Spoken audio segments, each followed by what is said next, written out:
Hey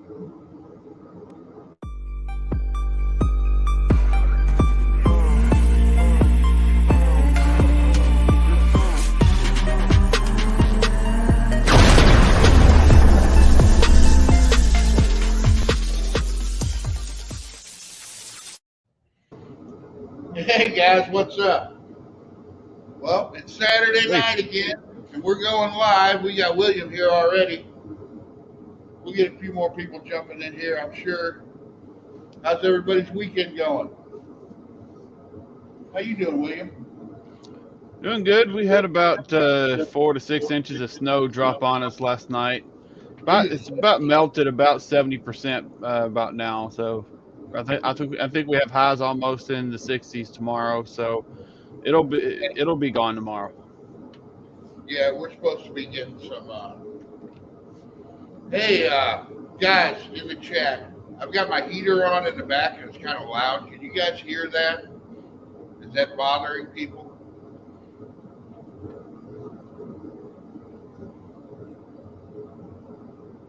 Good. Early edition. This is my normal time. We just usually go real late. All right, I may shut it off here in a second. I just got to kind of get it warmer in here. So, William, does it sound like a jet? I'll shut it off. I got a heater here in front of me too. Hold on. That ain't that a jet. I think that's what these are based off of. I think that's what those heaters are based off of. It's like jet engines. They look like them anyway. As far as noise level of mine, it's not that bad. If it's annoying, it's still all right. Oh, I'd rather have it quiet. Windy English. John Wilburn, Tall Garage, what's up? You named that truck yet? Inspector Business. Who is it? Is anybody here? I've never met him before. If you're new to the lives, what's up?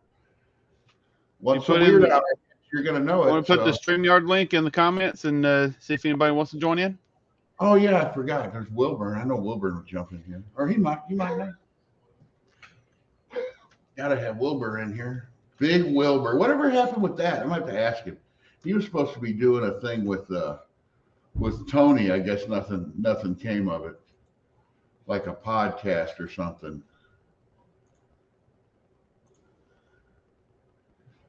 Yeah. Usually I have the wife here. Oh, there she is.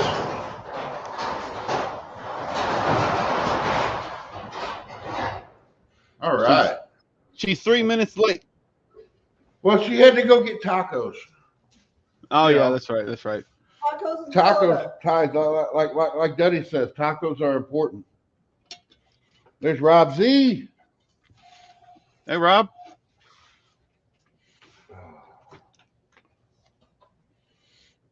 I'll set up my normal seat now.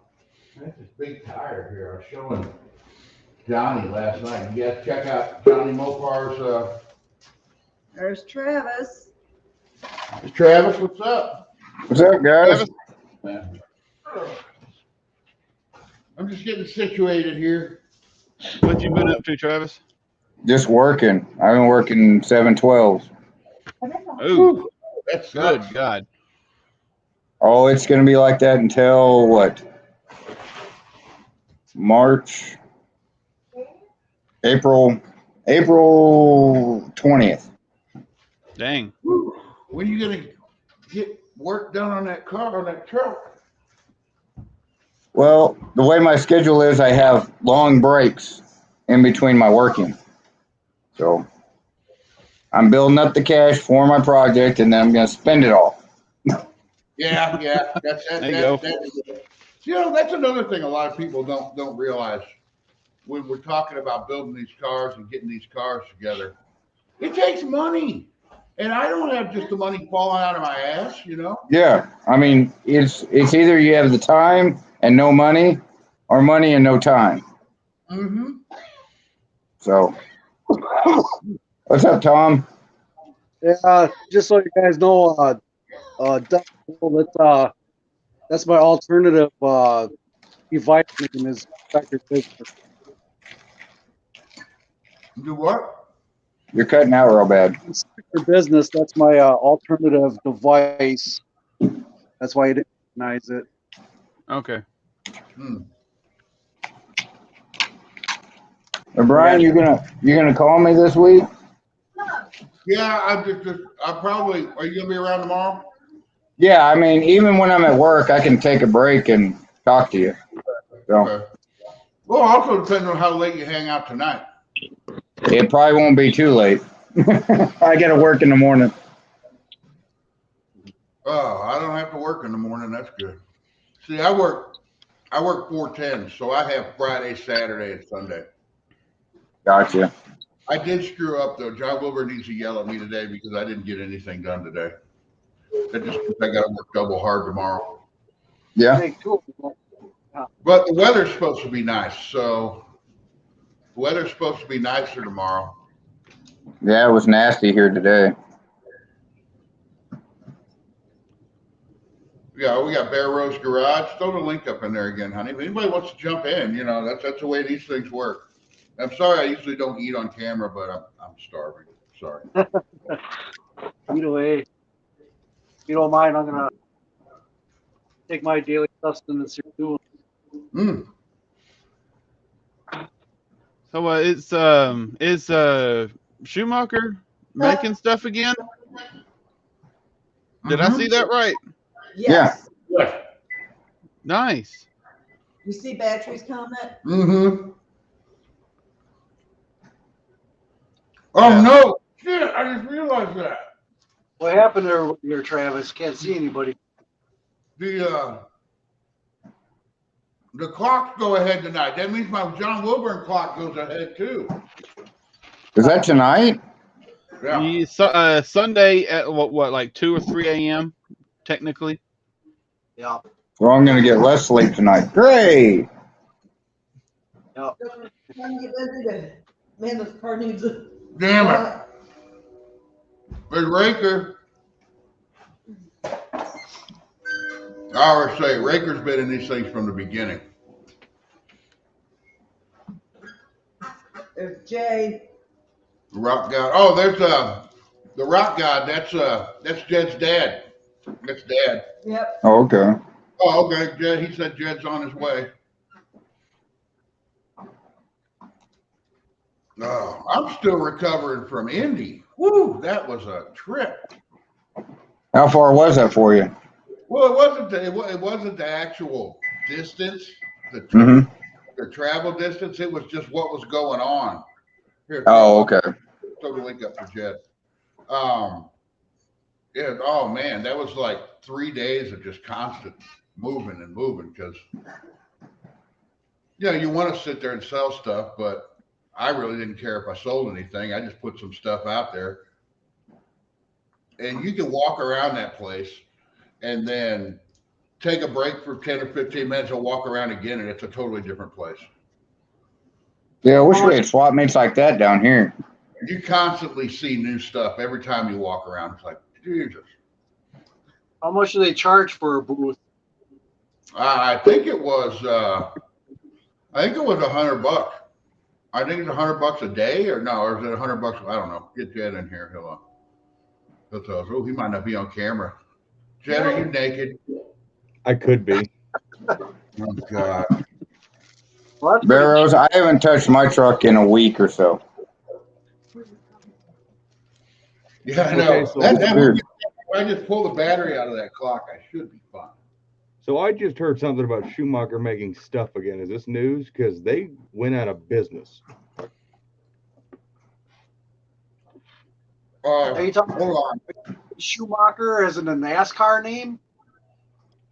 I'm talking about Schumacher as in the Schumacher who makes all the special engine mounting stuff. All right, I hate to tell you this, but the information you got about Tin Man buying them is false. That came straight from the guys at Jags. Well, Are they- the guys at Pigs Are they being made at a new company? That's what Tin Man was doing. Tin Man got all the rights to make all of Schumacher's shit. No, they did not. The person that bought it is somebody out in California, John Opar. I was talking to him about it last night. Bought the whole company, everything. If you go on the website now, he left the company name the same, everything the same. If you go on the website now, it says that they're making stuff again, and there's things that are actually in stock. The motor mounts I need for this are in stock right now. The website is actually engine-swaps.com. Yeah. Yeah. And they're listing the V-body torque straps. So I got that page saved. If they have that back in stock, I know I could probably make one. But buying one as a kit for $100, I don't really call that too bad. No. It's still sold out right now, which is not surprising because they just started it up. What did Johnny told me last night that the guy's having problems with getting material in. Understandable. Well, that's with everybody. Like, yeah, everybody else. Okay, 2 Hacks is on his way home. He said he was going to jump in when he gets there. Oh, all right. No, I don't have a camera on. Oh, because yeah. I'm counting Chris money Fields right now. bought Schumacher. I'm counting money right now, and I don't think that'd be very appropriate on camera. Oh, just send us some. You don't have to count as much. We don't know you're super flush with cash, fucking super YouTuber now. Super YouTuber. I don't think YouTube land. Mute your YouTube. Not to be nitpicky, it just creates a lot of feedback and echoes. Let's see, Dutch guy, say something. Hello. Oh, what do you got going on? Mopar F bodies. Oh, okay, yeah. F bodies. I heard F bodies. Cool. It's right, Yeah. right up your alley, Travis. You're trying to get to No Name Nationals, right? That's right. All right. What's your name? Just so people know. I'm Dustin. Dustin. Okay. Good, Yeah. Dustin. What F body do you have? He's got I have 8 of them. 8 of them. You like punishment. I didn't know Yeah. there was 8 of them still alive. I got 8 of them on the Rust Belt. Oh, wow. Turn That's your- impressive. Where are you out of? I'm out of West Michigan, over by Grand Rapids. Okay. Oh, okay. Okay. Michigan. Isn't who else is out of Michigan? Isn't Jay out of Michigan? Or is he No, Wisconsin? Wisconsin. I get all those northern states mixed up. So what are you doing? What are you doing with the F body? We're building a Plymouth Richard Petty edition right now for No Name. Nice. Nice. And then we have a Dodge Richard Petty, we have an Aspen RT, we have a Plymouth Roadrunner, we have Super Coupes, we have wood panel wagons. We're actually finishing up a 400. Actually, it's a 451 stroker build in my wife's wood panel Volare wagon right now. Nice. Oh, nice. Yeah. How many videos you got out? People, go subscribe to this guy. Dutch Guy's Garage. We're at really great. We're right around 16 right now. We just hit like the 125 subscribers mark. So we've only been like on YouTube for about a month. Yeah. Good stuff though, you know. Yeah. I think Yeah, I have to go check that out. Are we subscribed to him? We are now? Okay. Put them up to 133. Okay, cool. Yeah, buddy. Put the link up so we can. Oh yeah. Oh, that's hard to do. Is it? Well, not really, but she'll figure it out. I just won't be able to see you guys while she does it. So talk amongst yourselves. I can't see you. Brian, guess what I scored today? What'd you get today? I scored a set of dual stock Mopar W2 wide valve covers. Really? Nice. No, I thought told you were going to about find the gold ones first. Awesome score, man. Well, I told Brian I posted my buddy's W2 5789 group last night looking for a pair of those. And those valve cars are extremely rare. But I got offered 3 sets of NOS ones last night, and one guy wanted 650 for them. Yeah. Next guy wanted 750. Then one guy wanted 500, and I wasn't able to make a deal on any of them because I had to delete my post because the voltmeters came in swooping. So I reposted it today, and I got offered another set for $400. Nice. And it's a lot of money for stupid valve covers, but fuck it. I can't find gold Morosos anywhere, so screw it. That's cool. Very cool. You're gonna have to go steal the ones off of Daniel Barber's engine. Yeah, I text him and there's Daniel right there. Redbeard Racing. Redbeard Racing. Hey, Daniel. Check him out. That is a fucking legit race car he's got. That is legit race car. Race car gets tube chassis, big freaking engine, Predator There head. ain't gonna be many people. There ain't gonna be many people fucking him. Well, he's going to No Name, so. Yeah, he's going to No Name under my banner, but he's going to build his own channel up finally. So All right. he's already at like 100 subscribers. Just on Yeah, he'll make it. He'll make it. Okay, Dutch, you got another subscriber. Oh, he left. Yeah, I just subbed myself too. You jump off? Oh, okay.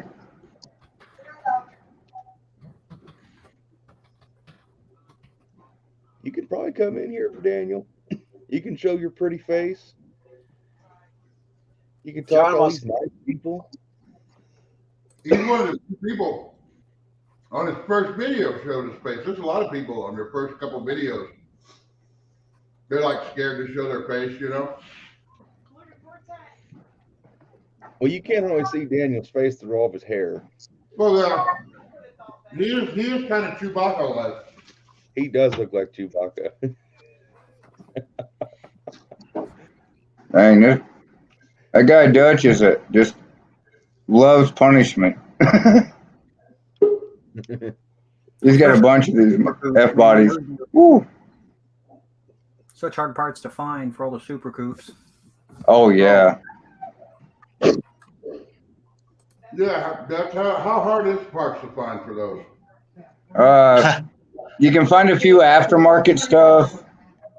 There's a guy out in Idaho that's got a junkyard full of them.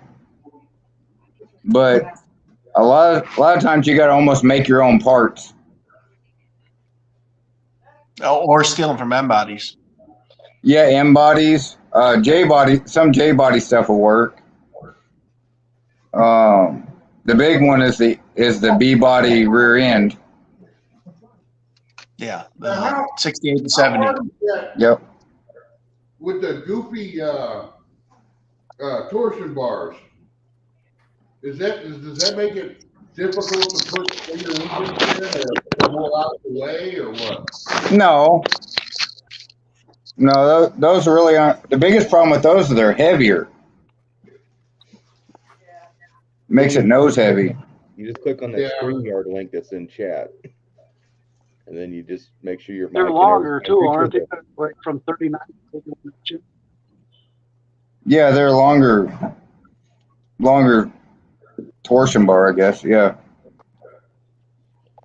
But you can buy a whole front end kit to make it a B body front end.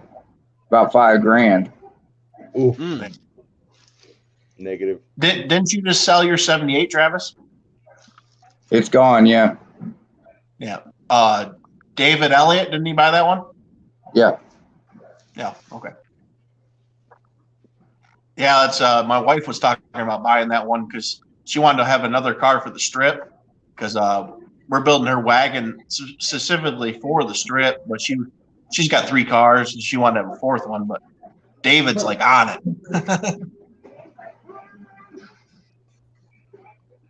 All right.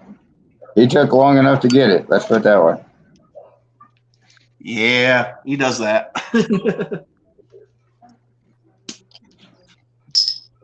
But the motor that was in it's going in my truck Copperhead. Yeah, I seen that. That's I'm building a 73 right now. Okay. I stay into those the crew cabs that I don't know. I always find deals on them. So Well, if you find a slant 6 4-speed, I'm looking for one. for a truck. Yeah. Okay, I'll keep an eye out. I know a couple people right now. So Yeah, I found one on Facebook tonight, but they want $5,000 for it, and it ain't worth $5,000. no, You need the definitely slant not. tool.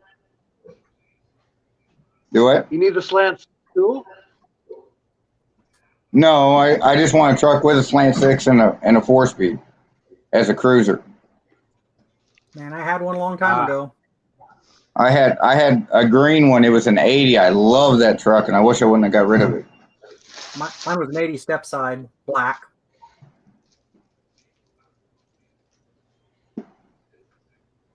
You can cruise the big block too.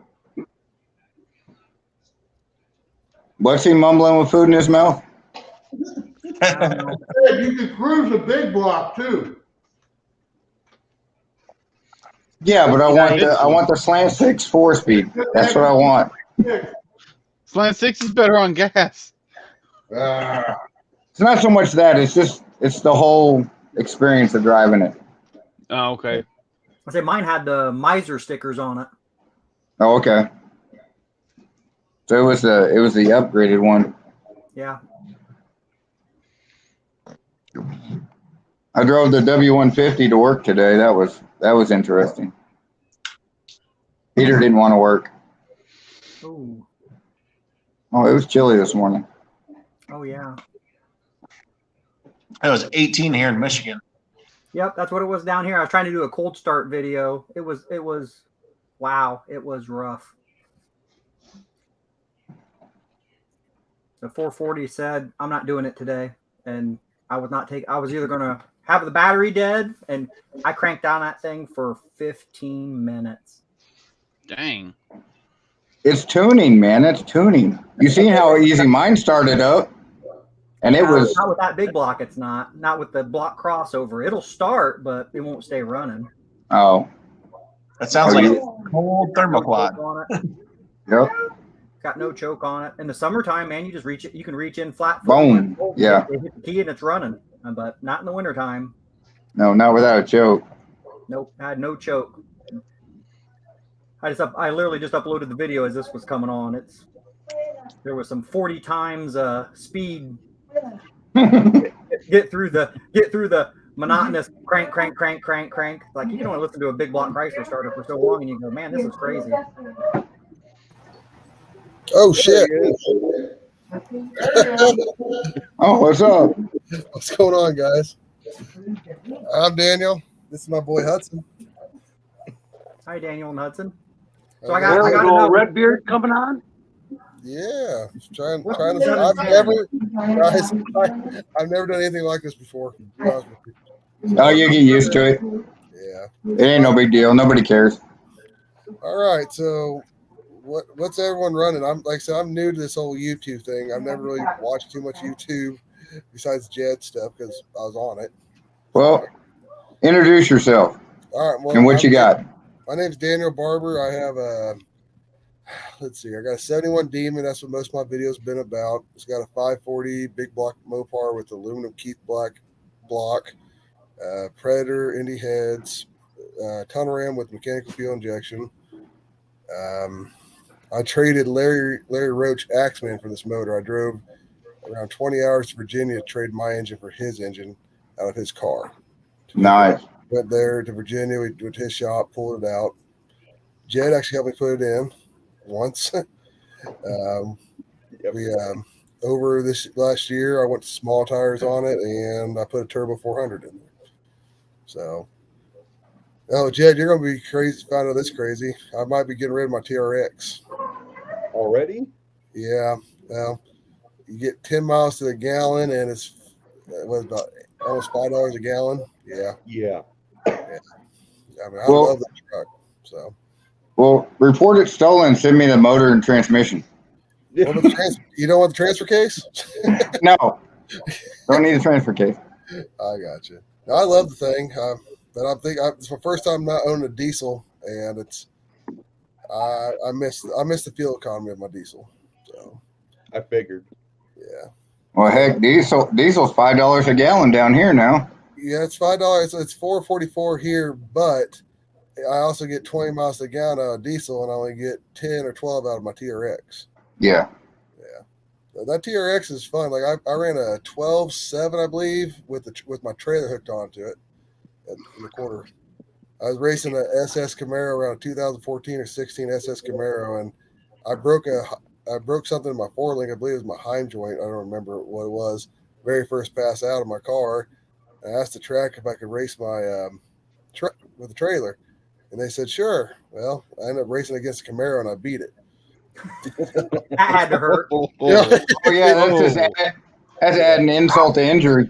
Yeah, it was fun. The reason that truck's so much fun is it's literally hooks on ice. I mean, the thing it's all-wheel drive all the time.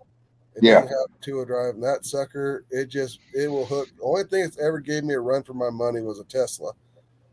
Stoplight to stoplight, the Tesla would get me, but I went stoplight to two stoplights we did, I got him. But that Tesla is the only thing I found close on the street that would come anywhere near me. But yeah. Anyways, I'm not going to take up all the talking here. So, Oh, we got hours. We got plenty of time. all right. Well, if you guys watched any of my videos, I just went to Colorado and picked up I'm a small. All right. So here's the thing is, Jed and I have always been opposite guys here. I've always been the small block guy. He's always been the big block guy. And somewhere along the lines it's reversed. I don't know what the hell happened with that. It's Jed definitely became a reversed. small block anybody guy. Yeah, I mean, I'm a Mopar guy just all the way through. But let's see here. Yeah, man, what does the TRX weigh? 6,200. I know it weighs around 7,200 or so. Is it 72? Somewhere around there. It says it's somewhere around 775. I don't remember for sure. I had to look it up. But I know just the chassis alone on the TRX. I saw somebody ask a question. On the TRX, I know that just the chassis alone weighs 1,000 pounds more than the stock Ram chassis. It also is, I believe, 9 inches. It's 9 inches wider, I believe, and it's the axle. No, it's I know the axles are actually moved apart about 9 inches, like wheel diameter, whatever you want to call it. Yeah. So it's a completely different truck. Like the track width on them is 9 inches. I think the track. No, it's the track wheelbase. Wheelbase is, I believe the track, the side to side wheelbase would be 6 or 7 inches wider. It's not as wide as a dually, but it's close. So if you actually look at the TRX, it's got those lights in the hood right there under the scoop in the hood area, and it's not because of looks. It's mandatory because anything wider than that wide has to have lights there, like a dually. The dualies have to have the lights atop the cab because how wide they are by DOT laws. And so the TRX had to put those in the hood to make that legal. Wow. Back to Jed though, like Jed, I don't know what's going on with him with the small block stuff, but I'm loving it. And, I'm enjoying the W2 thing more than the price of valve covers. Jesus. Be right back. I got a pair of those, buddy. I bought a pair of NOS, man. That's what you just told me. $400. That's freaking. I just heard that when I was logging in right there at the beginning. I'm like, damn. So anyway, I went to Colorado and picked up me. I started out with my very first race engine was a 408. I traded my wife's car for the short block. Yeah, so that went over well. It was in my kitchen working on it. And then I went to welding school and I got an extra student loan and I bought a set of W2 heads and we put on that motor. I had a 6.9 344 speed Dart that I traded my dad. It was bad shape. I traded my dad for a 50 Dodge Business Coupe, and it was a full tube chassis car. and I traded for him. We put it in there, put a ton of ram with 2 5-inch toilet bowls. It was like That was the 4,000. car I met Daniel and his dad through. That car was so freaking cool. It was the coolest thing you'd ever see at a racetrack. I miss it. I mean, we called it Baby Got Back because it had this big ass on it, and we absolutely loved that car. And that's the one car I got rid of that I wish I wanted of. But then I sold it, bought a Duster, made one pass in it, sold the Duster. Then I bought this Demon. Actually, I traded for this Demon. And in the last 5 years, all I've done is throw money at it. Literally. Just. And Jed's got a few videos on his page. If you watch, you can see I've made it go since I've owned it probably 2 seconds faster than what I started with. What was your fastest pass in that thing? My fastest, in quarter mile or eighth mile? Quarter's the only mile that matters. Not this track we're going to. The fastest pass I made with the engine and stuff, with big tires, my gear ratio, I could run the quarter. But the problem is at the 1,000 foot, I was blowing through the converter. It was too loose. And it ran 8:49, I believe, in the quarter. Blowing through the converter. It was slowing down mile per hour by the time I got to the quarter, between 1,000 foot and the quarter mile. We got to make sure there's nothing at No Name Nationals that surpasses you, especially the GM crap. Well, I don't care. I mean, I'm going to this thing to have fun. I am like drinking. I'm a social drinker. I'm a social racer. Okay, I have buddies that just live to race. I like going to races to hang out with my friends and camaraderie and having a good time. I really don't give a shit about if I win or this or that. I like to go fast and I like to have fun with my friends. So yeah, that's what this one. That's pretty much what this race is all about. Just hanging out. Yeah. That's what kind of the bummer thing was. I was hoping to get parked by Jed at this deal, but that we waited way too long to do it. I wanted to, I'm pretty sure we can work all that out. We just got to talk to John Wilmer. Well, like I said, I'm new to this thing. Nobody really knows me, and I'm trying to get a name out there. Just honestly, I've had a blast. Like it's watching YouTube now after starting editing videos I watch the YouTube videos in a totally different manner. I look at it as how they talk, how they edit it, like where they do. Instead of just watching it to entertain myself, I watch it as a learning experience. Well, now hold on a second. You say nobody knows you. Well, you've got Jeff next to you. How long have you had your channel, Jeff?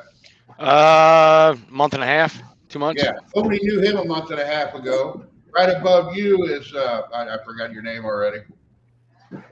Patrick. No, well, Patrick's only had his channel a little while. All right, so which one's Patrick? Wave you guys up. I don't know. All right, Patrick. Yeah, there's Patrick. And then the other new guy, I forgot Dustin, right? Yeah, Dustin, Dutch, whatever you want to call it today. You've only had your channel for about a month, right? That's right. See, you're in. This is all new people. Hell, I'm new. I think I'm coming up on a year right now. I've had my channel. Well, I feel my channel feels old. It's 9 years old. Yeah. I got you beat by a year. Yeah, I was gonna say yours is like 10, 11 years. Jed, I'm almost 11 years. We've been going all day. We were down at Cody's place. Wait. It's not the weird hour yet, guys. Chill. No, that's what I was watching your video the other day, and you guys were kind of talking about how you had never seen some of these people if it wasn't for this thing you guys got started, and you're all correct. I would never see it. I'm not gonna lie to you. I watched the main ones when I started. I just enjoy because in the world I'm in, I'm trying to go as fast as I can go on a budget. Like everyone thinks I have lots of money. Ask Jed and stuff, but if you actually seen my house, I live in a single wide trailer. Okay, I live in a town of 84 people. My house costs $250 a month. I put all my money into toys, not my house. So you got play money. Yeah, kind of. So that's where I put my stuff and my money is the stuff. And I hate to say it, Jed's going to kill her saying this, but I always wish my dad would have been a Chevy guy because I've been a lot further ahead than I am. Oh yeah, my God, I've done it 100 times with Jed. But you wouldn't have your wife if you were into Chevys. Yeah, true. You know, that's very true. Yeah. I got Jed. He's a good enough bitch. Oh, I like this guy already. No, Jed and I we've actually became pretty good friends from just Mopar stuff. Honestly, the Mopar family is the exact opposite of the Corvette family. We're close knit. We all seem to get along. We have a good bond. I actually have a buddy that's got a Corvette drag car, and all I do is make fun of him constantly. And so, hey there, say hi. Hi. We had my son turns 10, and we got his birthday party tonight and stuff. So he's getting. Oh, yeah, he's 10 tonight? he turned 10 on Tuesday. We had his birthday party tonight. Oh, well, happy birthday. I'm late. Happy birthday. Thank you. So this is my Happy this birthday. is my pit manager. That's what I call him. He goes to all the races with me. I try to buy him a junior dragster. He has no desire to have one. None. Like he doesn't. I don't know why, but he doesn't want one. He's got a little Razor 170, and that's what he likes to play with. But he's the reason I still have Venom because I don't hold on to much stuff very long. No, you And don't. I don't. You can ask Jed. I get rid of stuff quite a bit. I never like to stay stagnant. I like to upgrade. Well, now I'm so deep into Venom. I like this strut front end is going to cost me every bit of my savings. It's probably going to cost me around $10,000 by the time. For it's all what? said. My I can strut. have I that went in my to, whole car. yeah. So let's put it this way. I'm kind of like Jed. How I have extra money is the side hustle of buying and selling parts. That's kind of how I got, and now I am dead ass broke. And Hey, tell him, look at all the people in chat wishing him happy birthday. Happy birthday. I gotta look. I don't know. That's the kind of people that are in our communities here. You know what I mean? So do you have to have a different thing on to show chats? Like I just get your phone Up on? there, So- where up there in the top right hand corner where it says private chat, Yeah. click on the button next to it. Oh, Yeah. okay. Oh shit. Have something like that. So he Wow. turned 10. He turned 10 on the 10th, so that was his golden birthday. He turned 10 on the 18th. This coming up. Okay. Eight. Sorry, the 8th. Yeah, he turned 8th on the Tuesday was the 8th, wasn't it? Yeah, I Tuesday thought was you the said 8th. Thursday. No, I mumble. So if you guys don't understand me, just say, hey, speak up. It's all that fur. Anyways, well, enough about me. Let's talk about you guys. I just come in here to harass Dust Devil That's That's why. right. and tell Patrick his car is fast when he says it's slow. It is So, slow. hey, so I want to know more about this Ford truck with the Hemi, the Ford Hemi heads on it. Andy Oh, Woods, the mixed up boss. That thing's badass. Yeah, Oh. like I said, here's the problem with this whole thing is I got so many videos to watch now. I don't have time. Oh yeah. Oh, it's difficult. You got to do it at work. Yeah. I can't do that work. At my old job, I used to work, I had more time than anything. Yes, Jed, I'd call and talk for hours. And my new job, I don't have my phone or nothing on me. I'm so freaking busy, it's not even funny. So, I build high-end horse trailers for a living. So you are Oh. busy. Yeah, Okay. like the cheapest horse trailer we make is $80,000. The last trailer we just put out was $700,000. Ooh. Holy. Mm. Oh, those are the luxury trailers. Yes, it's called Twister Trailer. They're like the Lamborghini of horse trailers. So, yeah. Oh Yeah. boy. Yeah, I do all the finished TIG welding on the aluminum. You're getting Oh, good right. at it, Hey, what's up? What is your name? Daniel Barber. Oh no. I know your name. Tall Garage. Just kidding. Ken. Okay, Ken. Ken's doing a cool project of cutting a head down for an inline motor. Yeah, it's gonna be great if it works. What inline motor? Ford 300. There you go. Hey, Dude.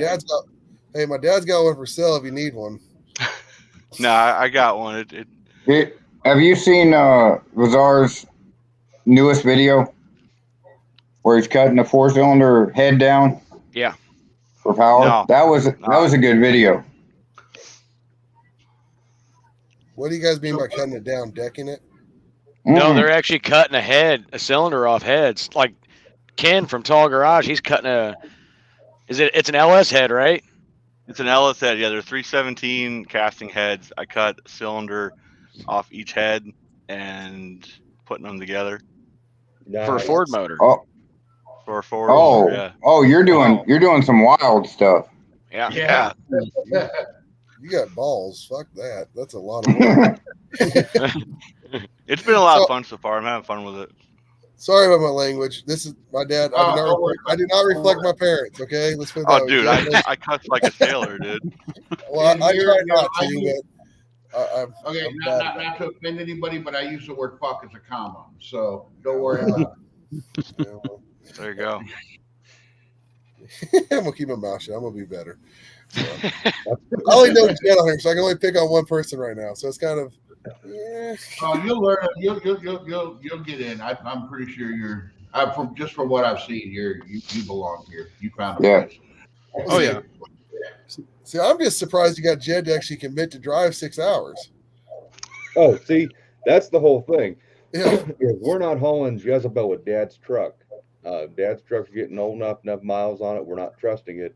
Well, Michael's got that big fancy 6-speed Cummins, that brand new deal, and he's getting a custom trailer built for him thanks to his new father-in-law. And that's the only deal, is if that trailer's done and Michael said we can use his truck, that's the only way we're hauling Jezebel 6 hours to Sykeston. What's the fun in trailering it, man? You gotta like drive it and bang gears Oh. the whole way. No, Jed, you all don't know Jed. Jed don't drive very far. Like he No. had to I drive. travel. He'll travel if he don't have to drive. he'll travel if he makes some money. Yeah, the only way I travel distance Travel if is he to makes make some money. money or find some parts. Going just to race and hang out with people is. Especially with gas being how bad it's going to be. Oh, Can you man. imagine, like it's Hey, bad right now. Imagine what it's going to be. Hey, End of the after year. watching these guys come from Canada, we can't say shit, Jed. Oh, I Yeah. know. Yeah. Jed, we They were took all of our whining away. Yeah, I know. Jed, we were talking about that today. 2 trucks, 2 trailers, bringing 2 cars. I mean, we're looking at $1,200 a round trip at today's prices. Yeah. Yeah. I think Well, that's going to have a really negative effect on this event, unfortunately, because only the diehards who got money saved up for that kind of trip, that's going to end up hurting people. It's gonna. Yeah, Yeah, I it's my worry. Yeah, it's not gonna help. I think it's gonna, if it's gonna hurt anything, the guys who want to go to participate, they're gonna figure it out. But it's the people who are just gonna go as spectators. They don't have as much invested. You know, they go, oh, I'll just go next year, or you know what I mean. The guys who go to participate, I mean, hell, well, you got the guy I'm racing is coming all the way from Spokane, Washington. Yeah. You know. I mean, anybody going anywhere. I mean, you're close, Brian, and Yeah, you know. I'm close. Well, you're only, what, an hour and a half farther away than I am. You're only an Well, hour and a half away from me, right? yeah. I mean, it was when I looked on Google, Get You Lost Maps. It was like 6 hours. 6 hours got- to Yeah. for you? Yeah, it's Yeah. 8 for me. It's 8, I think. It's 6 for us. Damn, man. I'm 2.5 hours away. I mean, I lucked out on the whole deal, but I would still. Well, Jed knows me. I drive just to go meet people. Yeah. Yeah. Well, it's like 158 miles for me.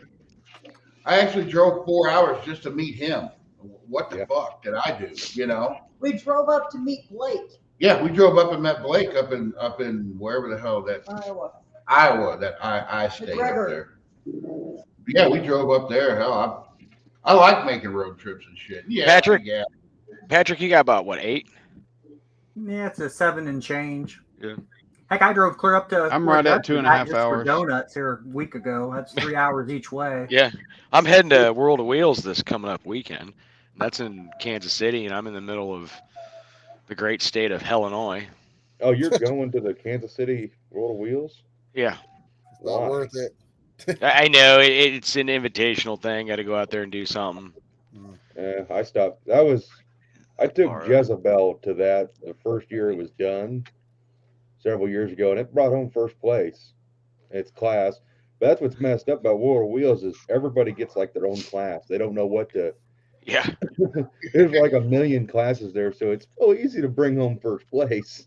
when I said I would go, this was a while ago, and gas wasn't $4.59 a gallon, and I already like, yeah, I'll go, and I'd hate to a week out tell somebody, no, I'm not going to make it, you know. And Well, if Yeah. you're bored, I'm an hour Yeah. south of KC. Come on by. You're an hour south of KC? Yeah. Okay, I'll hit you up. I'll just hit you up on Instagram. If that's all right. I'll get you address. We'll get our You're phone west. numbers exchanged. Perfect, man. You're west, Jed. Say what? You're west of Kansas City, not south. South-ish. Ish, southwest. I'm Ish. south. You're west. Kansas City is here, and I'm here. Yeah, people know where you're. That would be southwest. Here. Redbeard, where you were located, Redbeard? I know when I go out to see him, I head west, and then whenever I get close to Kansas City, I head south to go to his house. I'm pretty much. I'm about 20 minutes by Fort Scott, Kansas area. Fort Scott, Pittsburgh. Okay. I don't know if you've ever been to Mocan. That would be a really cool place for you guys to hold an event someday. Because it's Are you going to Mocan this year? I'll be at Mocan, yes. I don't know. My car's gonna be done. It's at the chest shop as we speak. I got a video made of my dad and I taking there. That's the thing I'm working at. That's why I kind of like to ask you guys, like how often post videos. Jed told me once a week, but I've been getting a little carried away with that. At least once a week, at least, at the very minimum. Jed's a celebrity though. He's got like I know he's a 285 million celebrity. people. Yeah, big Yeah, guy. I know. So- Jed walks around like never mind. I'm trying to be good here, Jed. My honest thing is like whenever we're working on stuff, and lately it's been a lot because it's wintertime here and we got nothing else to do but go insane if we don't. So Awesome. Yeah. I ain't got a heated garage, and neither does Jed. So our our productivity is during the warmer time. It I'd snowed say. today. It was crap. Yeah, I hate cold weather. It was 17 degrees today, and we were out there all day. So Yeah, I oh, finally got a shop, and it is a mess. I'm not an organized person at all. No, you are Yeah, not. I tried to I am organize not. your shop. I gave up. And And I love So that's- organizing. I'm thinking about Jed- making Jed, a we- video. Jed, you could organize my shop all you want. I could. Hey man, My my brother shop would is- pay you is to come a- organize his shop. Let me tell you. You have to stay out of my area, my building, because I know where the stuff's at. It doesn't look like it, but I know. I'm weird with my tools. At the jobs I've had where I have to work with tools, my tools at my job are neat and I know exactly where everything is. Just don't You look do in my for a living. toolbox at my house. See, I'm Yeah, getting better though. I'm getting better. I never had a shop before, and I finally got one 4 years ago, and I moved to this place. Like I said, I live in a town of 84 people, and so and you see Jed's video. I have a drag strip in front of my house. And, He Nice. does. It's actually and perfect. it's really nice what I got, but like I don't build shelves, I don't build nothing, so I got picnic tables full of shit just laying on it and just catch all. And giant cardboard boxes full of everything. I would like to Hey, take you one of know those what? boxes that's full of money. You know, every one of those every time I buy AN fittings, people are like, why are you buying that? It's all used. You know how many AN fittings I've needed and used just because I have it in a box? Hey man, A and Being fittings a will hoarder's kill paid off a you lot if you for need me. a lot of them. Oh yes, they Yes, will. you know. Dizzy Izzy. Shopcat in the Yeah, chat yeah, said I he's know. got 29 hours to drive. Yeah. Jeez. Ain't worth it to me for Wow. that. I think We got 9 hours in a second. mile a gallon is going to be bad enough. I like road trips, but I don't know about 29 hours. That's a lot of hours, man. That's a lot of hours. That's commitment right there. That's a That hard. is definite commitment. I drove from Pueblo, Colorado to Memphis in one run. It was like 24 hours or something like that. 23. Yeah, I had a story for that. I drove when I traded Larry Roach, like I said, Axman Street Outlaws, my motor. We made a deal. I worked 8-hour day. I got done with work. I went home, picked my wife and kids up. They all went with me. We drove straight to Virginia, and I was going to stop at Bristol. And I had a guy I sold a Keith Black solid aluminum block to. And really cool guy. But anyways, I put brand new tires in my truck right before I left. Ended up getting the bulb on the sidewall, whatever you want to call it. And I had to change the spare. So the spare wasn't the same size as my new tires, kept pulling to the left. Anyway, so I started looking for a hotel near Bristol. Well, my dumbass didn't look at the schedule. It was NASCAR week. Oh, there goes the prices. There wasn't a hotel anywhere in a 150-mile radius. So we ended up driving all the way to Virginia. I got there around 4 o'clock. It was around 20-some hours. My wife don't drive, so it's just me driving.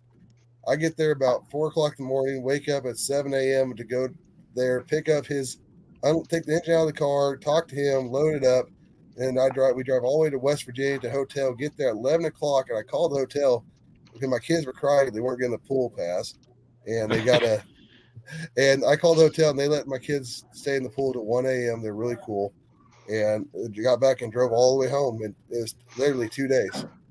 They're straight there, straight back, unloaded, and I'm starting to say never mind on that crap. That would make a good video. Stuff like that, like time lapse the drive and then do all that. I mean, that would be an epic video.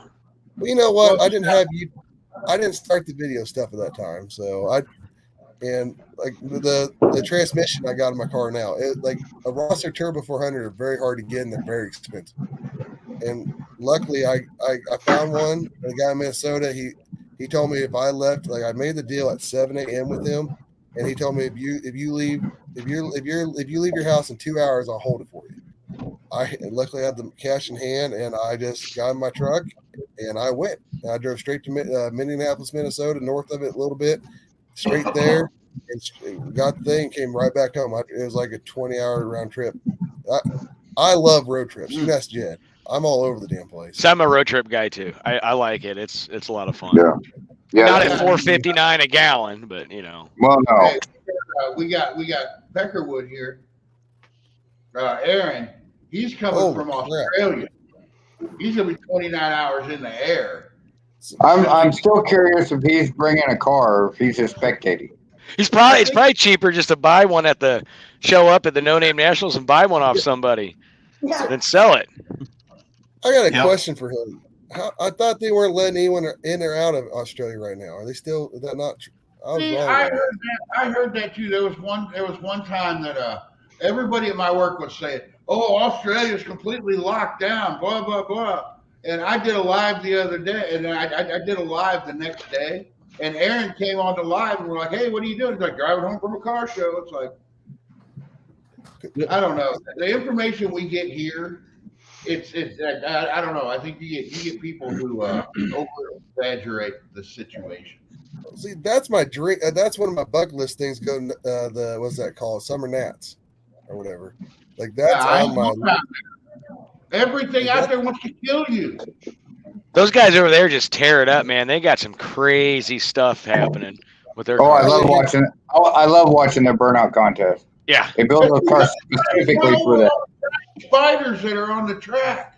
Yeah, that's funny. I imported that engine from Australia. I'm like, man, what if like we got a stowaway in this thing? What if like a big spider could come crawling out of that thing, you know? Because like I was watching Cletus' show, and he still has that killer bee at his shop because he couldn't get it back to him pretty much and stuff. And I was like, it's a burnout contest, and I'm like, I can't imagine sending my car down there and expecting to come race it, and next thing I know, it's 2 years later before I can even get it back. It seems like a risk. Like he could come here, and next thing you know, they could close it. He couldn't get back home. It's crazy. Isn't it? Yeah, it's crazy. Well, Aaron is friends with enough of us. I think he'd have a place to stay until they let him back home. True. I don't know if he'd want to, though. I don't know. Right? He might want to stay. Not everything. When the weird hour comes knocking. Yep. Hey, Brian. I'll be right back, man. I got to go take care of my son for a little bit. I'm gonna stay in the chat, but I'll hop back on a little bit. Hey Jeff, I'm gonna drop off here. I got to go to bed, guys. So I'll see y'all later. Brian, I'll see you soon, guys. Hey, it's nice meeting you guys. Yeah, you too. Brian, give me a call tomorrow. Yeah, I will. I take lunch about 11 o'clock my time, so I think we're on the same time. Yeah, we're at the same time. Yeah. Yeah. All right. I'll remind you, Travis. All right. I'll see y'all later. I gotta go. Hey, man. So who's all new to this YouTube thing with me? You are. I'm pretty new. Yeah. Yeah, put your hand down. Yeah, dude. I'm gonna tell your dad to leave your channel, and start his own, and he'd probably be more successful. Here, cat new to YouTube. We all got to admit, Jed's got the coolest thing with the cat fist bumping him. I mean, that's in his intro. That still cracks me up. So, the guys that are new, what are you guys doing to get subscribers and stuff? Like, how are you guys helping each other out and working that out? I mean, I'm just building the dumbest shit I can think of. Well, what you're doing is off the wall. I'll give it to you. You got that's kind of my whole stick. Is I'm just gonna build the dumb stuff that I've always wanted to and never had time. So I'm such I'm so picky about certain things, and I'm so unpicky about others. It's insane. Like, it doesn't make sense. And like what you're doing, like I would be so scared, like how you're gonna make the water flow through the heads correctly to make it work, and this and that. Like that's why I'm kind of curious what your plan is, like water jacket wise and stuff. And all right, well, like I'm welding the head up will keep it from leaking there, right? And all of the water jackets kind of line up to the stock Ford ones. They're really close. So there's going to be like a little porting in the head to like open them up in certain places. And I do have to like weld up 2 of them, but it pretty much fits. Like, it's real close. I've heard of guys doing that back in the day with iron cylinder heads. Yeah, I would, crazy Could you guys imagine- brazing them Could and you stuff. imagine the silver solder it would take? How much that would cost these days? I Silver couldn't solder? imagine trying to do it with iron heads. Oh my gosh, that'd be insane. Like the heads I got, they're the heads nobody wants on LSs. They got the biggest chambers, right? They're kind of worthless. I got these for $50, so I don't feel bad cutting them up, right? What LS isn't worthless? What LS? I'm sorry. If you actually look at LS, they were based after Hemi. If you actually look at one, if you look at yeah, they're great. They got D-skirt blocks. Like it's pretty great. the 6-volt mains, side volt mains, the Hemi. If you actually look at the water pump housing, it looks almost like a Mopar water pump housing. The bolt pattern and the way it looks. The LS is the closest thing you're gonna get to actually an old Hemi, in a way. Yeah, they're just cheap. All right, so you guys are all way smarter than me about like Mopar stuff. Are the 833 overdrive transmissions worth a damn, or like No. They're no good? No. They open up like pop cans. Dodge doesn't Yeah. have a good transmission. Let's be real. Because I found one for a Chevy. Like apparently they put them in Chevy trucks for a while. Yeah, and I was there's a kind of Chevy wanting to truck. pick it up, and I was like, it's like $200. I was like, I don't know. They put them in Valaris, and we'll leave it at that. The biggest killer for me on them and a lot of guys is the gear ratio jump. It's not a very well designed gear ratio setup. Yeah, 1 to 2 is real bad, right? Yeah, it's like, what is it, like 50% drop off or something? Like, it's just horrendous. And as far as horsepower, they can handle about 650 in standard form, but they get real sketchy there. I was actually just talking to my buddy Cody, Daniel, and you know Cody with the Barracuda. Yeah. And he had talked to Ronnie Sox. He was just telling me a story that 833 with every mod you can throw at it, slick shifted everything, 700, they're done. And there's a reason why guys like Sox and Martin carried around 4 extra transmissions, because they were beating the piss out of them. What about the guy that runs that Studebaker with the blow Studebaker? He also has that shop close to Mocam. He also has that old retro dragster. Jed. Oh, yeah. See, his story was like he went through top loaders and all this Chevy transmissions and this and that. He went to the Dodge and he's never broke one since. And Yeah. so like he claimed that was the best manual transmission out there for him. And so It's back and forth. What's better, the Ford top loader or the Chrysler 833? But we all know the Chevy Muncie is the bottom of that bin. I agree with you, but he told me he broke them too. Like he said, the only one he hasn't broke. That's what I was saying. Like I don't know enough about manuals besides going off what people say, and that's the one guy I knew was breaking manual transmission left and right. And he has not broke his 833 or whatever they are. So Well, hopefully Jezebel's 18 spline holds up. That's why I put off setting up the clutch until I got back from Indy when I had my proper input shaft. I guess I haven't really shown too much on that, but I had one of those plastic lineup tools, and Ram, here's what's screwed up by the aftermarket. Ram wants you to use a steel lineup tool for ultra precision, but nobody makes a steel lineup tool for a Chrysler 4-speed. They're all the plastic ones. And the input shaft, the pilot bearing in the back of my transmission, interior diameter is 750 thousandths, 3/4 of an inch. And I put that plastic lineup tool in to set up my dual disc clutch, and it's freaking wallering around like a hot dog in a hallway. Yeah. We measured, we mic'd it out. I knew Brian would get a kick out of that. And we mic'd it, and the damn pin on the end of the plastic input shaft, the lineup tool, it measured out 732 thousandths. So almost 20 thousandths worth of play to move that freaking clutch disc all around. So I took that input shaft from Dan Brewery brought me. I turned it down in the lathe because it had about 10 thousandths worth of slop, machined a bushing to slip over it, and then I was able to finally put my dual disc clutch setup together. Nice. What a mess.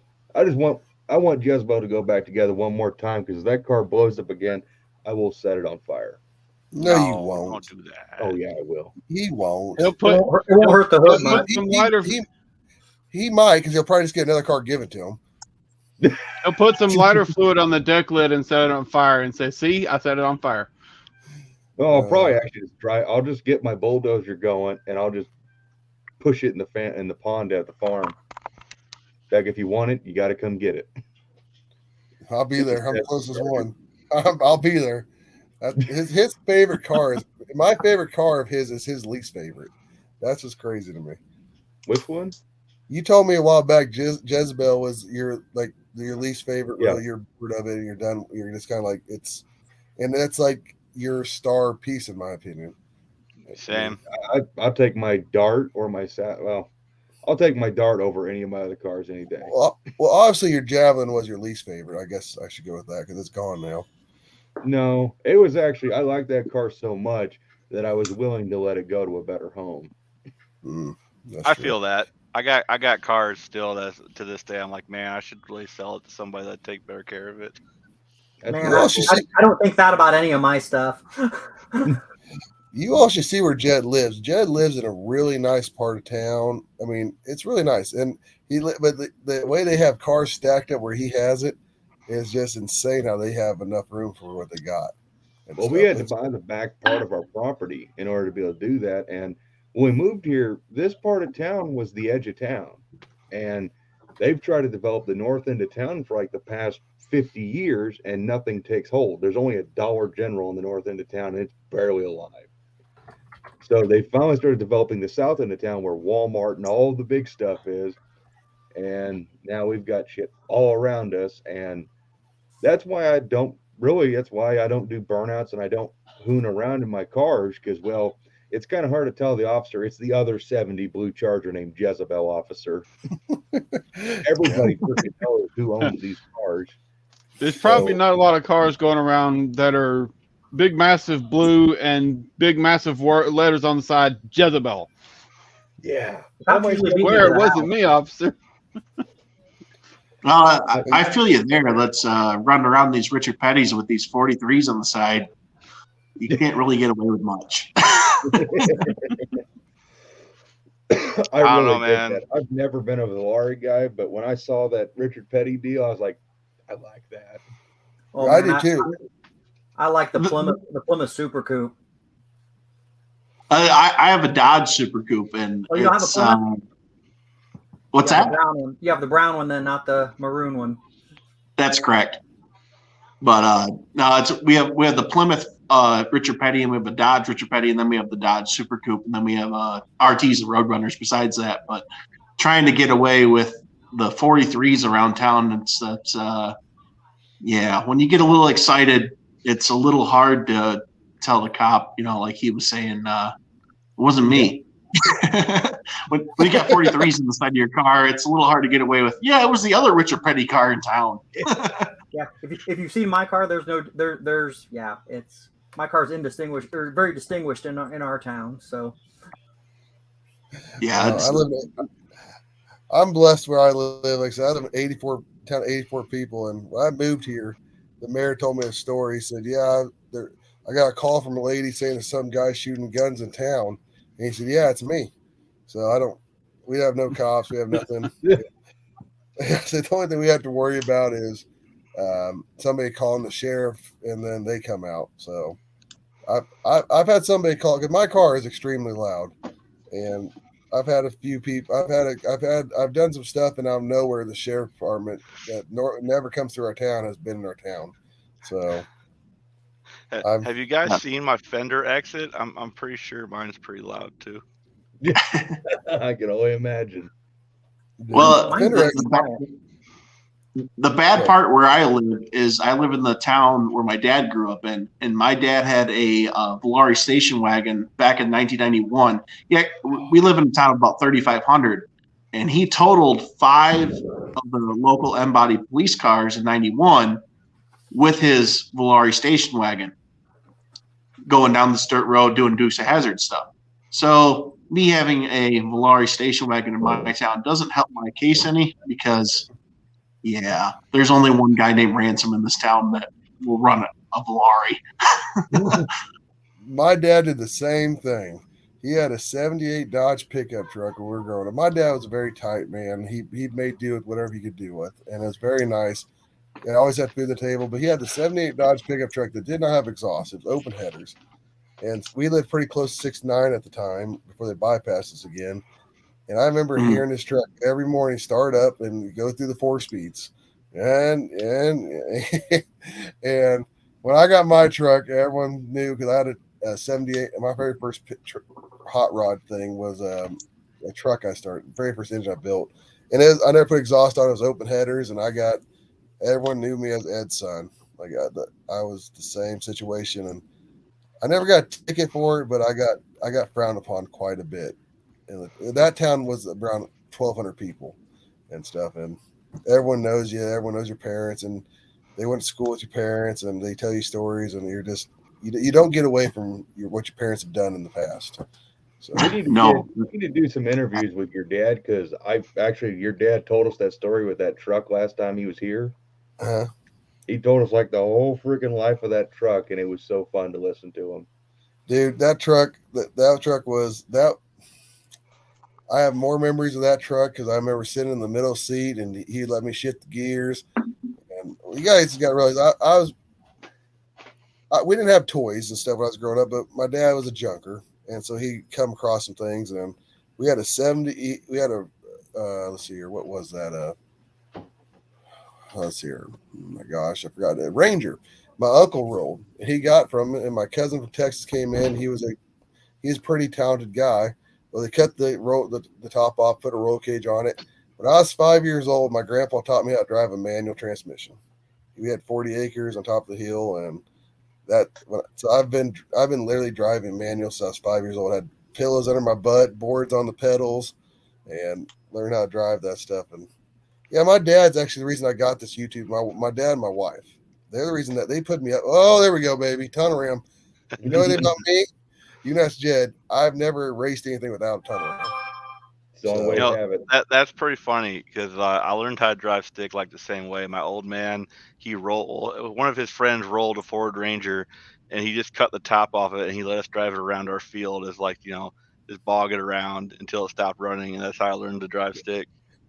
I was such an ignorant kid. I didn't know anything about RPMs or anything. All I remember was ask my grandpa, "Can I go to 4th gear?" And I'm going like 30 miles an hour, and all I want to do is shift the dang gears to get to the. Yeah, my old man would let me shift for him sometimes. I remember, and I put it in 5th once, and he's like, "Well, we don't need that gear yet," and he down. Well, hey guys, my wife just sent me a text message, and I'm 2 subscribers away from 100. Help me get there tonight. Good deal. Cool. Yeah. So I'm pretty sure I'm subbed already. I got a question about this these shorts. I saw somebody write on there best way to get views is put shorts on. And somehow I put a short on last night that got 2,300 views. Dude, I have one right now that almost has 4,000 views. Like, yeah, shorts are great. If you hit the right keywords and you put them up the right time, dude, they just go. Well, the only reason why shorts are doing so well is because YouTube is all about promoting because they want shorts to take over TikTok. Yep. Because they're two opposing companies. Well, you know, if well, that's YouTube my wasn't focused on shorts, I don't think they'd be as great as they are. But there's a lot of short attention spans out there. Well, that's the thing, right? Like it's picking up them TikTok users, so they just sit there and they just, you know. I use my shorts for shout outs now and my channel like trailers for an upcoming video. I think that's a good use for them. Like putting them up between like your full videos. So like someone said, do one a week. Yeah, sure, do one actual video a week, but just shoot up random shorts in between of what you're working on, or you know, something happens, just random short, you know. Yeah, it's we were uploading one tonight about a small block identification. Trying to do that in a short, and wow, I hopefully that'll catch on. I seen there was a C-body guy the other day. He did a big block identification video. That thing hit 4,000 views in one day. Damn. Jed's like, that ain't nothing. Well, I got one for Jed right here. Oh, in the background. Okay. I tell you what, I'm always looking up videos on how to identify like transmissions and stuff, like all the time. I'm like, I don't know what this transmission is. I better look it up. Yeah. Redbird, you got your 100 subs. Did I? Yep, Don English just posted, said, Redbird, I'm your 100th sub. You're awesome. Don English coming in clutch as usual. Thank you. If I ever get a shirt made, I'm gonna send it to you. Yeah, if I had a smarter phone, I'd subscribe to you right now, Jed. But or not Red, Jed, we're Red. Yeah. Oh, 101. 101. Dang. Hey, y'all are awesome. Talking Mopars makes a good point. I haven't looked into the Facebook Reels yet. Maybe I should. Well, you guys should. Like I said, that's the YouTube anyone that does not subscribes to pay me. for shorts at all. You get no ad revenue off shorts. Yeah, Well, that's Jed, true. none of us do this for a living. We're doing this for a hobby. I do it for a hobby too. Thank you. Hey, Oh, yeah. one day it could be full time, you know. So You know what? My I don't wife want it says full that, time. and I'm not. I don't know, I'm man. not Working on your cars all day, you know, and getting revenue for it sounds like a good time. Well, Yeah, well, it'll never beat my day job. I'm just gonna say this. Oh, I just hit okay. I have 20,500 subscribers, and I've got some videos that are doing pretty decent. I'm scheduled to make about $600 this month. Typically, I'll make anywhere from as low as $300 to $600 a month. And you think about it, that sounds like a lot of money, but for say 1 to 2 videos a week, it really doesn't add up as far as your time and everything involved. You got to be getting at least 100,000 views of video for it to really start making sense. Right. And then in the winter months, I've noticed a trend on YouTube. And I don't do this for a living. I'm a businessman, so I analyze everything. The advertisers who you get paid by, technically, they pay less in winter months. So it almost would benefit you to take a break during the winter months, because I had a couple of videos that did exceptionally well. I can't remember which ones they were, but I got like literally a third of what they would have been worth, say, in June or July. So, hey, I got a question for you guys real quick. I can't comment telling people thank you on this chat thing, can I? All I can do is tell you guys on the video, thank you for helping me out. Well, is I that got correct? another window open. You should be able to. Oh, okay. You have to have another window open with the okay. Well, Yeah, tell you what, I'm the world's worst Sure, speller. you open another window with the live that you muted. Ah, yeah. See, I live in like once again, I live in a town of 84 people. My internet speed's so slow. Like I turn my Wi-Fi off my phone. I told my wife and them they can only have one thing on out there. They got to turn their phone off. So, yeah, I can't. If I have another tab open, it would kill me. Everything would be Mopar great. Man 1978's your 102nd subscriber record. Awesome. Yeah, there you go. I Man. appreciate all this. Another Hey, another appreciate thing that really helps is coming on lives, interacting with Absolutely. everybody. You know, that helps people get to know you. That helps a lot. I Well, appreciate all your help. I do these lives once a week, and I started doing them again. and I started being like, okay, I'm going to do them to help guys get to 500. I'm only like 51 away, but even after I hit 500, I'm going to do these lives. I love doing lives. Here's the deal: is I'm not good at reading, writing, or spelling, and so like messaging people, telling people this is way better for me because I just talk to you guys. I talk to you. When anyone asks me a question, I can look at it. I really just I don't text anyone. I call. Like somebody texts me something, like here, call me or give me your number. I'll call you. Like I hate texting and writing and stuff like that. So like that's part of the personal problem that I have with YouTube is the not having the secondary person to talk to and respond to. So trying to do a monologue by yourself, I think that's part of my issue personally.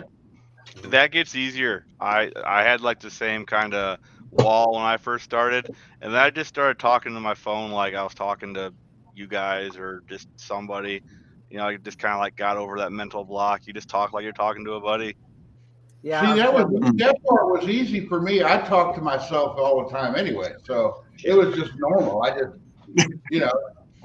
Now it is weird because it was funny when William came out to pick up that dart, and he was making a video on it, and he was saying stuff, and the guy that was actually selling the car was standing there, yeah, like he was talking to him, and I was like, oh no, he's making a video. I had to explain it to him. I guess it would be weird if you were out somewhere in public talking to yourself, just walking around. I don't know. You'll never. I'll say this. I tried doing a video at Indy last weekend, and it just wasn't good. I've never been good being on anybody else's video. Yeah, I was walking around. I had the Aspen shirt. I have when I go to swap meets, I wear an Aspen shirt or a Valari shirt, and then when I chat last night, you were in the chat with John Wilburn last night. You said you saw me. Yeah. You weren't the guy that tapped me on the shoulder and said, "Get your duster. You should be working on your duster." No, that wasn't you. No, I find my body style is so rare in that we're not darts, we're not dusters, and anything like that. So if I wear a shirt that says Aspen in broad colors, like I can go to Carlisle, walk through the whole swap meet, look at the guy in the eyes, point at my shirt, and just point at it, and he'll be like, "Yep, I got that over there." It's just an easy part of my body style. That's why I wear, like, if I go to local swap meets around here, I always wear Mopar shirt. Yeah, because somebody notices it. Like, hey, I got, I always wear my hat and my Mopar hoodie because people, I've found stuff that I wouldn't have found because of that. Holy crap! Yep, that's I bought a set of NOS Aspen and Valari fender aprons last weekend at Indy. The guy had them underneath his table, underneath a bunch of stuff. I pointed at my shirt, and he's like, "Yeah, I got some stuff under there." Dug them out. He wanted $400 for him originally. He said he had them in his booth for 20 years. I picked him up for $120. Damn. Yeah. So the Red Rock God, I agree with you. I need to get my dad on here, like Jed said. Yeah. We could Daniel, that's Dad, my dad. He's been watching in the other room. Oh, that's your dad? That's Dad. Yeah. What's up, man? Let me tell you something. I'm friends with Jed because his dad. Okay, and Jed's friends with me. I'm friends with you because of your dad. I know. I mean, we're just like I find that Jed's dad is so cool, and I'm like, if you guys get to meet him in person, you won't find a nicer, genuine guy out there. I mean, shit, he lets Jed live with him still. I mean, come on, he can't be. You should have seen it thinking about it, Jed. I still got these, and I'm gonna put them on that corporate blue 360. If I don't like them, I'm gonna hit you up. I will buy them, man. And you'll sell me. They weren't gonna last until 2 years ago. Yeah, they're freaking cool. So I got those W2 covers for my engine. I still would prefer gold Morosas, but I'm going to paint my 340 turquoise. I don't care if it's supposed to be Hemi orange and a 70 Duster.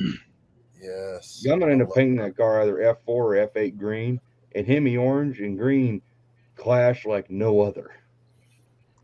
So. I can't wait to see another turquoise or motor. Beautiful motor color. black. Okay, sorry.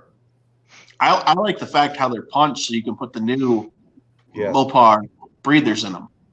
Those look That's really cool. good. Those Mopar breeders in there. That looks really good. Jed, you need to buy those from him and sell me the new ones you just got. You ain't getting my W2s. You got your dad. You got a set. Yeah, you got a set. I seen them. Yeah, I seen them on your video. You got a set. yeah, and that's I gotta do some. I haven't looked at it enough because I've been so busy with my car, and like I actually got stitches in my thumb right now. I cut the crap out of it at work, and so I'm gonna be cleaning and organizing my garage. But so W9s and W2s, I get them mixed up here on the valve covers are so close you can almost run one on the other. And seeing in my video, it actually looks like they had, I think what I have are W2s, like standard 360, 318, W2, and they welded the head just so it would seal better and stuff. Like on my, if you're watching my video, the back of the head's welded for no other reason besides it looks like valve cover to seal. And I'm actually starting to think I don't have W9s, I have W2s just on my W9s and stuff, the valve covers. Yeah, as long as they seal, that's all they got to do. Because I had a set of carbon fiber W9s when I had that sprint car engine, and it would not fit a standard head. That's also funky. You need to get a hold of Raymond De La Lucas on Facebook. I'll get you connected with him if you ain't friends with him. He runs that W25789 group, and he used to work for Dick Landy. He knows a lot. Yeah, that's I need to stay away from the small block stuff. I love it to death. It just to make the reason I got out, me being racing, the reason I got out the small block stuff was because it took so much money and you had to turn so many RPMs to make the same power a big block could for about a fourth. Oh, don't make me go get mine out, Jed. Raymond's got one of guys these and for your a carburetors. W5. I have one of those, but mine's the Holly one, the Strip Dominator. Yeah, this one says Mopar. Yeah. See, I ran 2 5-inch towables with it was like 5,000 CFMs on my small block. And you know what's sad? This W2 340 was supposed to be a sleeper engine. Hey, what's up? Yeah, Angie, that car ain't gonna be a sleeper anymore. You can buy a lot of stuff. You saw the hood scoop on it. And see, I think Jed's going to be really, really surprised how much he's going to be a small block guy after it's said and done, because those W2s will not disappoint ever. And I was looking at my exhaust ports and pictures today, and I'm starting to think those heads are actually ported and they've been like acid etched for the guy who had them last. Mm-hmm. Because they're still kind of rough inside, but I was looking at my exhaust ports with a picture of another guy's W2s that are unported, and my exhaust ports look considerably bigger. And a lot of the dirt track guys, because that's what I run around with, and most of the dirt track guys are round track guys are the ones that ran W2 stuff more than the drag. They did that to cheat because they get away with pouring it, then they acid it and it makes it look like a casting and stuff. So that's very, very common for the W2s and a lot of small block X heads to be that direction, to cheat and stuff. Because in the round world, if you're not cheating, you ain't winning. So. So what do y'all think? Have you guys all watched my small block video yet, or who hasn't? I did. I have not. I have not. I need to go check out your channel. Well, I ended up going to Colorado. I picked up a 434 cubic inch small block Mopar with look at these fenders. Those are awesome. 434 cubic inch W9 motor. It's supposed to be a pretty sweet deal here, and I don't know if I'm going to save up and just take it all apart and rebuild it, because I really want a pump fuel motor. There ain't nothing better than making 800 horsepower in pump fuel. And I'm pretty sure I'd send to Brett Miller to get it done. That's my biggest deal right now. Jed knows me. I'm a ton ram only guy. I've not had anything without ton ram. But you guys don't know who Brett Miller is by chance, any of you? Oh, absolutely. Okay, well, he has his own intake that he made with a single 4. He has casting and everything that literally only made 20 horsepower less than a ton ram will.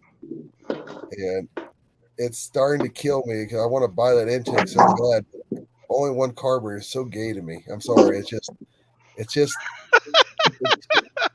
I know people laugh about that, but it just is. I mean, in my world, intake wise, looking wise, the coolest it goes. 8-stack injection is the coolest thing in the world.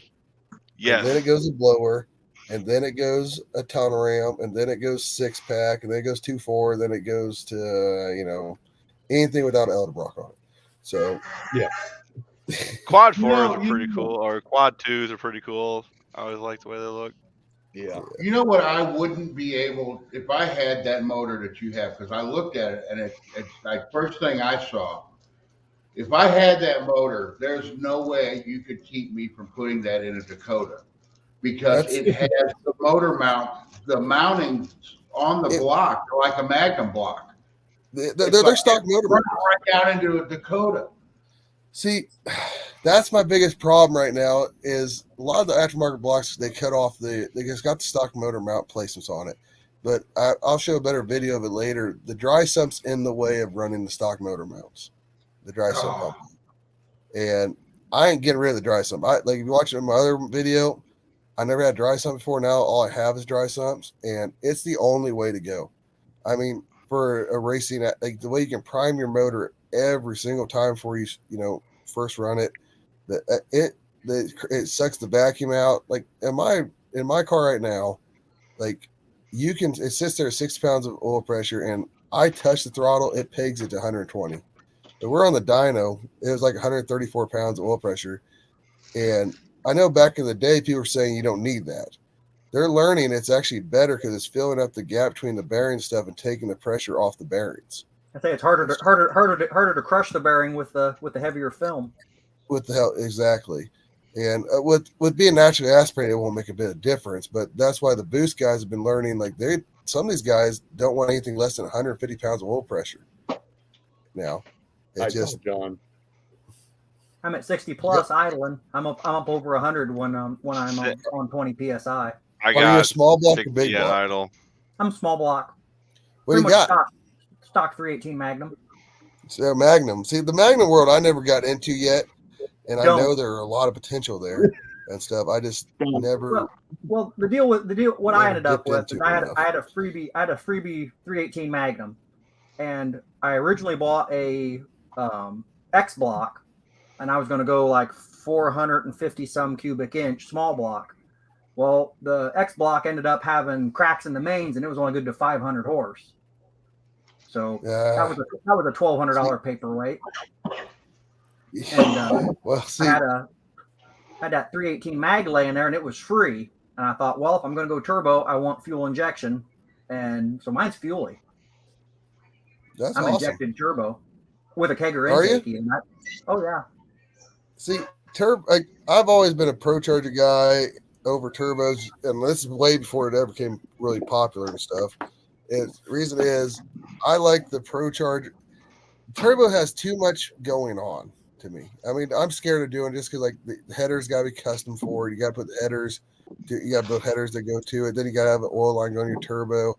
And when crap actually does break, it ruins everything.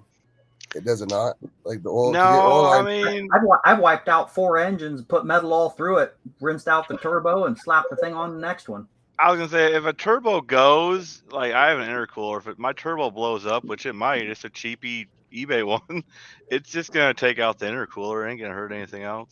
Yeah, mine's not intercooled, so it'll stuff it down the engine, but the kegger will catch most of it. See, my plan is, honestly, you guys are gonna think I'm stupid, but my brother had a really bad diesel truck. I mean, it was bad. I don't remember what the turbo specs are. I'm looking at it, but he got totaled out. And he's got this turbo. I'm thinking about throwing it on and running mechanical injection like I have already, and just running it through the mechanical injection, putting air breathers in the jets and running mechanical injection instead. I am so ignorant when it comes to electric stuff, like electronic fuel injection or just anything to do with electricity. I'm ignorant. So how would mechanical fuel injection work with like the rising need for fuel? Like I don't know much about mechanical. How's that work? So I was talking to Alcadigger about it a little bit. It's a little bit, like I said, I haven't done enough research to know, but I know it does work. Because that's what they used to. They actually did that back in the drag racing days, like when I first started. I've seen pictures, right? I just don't know how.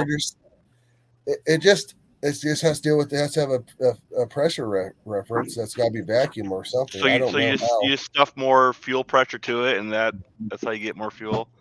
I guess that's because the thing is, because it runs off of pressure and has a high speed lean out and off of spring pressure. So I guess it'd just be a spring pressure deal you put in there. So what controls like the injector duty cycle? Like on Dude, mechanical. there isn't. It's open all the time. It's just The mechanical injection does not have anything like those lines are there. It has pressure to it. It's spraying fuel. And so it has enough. It has enough. So like mine has 2 bypasses, I believe. I have to think about it. I have a high speed and an idle bypass. So like inside there is, it looks like a triangle, like a triangle shape. And more you open the blades, more it lets fuel through to go to the injectors. And like blowers are a lot more radically open. The triangle's way different shape than naturally aspirated is. And that's how it controls it. And then on your main, so you have a bypass that goes right from the pump. It tees off. It goes off the pump, then it tees off back to the tank. It has a pressure. You put different springs in there, and it has pressure that lets it over.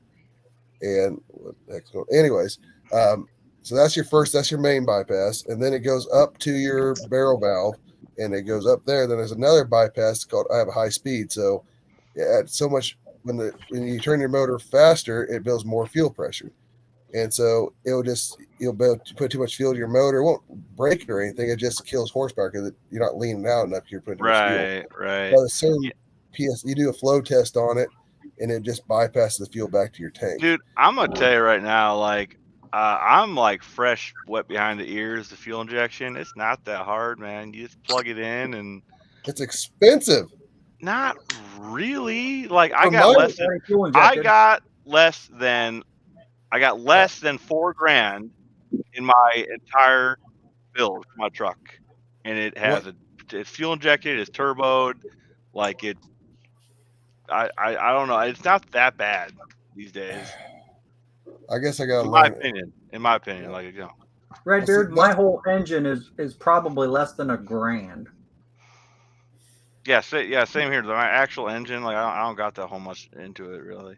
Maybe $1,200 because my engine, I put bearings in it. The most expensive part in my entire engine is a $400 or $300 camshaft. Now it's $400 camshaft, and valve springs, Cometic head gaskets and studs. That's pretty much it. Yeah, man. I did springs, I did a cam, and new head gaskets. I'm about to look up your videos and stuff, guys. See, my problem is that's what I already decided is I'm going to go ahead and when I take my tunnel ram off, I'm going to go ahead and weld the bungs because I already have the fuel rails. I already have the really, really, really. When Jed and I went to Indy 3 years ago, I was going to ProCharge and I ended up buying a whole electronic fuel injections like fuel setup, the fuel filters, the pump. The pump's like, shoot, I think it's like a $2,000 fuel pump now, electronic fuel pump. The injectors, the duty cycle, I forgot what they were like. I think they were 140 pounds, 160 pound injectors for alcohol. I end up getting all this stuff. When I take my engine off, I'm gonna go ahead and weld I don't know what you call them, bungs for the injectors to go into. Yeah, the injector bungs, yeah. And that's where I'm trying to figure out where I want to weld them in under the tunnel ram, so they're kind of hidden. Because don't get me wrong, I think injectors are ugly as hell. I just think those things. I agree with you. But if there's ever a fuel leak or this and that, it's kind of a bad spot for them and stuff. But this is a way from now before I get there, Chris. But yeah, we're losing everybody else. I can tell they love their carburetors. Oh, that's all right. I will never go away talk from about car carburetors. stuff. Hey, carburetors are great. What I set these up for is like a bunch of guys sitting around in the garage talking about car stuff. Hell, they talked about guns for a half hour on last week's live. I got these injector bungs right here. They screw in. Like, oh, that's sweet. Yeah, I found them randomly on eBay one night, and then I got the I'm gonna put these in the lathe and turn it down into a barb just to put a hose on it. But yeah, this is gonna be my setup on something. That's actually pretty cool because that almost, what pipe thread is that on the small? Oh, You know what? I don't know yet. I haven't checked it with a die or anything. I gotta check I'm mine because honestly not sure. that'd be kind of cool just to pull my injectors out, plug that in. I only have Yeah, to, like that. That's oh yeah. I'm gonna use these on my 300. I'm just gonna like tap holes in the stock intake and this screw. Because the best part about that is I can always take this off. I just unscrew them, put plugs in the holes, like it's back to carbureted, you know. Right. So see, I'm gonna try these. that's awesome because I'm big into. See, I TIG weld for a living, aluminum stuff, and I got it a lot better in the last few years about doing it. But once you do it, it's there and it's done. Oh, I got something even cooler. Where is it? All right, hold on. You guys continue. I go. Okay, I gotta ask Patrick a question. Patrick, do you want your really awesome dishes back that your wife gave us cookies in from Andy? We weren't expecting to get them back. I mean, we got them all washed up, and we're not doing anything with them unless you want them back. you don't have to. They're just cheap Tupperware or cheap Ziploc stuff. What is that? This is an injector bung. It's a weld-in one. Okay, so you take the top off here. Mm-hmm. You put your injector in, you put the top back on, and then it has threads for you to put whatever kind of fitting you want in there. And then these little screws hold it all together. You just weld this into your intake. Okay. I got these. Okay, so normally these are stupid expensive. I got these off a guy from like Belgium or Germany or something. He builds pulling tractors, like big gnarly pulling tractors. And he made these custom. He made these custom, and I think he only charged me like $125 for 8 of them. That's not which is really good because normally stuff like this are billet, and they're like $89 a piece. Oof. But yeah, these are really cool. I'm gonna use these one day. I just got them just because. But yeah, this would be like if you know how to TIG, like you can just weld these in super quick, no fuel rail, and you're just done. Well, see, that's why I'm thinking. I'm gonna be probably taking my motor apart just to. I know I have valve springs that are bad in it.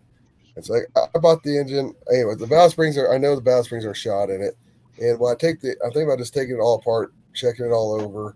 I'm looking for a 55 millimeter Hemi camshaft that'd be good for nitrous, and that's what my cam journal is 55 millimeter. And I like to find because my car is all set for nitrous. I built a nitrous motor. You know, Jed knows all the whole story behind this. I built a nitrous motor. We put it all in my car. Well, we didn't build. We bought the nitrous motor, and long story short, I saved up money. I set my car up for nitrous, but I hadn't got it NA set up right. And the last pass I made, I was trying to make an 8-second pass for the first time. It was a 540 with Victor heads. It was a great motor, and I ended up throwing a rod through the motor on right before I was about to put nitrous on that pass. I was like, no, I'm gonna try one more thing.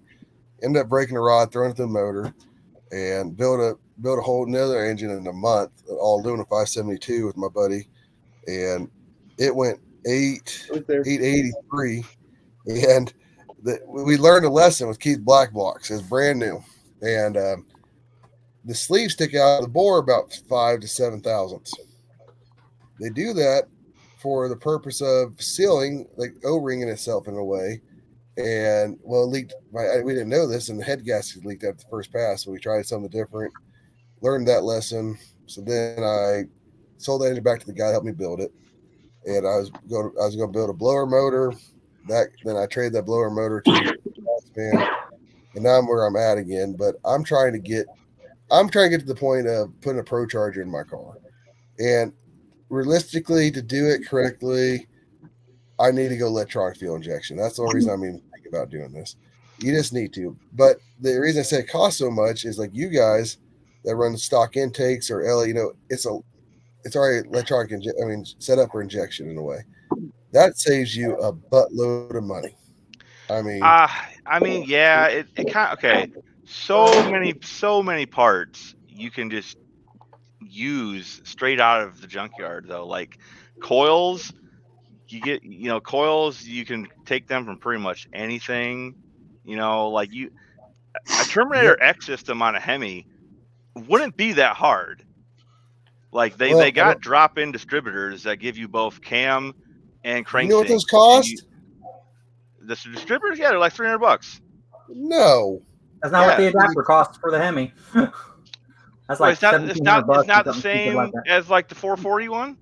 Yeah, see No. the 440. I've seen the 440 ones. I've seen Holly did come out with one, but they're not like if you want to run like a mag setup, the mag like to run like actually run a mag off one. I'm not running a mag yet, but I was planning on it. It was Alky Digger just had them built. They're $1,700 through Alky Digger, just for that drop in Are we drive. talking real Hemi or are we talking Gen 3 poly crap? We're talking wedge, my wedge engine. That's not a Hemi, but still same difference. It doesn't I make a kept hearing difference. Hemi. Jed, no one's in your world of dual plug. Okay. Hemis. Yeah, they're like $400. All right, my bad. Yeah. Okay. Well, then, there's $400 there, and then, okay. And then the But what- Terminator is what, $1,000, right? Okay, so there's 15, and then you need injectors. I got the injectors already. I mean, that's not, and then like the fuel system, but like you're still looking at like, I don't know, probably if you got the injectors, you're looking at under $2,000.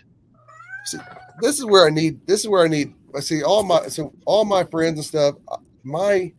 All my friends are in their 60s. Okay, I've been a young guy in the old man world, and everyone is strictly carburetors, which I love carburetors. I bought some Dominic Thumper carburetors. The best thing I ever bought, carburetor wise. Okay, I hear you, dude. Blow Those through things are carburetors are freaking expensive, though, man. They are, and I bought two of them. I bought 4 from him so far. I bought 2 Demons that he did that worked great, and he did all of them. Had his stuff through it, and then I went ahead and bought his billet ones. It picked my car up almost 0.2 of a second by going to his billets. Yeah, but the money you spent on those carburetors. $2,800. Yeah, fuck that. That's a lot of money for a Yeah, carburetor. trust me. When I looked at my Tunaram with the nitrous plates, I didn't have a fogger, just nitrous plates. The nitrous, what I did to run nitrous, it was almost $6,000 between the carburetors, the Tunaram, the nitrous plates, the bottles, and everything. Yeah, it's like why? Why did I do man. this? You're also in. Modifying your Tunaram to be fuel injected though would be pretty sick. Yeah, and I thought about it. And I actually looked at it because I was looking at doing the. I'm trying to find where I can get the like Pat Muse's and stuff. Doesn't have to be theirs, but I like the 2 barrels, 4 2 barrels that you put this over each intake runner on each of the corners and stuff. I think they look sick as, but I can't find anyone that sells them. Even if I ever went to. But like a And split these dominator? what? You talking about a I had- split dominator? They're like split dominators, but they're just throttle bodies. And they're just throttle bodies that go over for electronic fuel injection. So, and Like I don't know, man. You could just get 2 like of the big 102 millimeter throttle bodies and just put those on top. dude, And like, I have 2 of the 5-inch toilet bowls I could put on top if I wanted to. I used to run on my small block, and that's where I have arguments with people like, oh, you over carburate things, you over it. An engine is an air pump, correct? So if you tune your motor fuel wise and you give it all the air it can ever want, it's nothing wrong with it. It just takes the street ability away from it. Like it's all or nothing. But like, well, see, that's like the best thing about fuel injection is like you can make anything like running the street good. You don't got to worry about that anymore. electronic. See, Yeah, electronic. you got control of the spark table at every RPM range, no matter where it's at. You can take it away, add some. Like you can do whatever you want with fuel anywhere in the table. Like you don't got to worry about drivability anymore. Well, that's electronic again. Like say, like here's my deal. I always told people it's how dumb with electronics. If you gave me a brand new Holly Dominator setup and said all you gotta do is wire it up and you can have it, I'd hand it back to you. Like that's how ignorant I am with. It's so easy though, and you can do stuff with electronic fuel injection. And I know Jed will disagree with me, but you can do stuff with electronic fuel injection that you can't even dream about doing with a carburetor. Well, I can pick a cell with vacuum with what the vacuum is and what RPM, and I can take that one cell and lean it way out. Thank you. Lean it way out so I can cruise.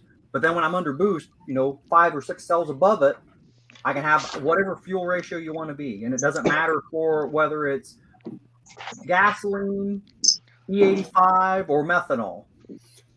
Where do you guys? So did you? All right, you guys must be smart enough just to be able to read this and learn it. Oh no. Right? You know, So you have- actually, no.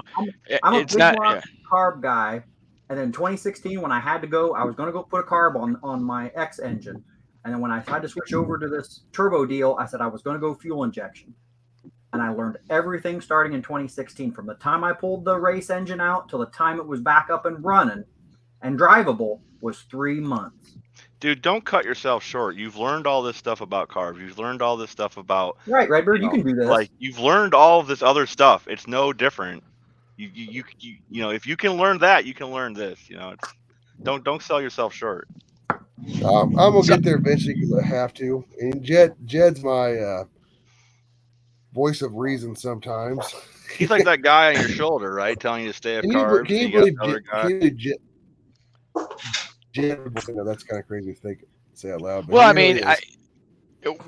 we're bringing 2 cars. One's fuel injected with Holly Sniper, and I was thinking I'm doing a tunnel ram and a 30-second conversation with Jed. Yep, I'm just going to stick with the carbs on that. Yeah, It's so much Well, 'cause cheaper, and you're- carburetor's over 100 years old. It's proven technology. It always makes more power than fuel injection. Not Always. mechanical. Not mechanical. Mechanical injection makes more power than the carburetors. Tank. Lick my tank. What? Lick my tank. See, I think don't he's like- asking if you have shoulder Balls pain. in your asshole. You know what? Yeah, Anyway, just back to my point is that a carburetor that's properly tuned needs no choke, and it will always function. My Duster sat for like 4 months through winter. It's got this crappy gas in it. I went out there, gave it 2 pumps in the last Duster video. It fired right up and idled. And I know you can do a fuel injection, but that's the thing about a well-tuned carburetor is it doesn't have to sit there and pump the crap out of it. It ain't gonna backfire. And this is with a Holly double pumper, albeit. And I mean, just for the price comparison, I mean, you go pick up an old double pumper core for $200, and it just works. Hey, I love carburetors. Like I was running my mechanical fuel pump I run in my car. I was running my mechanical fuel pump that puts like I don't remember like 160 psi or whatever out when it's on full thing. I was running on my carburetors. I just ran the same thing I told you about. Ran the shut off fuel line. I had a bypass spring that anything over I think it was like 6 pounds, it bypassed it all. It still was overflowing my fuel, so I ended up just running a return line and it got rid of all that problem. My carburetors are the okay, let me rephrase that. Carburetors, if you're running gas, is the best thing in the world. I agree with Jed. Now, the thing about your electronic fuel injection, the reason I like it is because you get the computer, because you can change your timing on each cylinder. You can change your tune on each fuel. cylinder. Yeah, fuel and timing on each cylinder.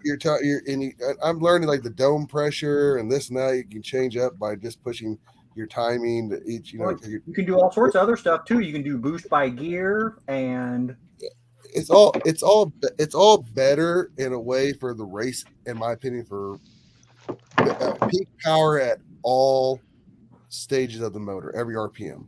You can make better power all the way through. A carburetor, though, is the simplicity of a carburetor is overlooked too much, in my opinion. You guys have, I don't know, Jed's over here doing stuff, not even listening. I'm going to show you the best carburetor in the freaking universe. All right, so I know you guys down south don't have like a lot of E85, right?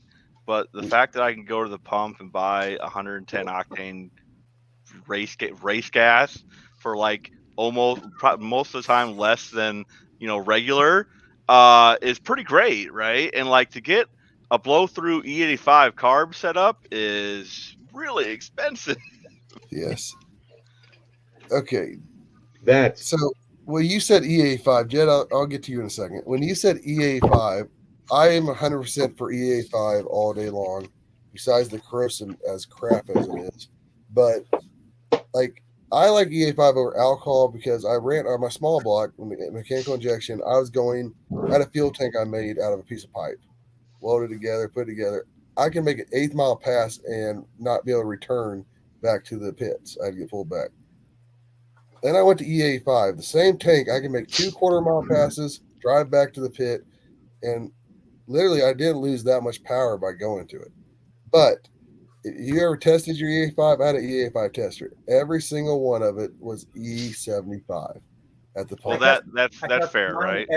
Every time I get every time I fill up at the local station, which has some of the best E85 in this whole area. There's a whole racing team up in Fort Wayne that actually comes down to my town to get the E85 out of the pumps down here.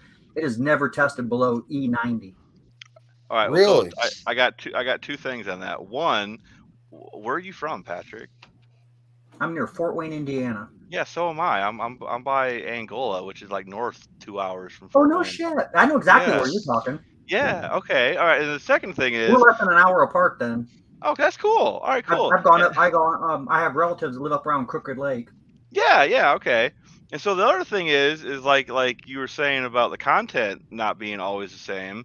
They have content sensors that you can have with any ECU nowadays, and you can set it so it will pull out timing depending on how high the content of alcohol is. So if you're only getting the E77 or whatever, you can just it'll just automatically pull out some timing and you're good to go. You don't even gotta mess with it. When you guys see my car, you're gonna see like I was really like it's a big deal to me. I put a 7AL-3 in my car. Okay, I was running a 6AL for a long time. So y'all are talking about your ECUs and this and that. It's way above anything I know or do. It's really not that hard. I mean, my car's not even sequential. My car's a really dumb setup because You're I just don't batch fire. Yeah, I'm bank fire even. Yeah. Wow. Yeah, So alternate. you just got crank position. You don't got cam. I don't even have crank position. Really? What? Jed, It's we're in fired. the wrong It's not world. nothing between the injection and the engine is synchronized. It just squirts it down in the port. And No shit. I like simplicity. well, and see, you got to remember, my ECU, it's nothing very conventional. It's a Mega Squirt 1. It only controls fuel. Wow. I built it back in 2003 when they first came out with it. Yeah. It was $250. So, I mean, you guys talk about all this fancy stuff, and it'll still do content sensor, and it would actually control the coil if I would actually go that far. But I just don't want to let. Right now, I've got a MSD programmable that runs my ignition, and yeah, I have two systems, but that's the stuff I had. Right. So, And so you like, got for you And it guys, runs there's- like you can do something wildfire. that. Yeah, I can it is a batch fire. Huh. That's pretty. Like I don't even have I do have a boost referenced fuel pressure regulator, but it's a stock one. It's off Right. of stock. My fuel rails are off of a 92. Has a return system off of a 92 Dakota.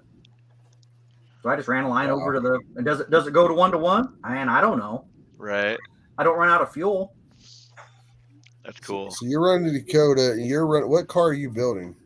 Oh, Kim? me? Oh, okay. Yeah. Yeah. So it's an 87 Ford Ranger, and I stuffed an LS4 from a front wheel drive car into it and made it rear wheel drive. And I put a big turbo on it. So everyone here is going to the thing in the. We're the trying to. We're going to when we get our subscribers. Yeah, man, I gotta get them subs. I'm trying. So so how can I help you guys get subscribers? Because y'all help me, like just subscribe myself or Jed over here. 20,000. Jed with 20,000 freaking subscribers should be sharing all of our shit. Yeah, to be fair, Jed should be doing live with Jed should be people. doing the work for us. What are we doing here? What we need to delegate this mother. Daniel, all you gotta come do is come hang out with me. You know what? Hey Jed, my car's at Brian's again. We should get that red truck going and make a video. I got Jezebel's original engine in my in an 80. No, 80. her original engine is You know, Jezebel's original engine is actually in a crate in my backyard. And the engine after that 318 was a 440 that's back in the car. You got that intermediate engine. Yeah, okay. I got the intermediate one. It still says Jezebel on it. It does. It's also got a dick on the oil pan. Yeah, I know. Patrick, so you have a 318 Magnum, yeah? Yeah. Is that what you said? Okay. So did the 318 Magnums, they came as distributors, right? Yes. Can you mod them to like provide cam sync from a stock one? I could. You can. 'Cause I was looking into this the other day. I couldn't find any information on it at all. Well, So see, like, what the real thing you have to do there is go ahead and convert it. You have to use the Magnum one. See, I actually put electronic ignition one in it from an earlier setup. So it will work with my MSD setup. But Gotcha. the stock Magnum one is that's exactly what it is. It's only fuel sync, and it's just like a cam position sensor. So it does. Okay, that's good to know. That's good to know. Because And so like, I'm going to put a crank trigger and stuff on mine, and start heading that way. so okay, if I were you, if you're doing that, like the cheapest way to do it, right, is get one of the 24 tooth crank wheels, right? Get a 24 tooth one like the LSs have, and then just get the LS stuff out of the yard, the computer and everything, and use that. Super cheap. You can get the tuner to tune it, right? And all you need is 1X cam sync and 24 wheel, and you can just you have to change, like you have to like make the firing order match up, right?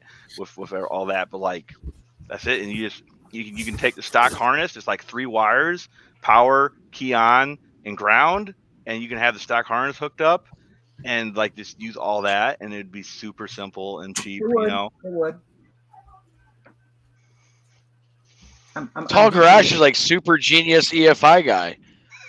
Dude, I have so many weird engines I'm converting over to like the Ford 300. It came EFI, right?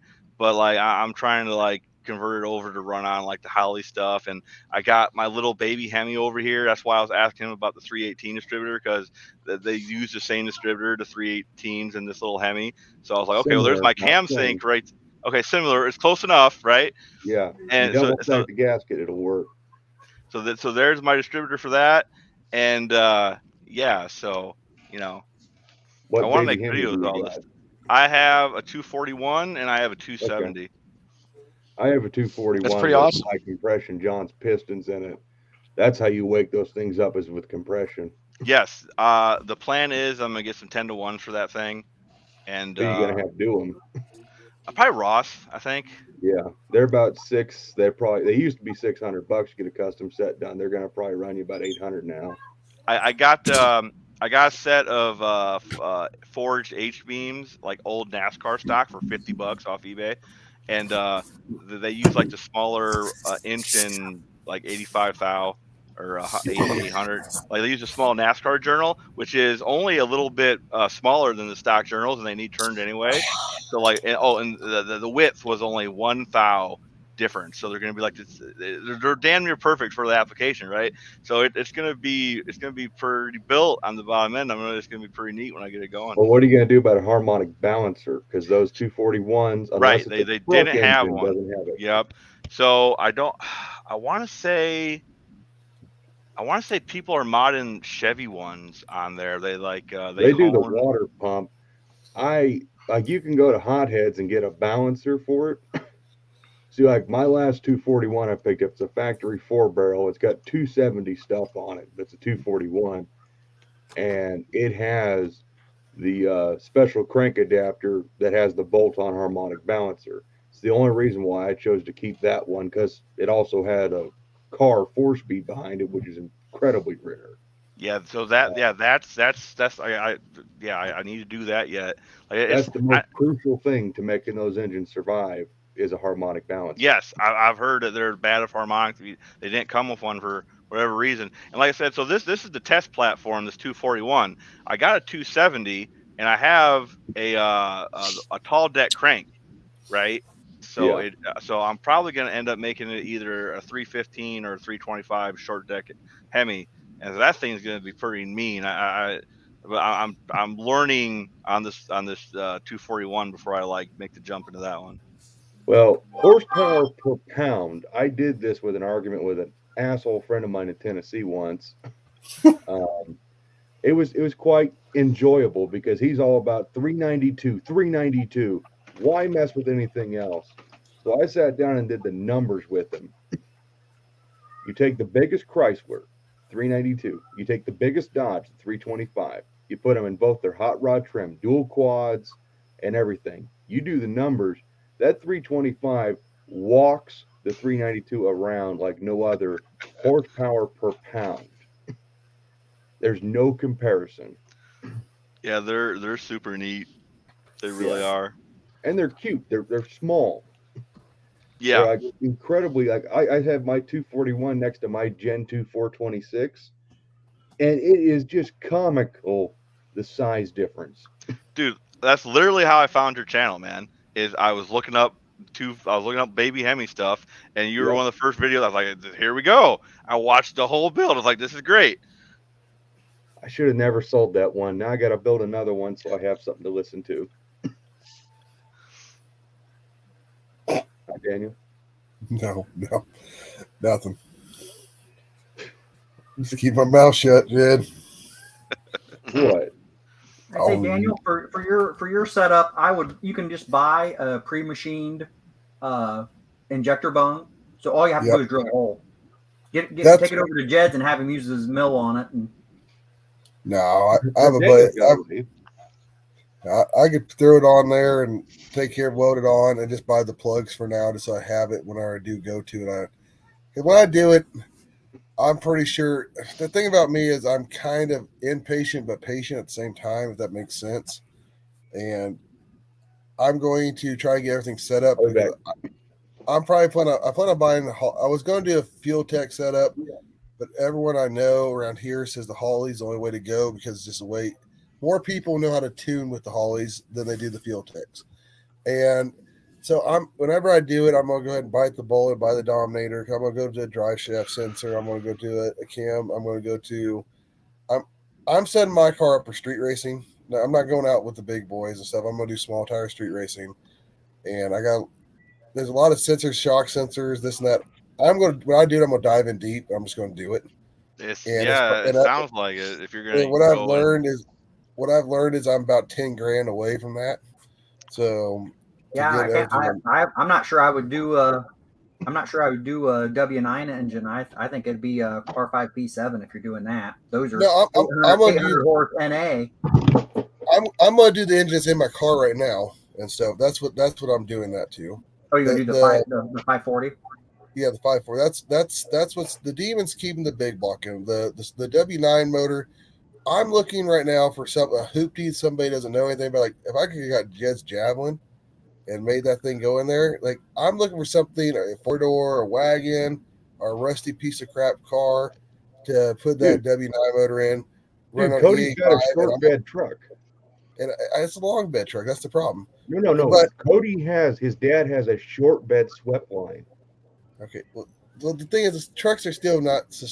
I'm looking for a sleeper, and I want to put like a 600 shot. I'm looking like put a 600 shot of nitrous to the thing, and just drive around an EA5. There's a guy up here selling like 4 Little Red Expresses.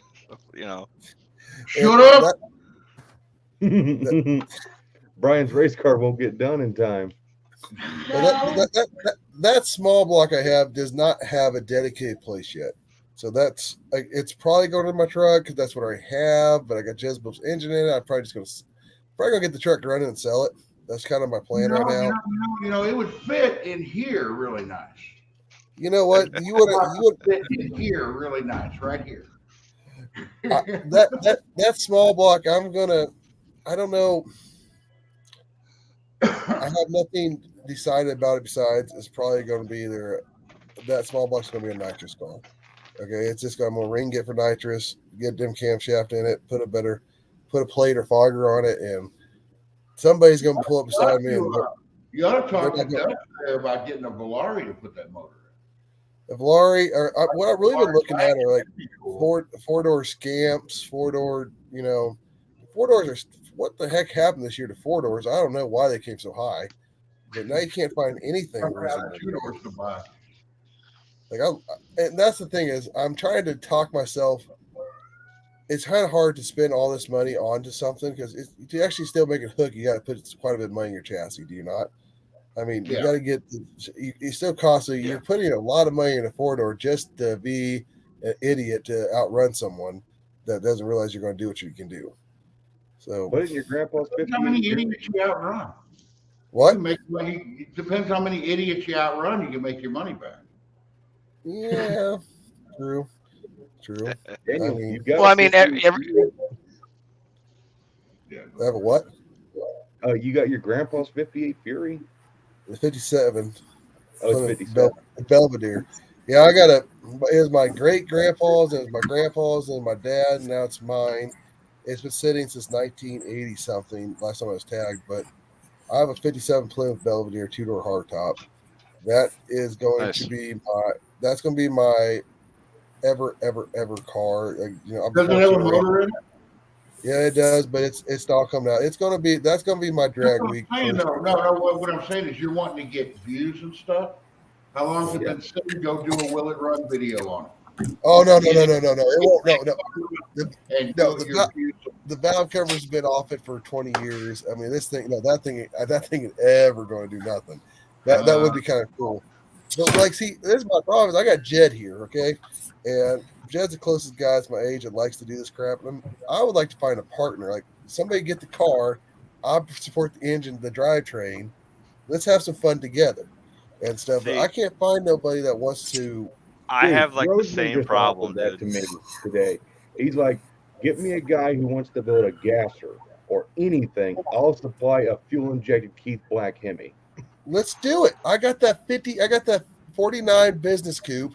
I want to make a replica of High and Mighty. I don't know if you guys know what that car is. Any of you? Absolutely. Okay, High and Mighty.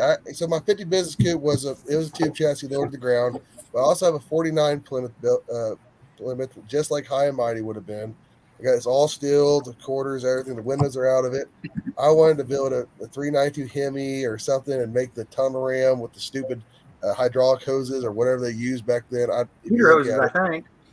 Yeah. Yeah. So I think like I'm a nostalgic guy, but I like to go fast, and most nostalgic stuff isn't that fast or safe. And let's put it that way. Yeah. Jed's like, I don't know.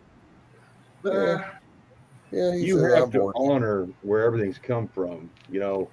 Dual distributors, dual spark plug. They didn't have that then. That stuff's so cool though. I love Yeah, like they stuff did like back dual back in like distributors. 70, Ah. 71. Sox and Martin.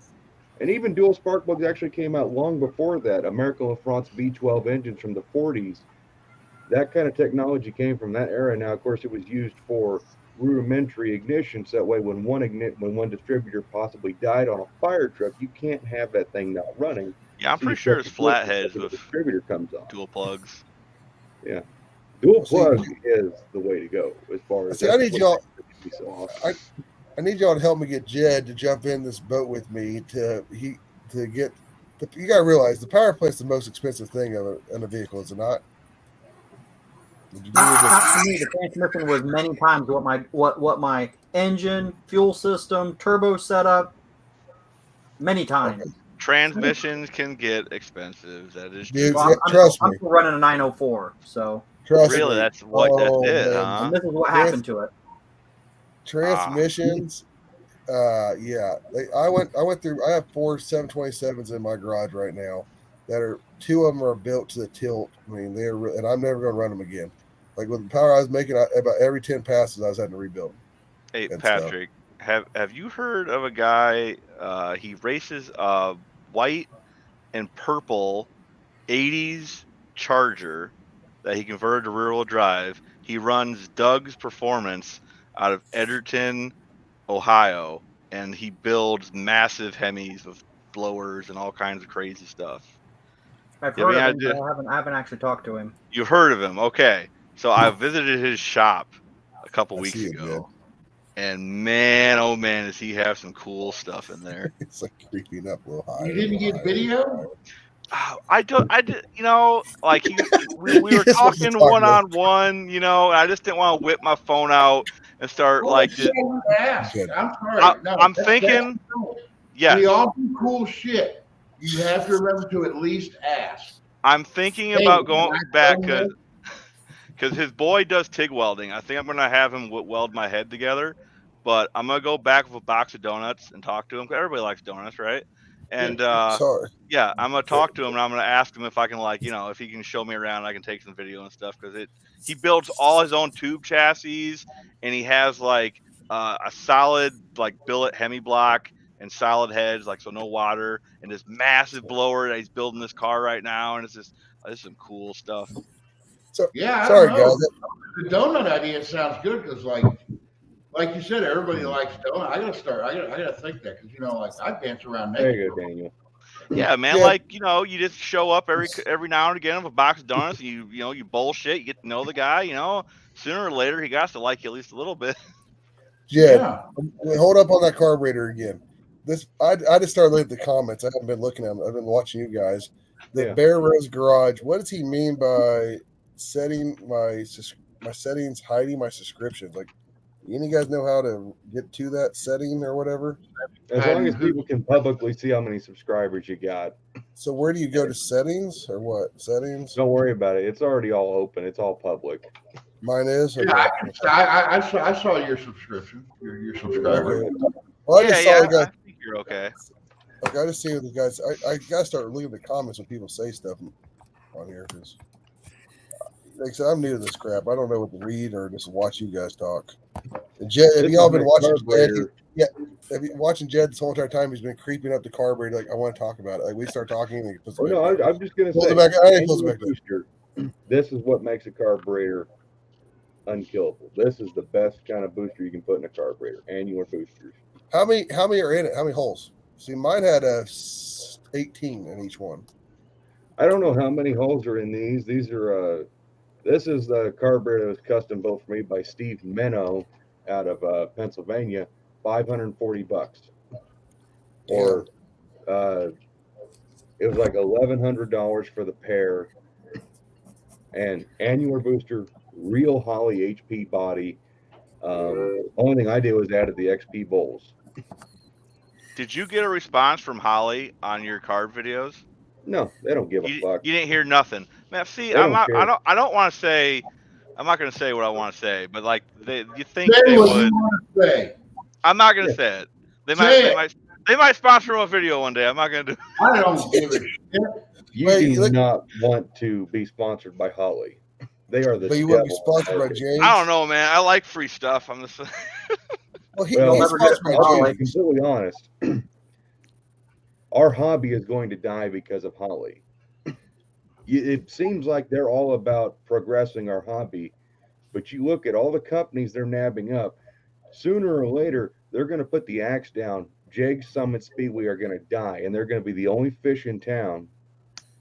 And then they're going to do whatever they want with the parts. They decide, well, you know what? The government no longer wants us to supply you with hot rod parts. Guess what? They're the only fish in town. It's all gone. So, in my opinion, working with Holly is the worst thing someone can do, getting in their pocketbook.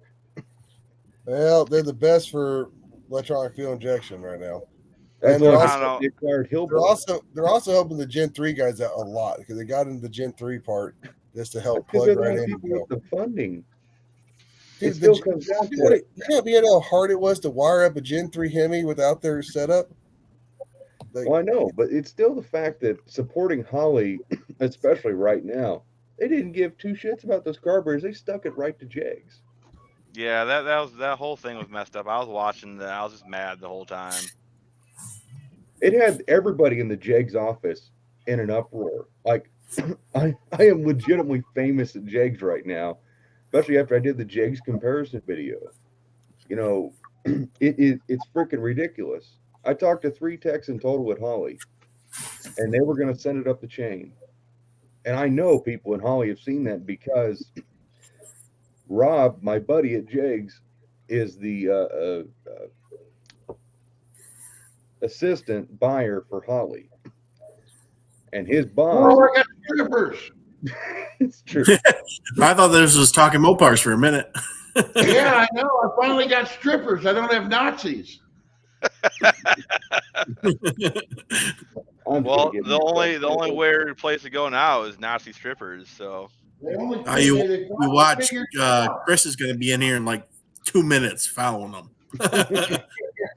Yeah, he did say he's going to be back at the weird hour. Oh yeah, he'll probably be back at the weird hour. That ain't too far from now. Because Jed's on his. This is how these things go. Jed goes on his Holly rant, then he gets mad. And he's got to make himself happy. So no, I'm just gonna stop.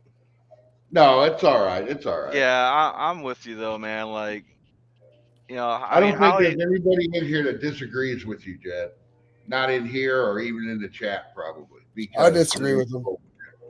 I want to talk about that sign behind you, Jed. I want to see more of that. The sign? Yeah. Like, Pressure 5-star. That came from my friend Mike here in town.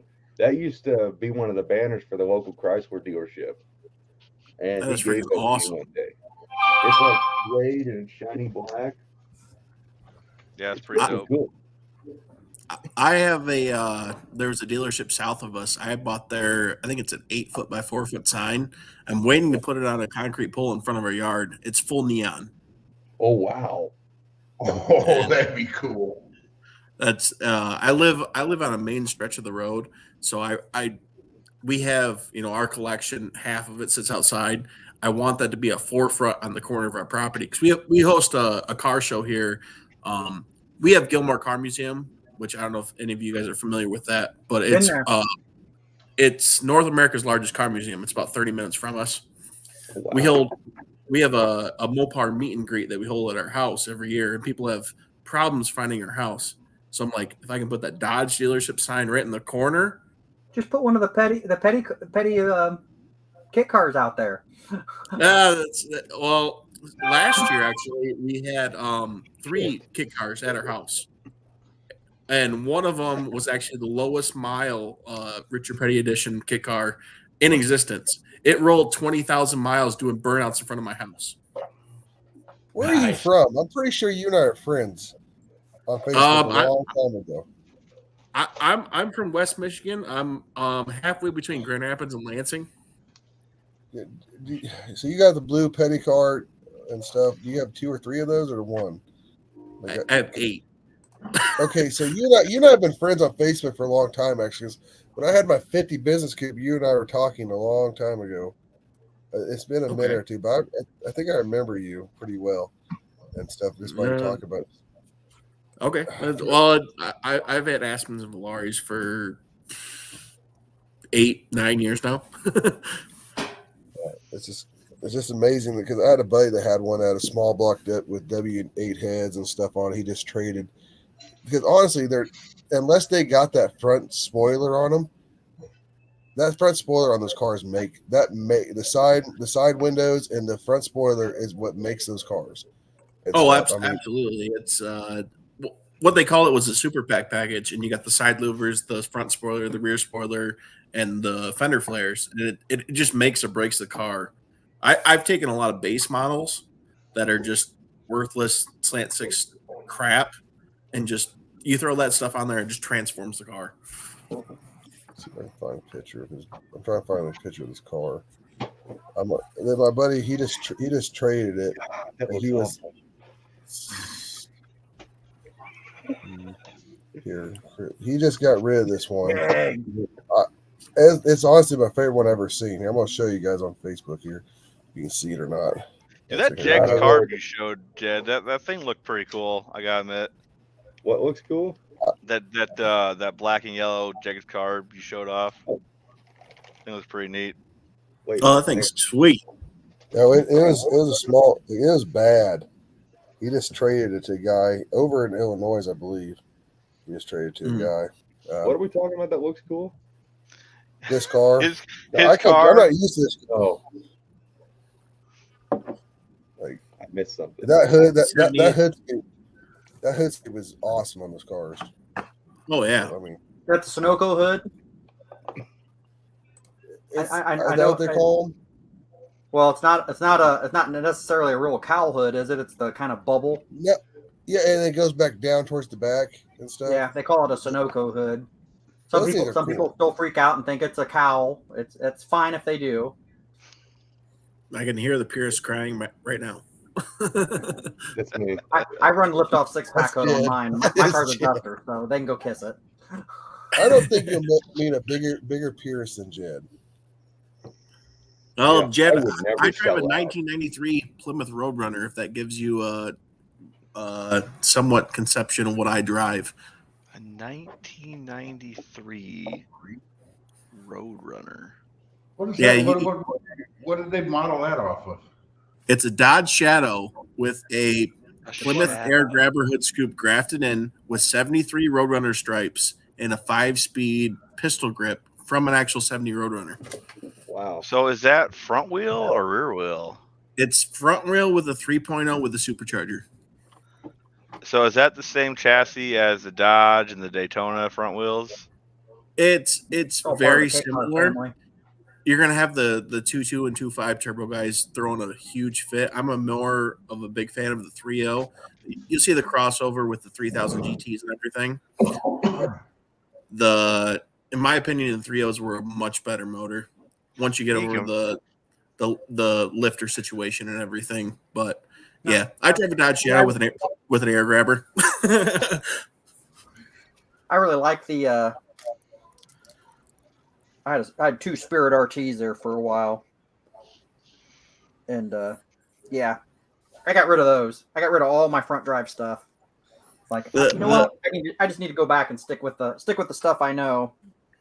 The front wheel drive community is absolutely it's kind of a horrible community to be a part of. I think they're very parasitic. They are not into helping the community. They're more for themselves. That's why I kind of got it out of it in the same way.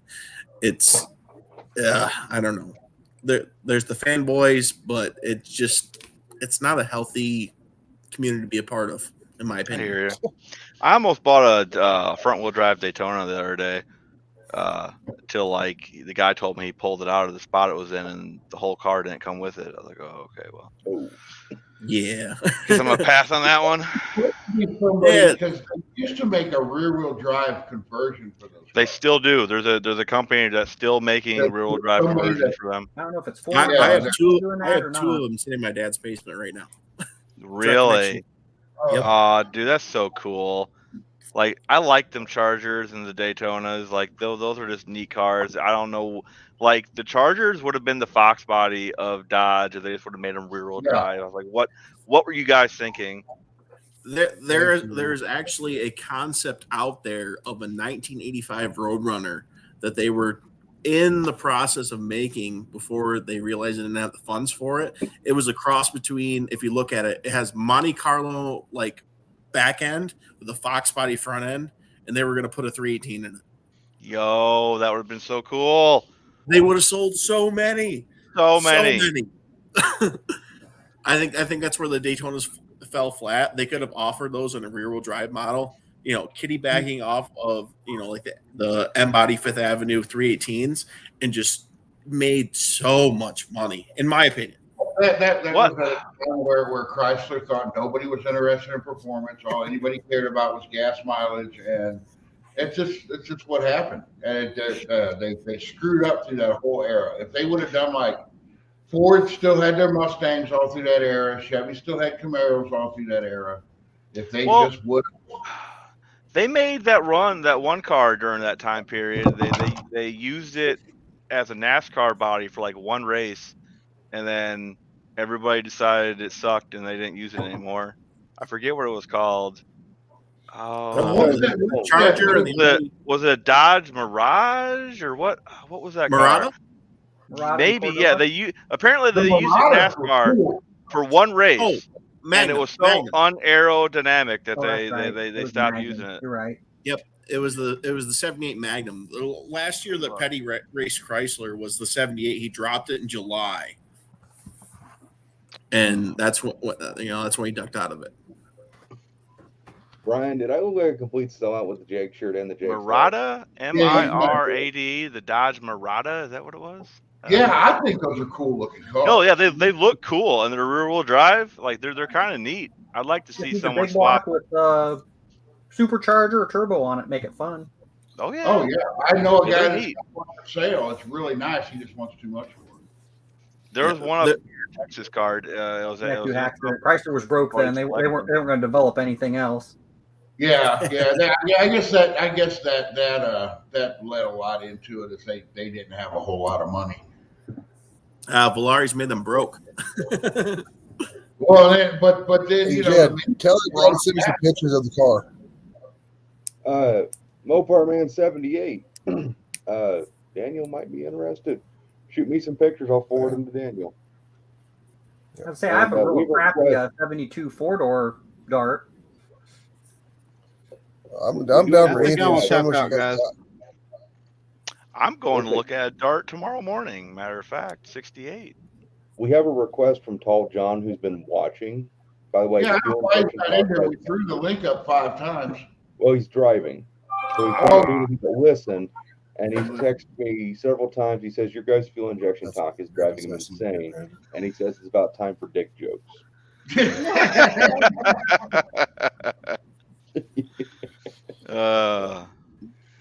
Call John. We could talk about anything in here except, well, certain things we can't talk about. But we can talk about fuel injection. Bear Rose is right though. He made a good point. The Camaros during that time, like they looked okay, but they were kind of junk from like brand new. What, the 3rd gens? Yeah.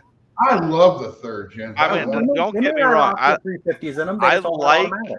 the way they look. The But, Trans you Ams drive- are way better. You drive them around now, and they're all clapped out. Every single one of them is clapped out. Oh, I absolutely. think I'd rather have the Trans Am any day over the Camaros, the Gen 3s. I don't know. That air, The Trans Am is more swoopy. Yeah, it was Yeah. too swoopy. I didn't like the front nose on it. It was too I like the Firebird and Trans Am. the Firebird, the black and gold edition they have with the Air Ram hood, it was a bad looking son of a gun.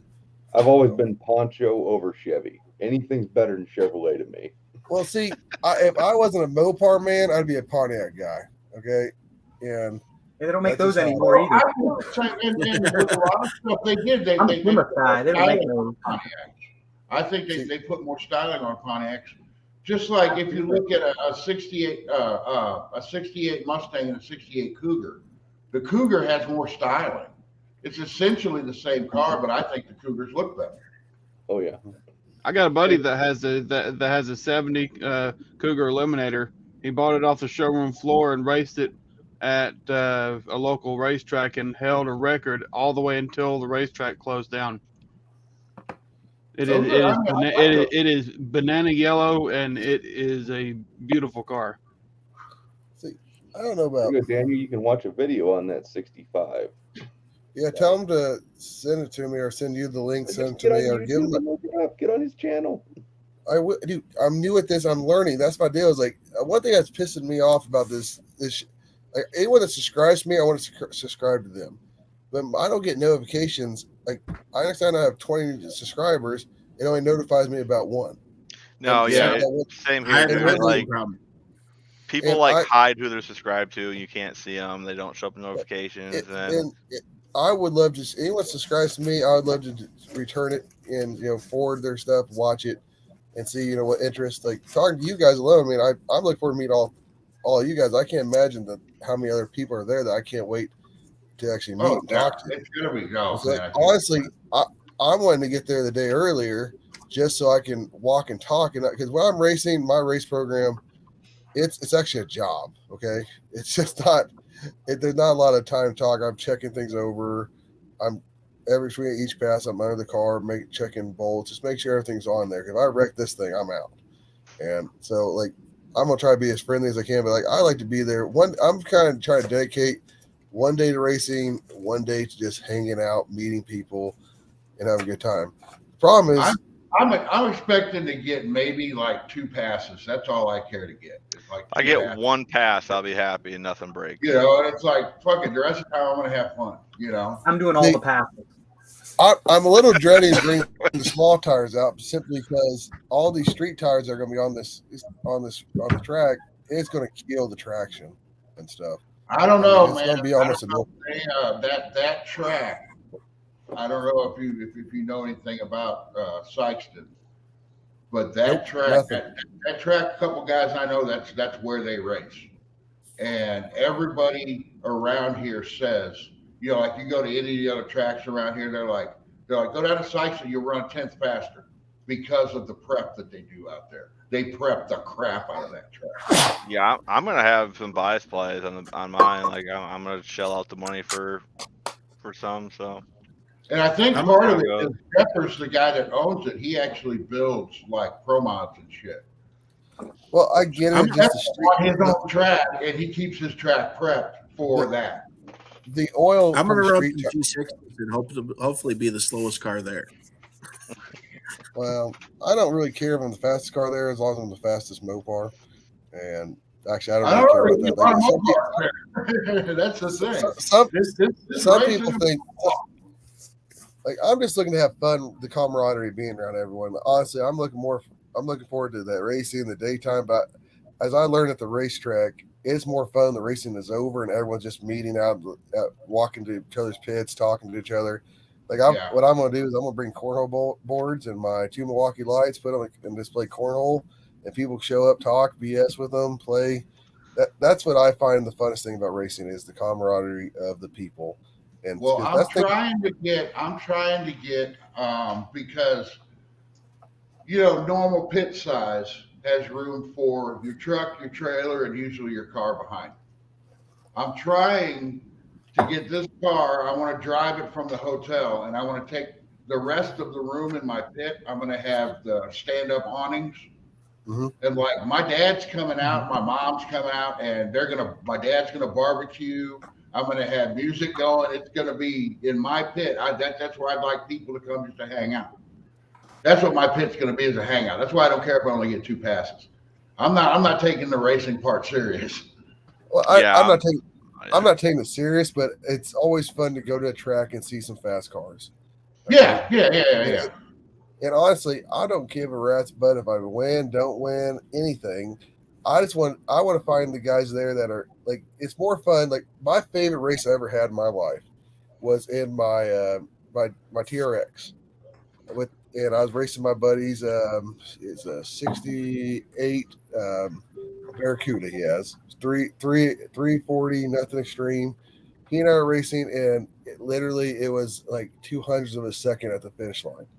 I mean, it was so close. Every shift, little pull here, little pull there. Like, it's more fun to find somebody that's right there close to your time. You're side by side. You don't know who's going to get it each shift, especially with manuals. You bang gear. He pulls on you, then you pull on him. There's more fun doing that than anything. And that's why I think everyone just be honest what they run and stuff. Like, and then you try to line up people that are closest together, because it just makes fun entertainment to watch for them and the spectators. Yeah. That's. I think somebody's bringing like a 64 or 65 dart with I think it's a 572 wedge in it. Big. That's what my dad was telling me about that. Actually, my dad texted me telling me to tell y'all hi. We're going to get it. We'll figure out one of these videos when it's not too late. We'll put them. I'll get him and I together on here. But no, it's like my dad was telling me about him. He's run like 440-1s on a 572 or something like that. That's what I was told. Yeah. Where's he from? Do you know? I would have to go look at his channel to figure that out. Not sure. Okay. Yeah. So, but y'all, when y'all see me down there, if you guys can hook me up beside Jed, I'd really appreciate that. I know you know more about it, Dust. I did, because I'm bringing my RV. I travel for everything I buy, and I finally found something that was only about 30 minutes from my house. End up getting a 1996 diesel pusher. It's 40 some feet long, no slide outs. It looks like something from an 80s porn video. All glass on the side, carpet roof, this and that. And I got it for like 15 grand. It was some really, really good. It's 41,000 miles, put tires, alternator on it. And the dang thing, it's the same, better fuel economy pulling my race car than my TRX does. Okay. And we're going to take it down there. And I'm trying to, I don't know, Jed and I talked about a little bit, but let him and his dad stay in it with there too. So it saves hotel. Because Jed and I are penny pinchers. We don't seem like it a little bit on car parts, but anything like T-shirts and hotels. And he and I stayed at one nasty hotel one time. Oh, actually, and then the one time we were going to St. Louis to go pick up some W2 stuff for me and him, and he said, "I'll pay for the hotel." And we left that night, like it was like 8 o'clock to go to St. Louis, and we picked up, and we get there about 4 o'clock in the morning. So I ain't paying for the hotel. We're sleeping in the dang truck. Yep. We slept in the truck that night. It was hilarious. Yeah. Hey man, more money for car parts. If someone can help us be beside each other so he can set up his tent, I just bought me one of those Mopar tent things. It's great, but he can sleep. I just would appreciate that if you could help me out with that.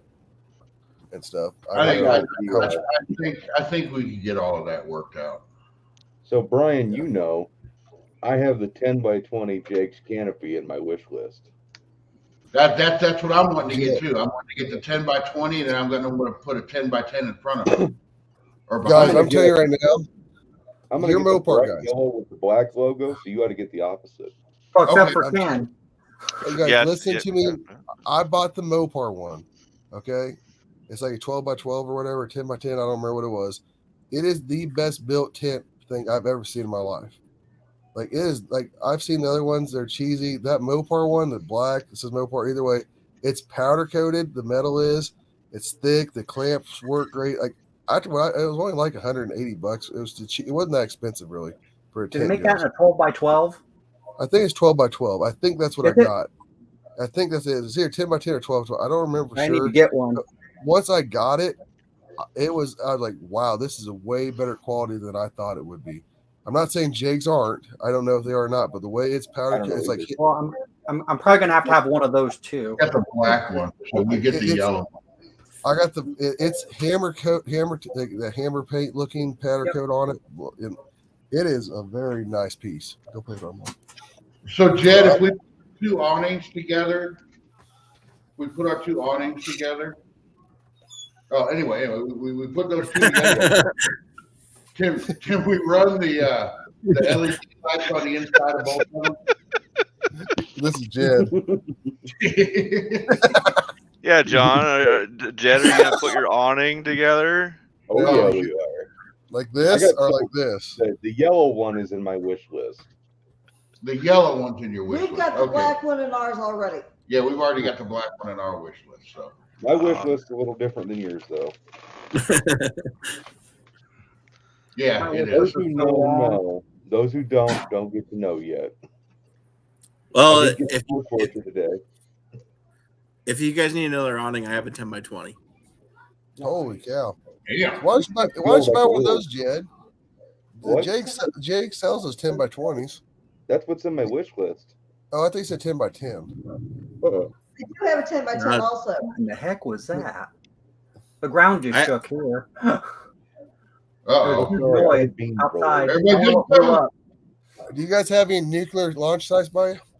Not by me, but there's a huge bean processing area that if they get the dust level too high, sometimes that blows up. Well, hey, if we have World War III before the event, we'll just do a Mad Max theme, and we'll all still show up, building right? a car, man. We're all going to keep track of the days, and we're all still going to be there in sight. Yeah, we'll all still show up. Just lots of leather and spikes and all the good stuff. So. Oh yeah. I got the Mad Max Aspen covered. Yeah, chrome everything. I say I'll bring enough firearms and ammo, and we'll be good. There you go. Well, fine, yeah. I got us all sorted. I got enough shackled up Mopars to keep you all covered.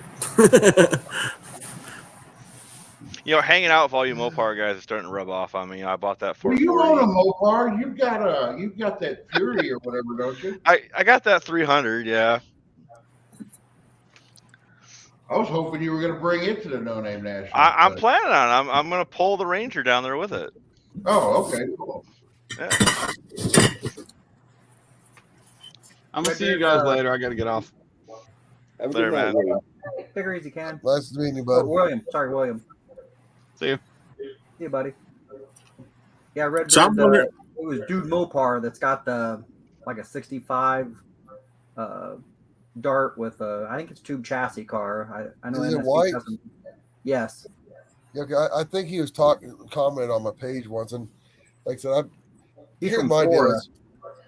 Okay, see, I'm gonna check it out. See, mine's not really a tube chassis car. It's an old square 2x3 tube chassis. Like I guess that's considered different than tube chassis. More tube chassis is like all round tube.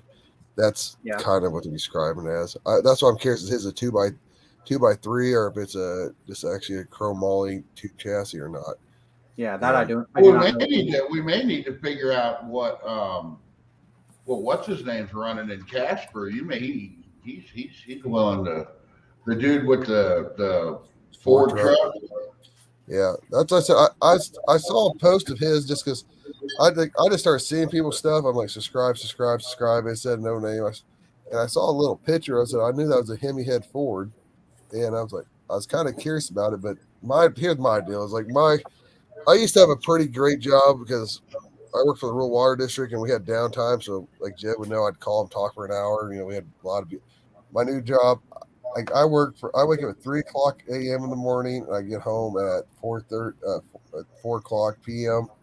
And I stay up till my kids get off the bus, and I go to bed at 8 o'clock. So like my YouTube watching time has really, really, really sunk.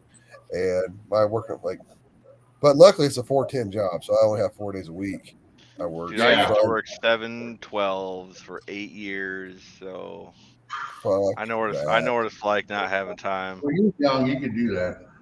Well, yeah, I was. I just said something my dad said. You rich? I made good bank there for a couple years.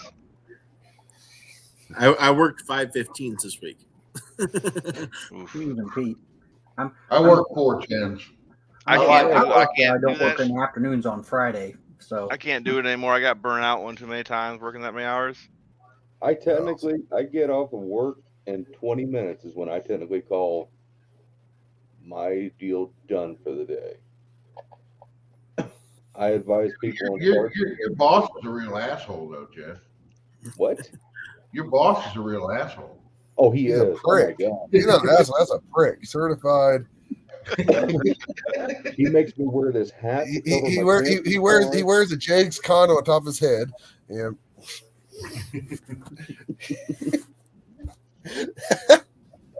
Put a little more of a coat on it and make more sense.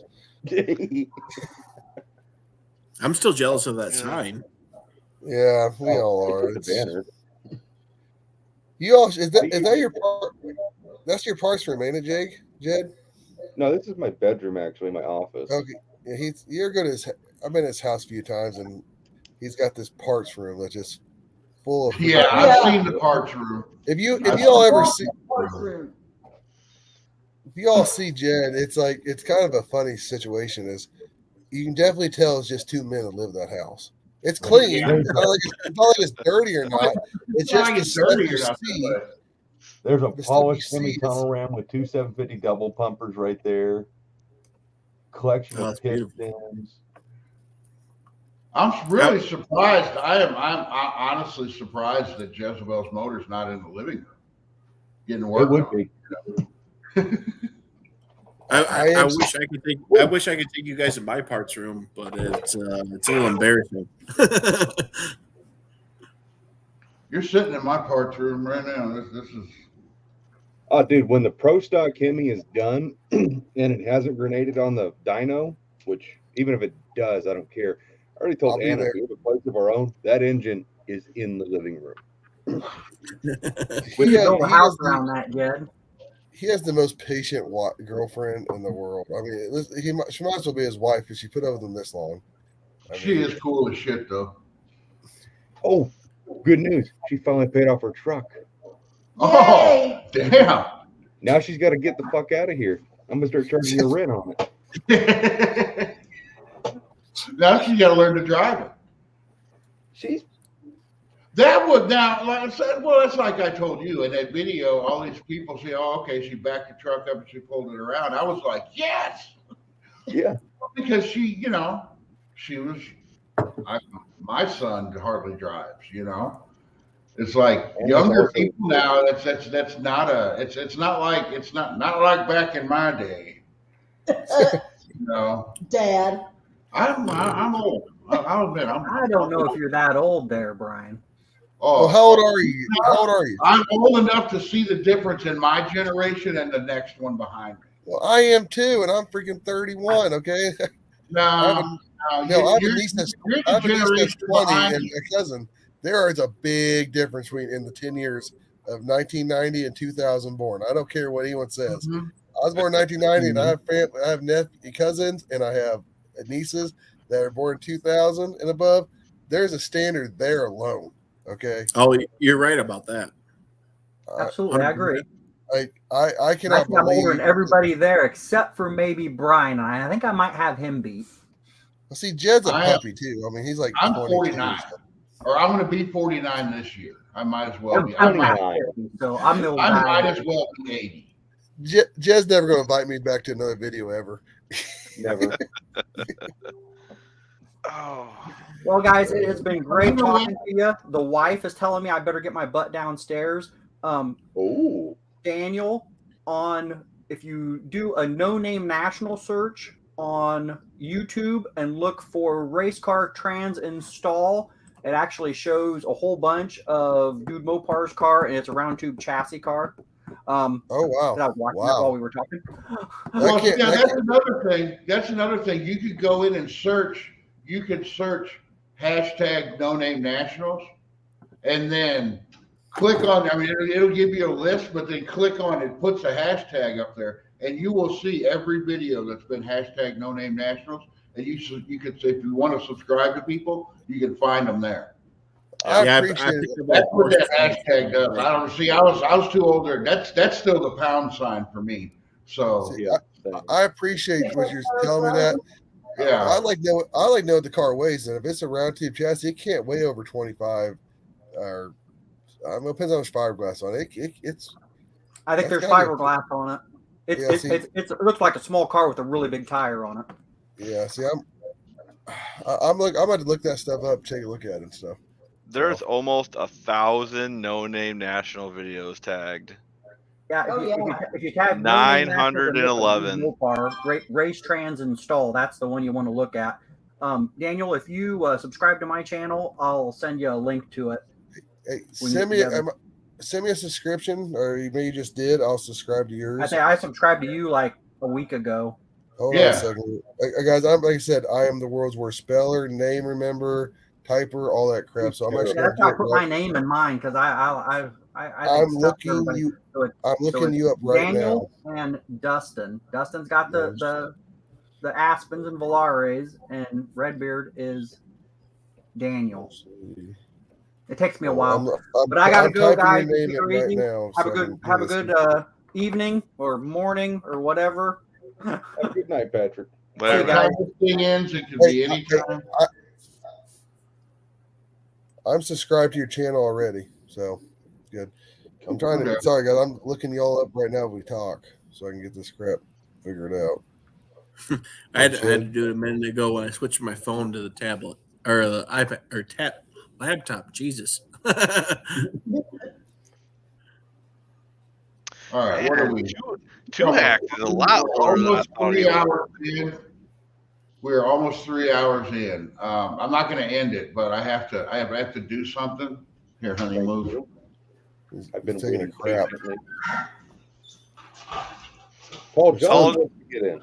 Yeah, Tall John says he's ready to get in. Is Tall John watching now? Oh, Tall John's here. Okay. I need to get him in here. So, Jed, when are you coming over?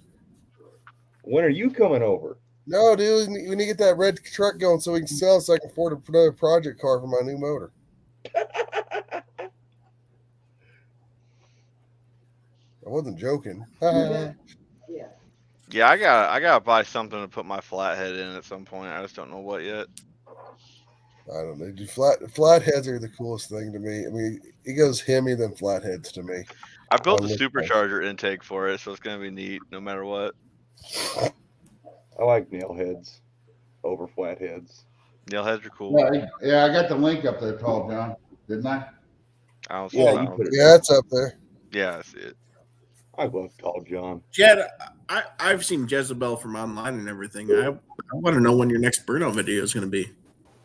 Yeah. Hey, you know what? I rode with him. He don't know how to do them. Well, no, I can see that. It's if you ever want to see how a proper car does burnout, you tune into me. Okay. Hold on, guys. Pause for just a second. Just think of how.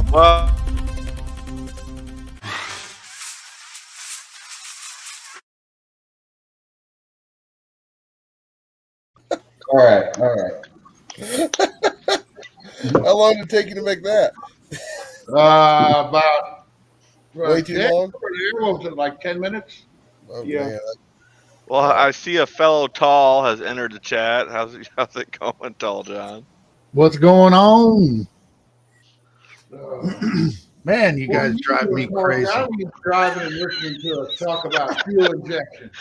Dude, I knew I was burning somebody's ass talking about fuel injection for so I don't long. have a problem with fuel injection. I just can't stand when everybody's going, well, it's better because it's this and it's better because it's that. No, it's better because you continue to stay ignorant. No. Naturally aspirated is not better. Absolutely. Oh, I'm not talking about normally aspirated. I mean, shoot, I'm sorry. It's just what was the one argument I heard? I can change the timing on individual cylinders.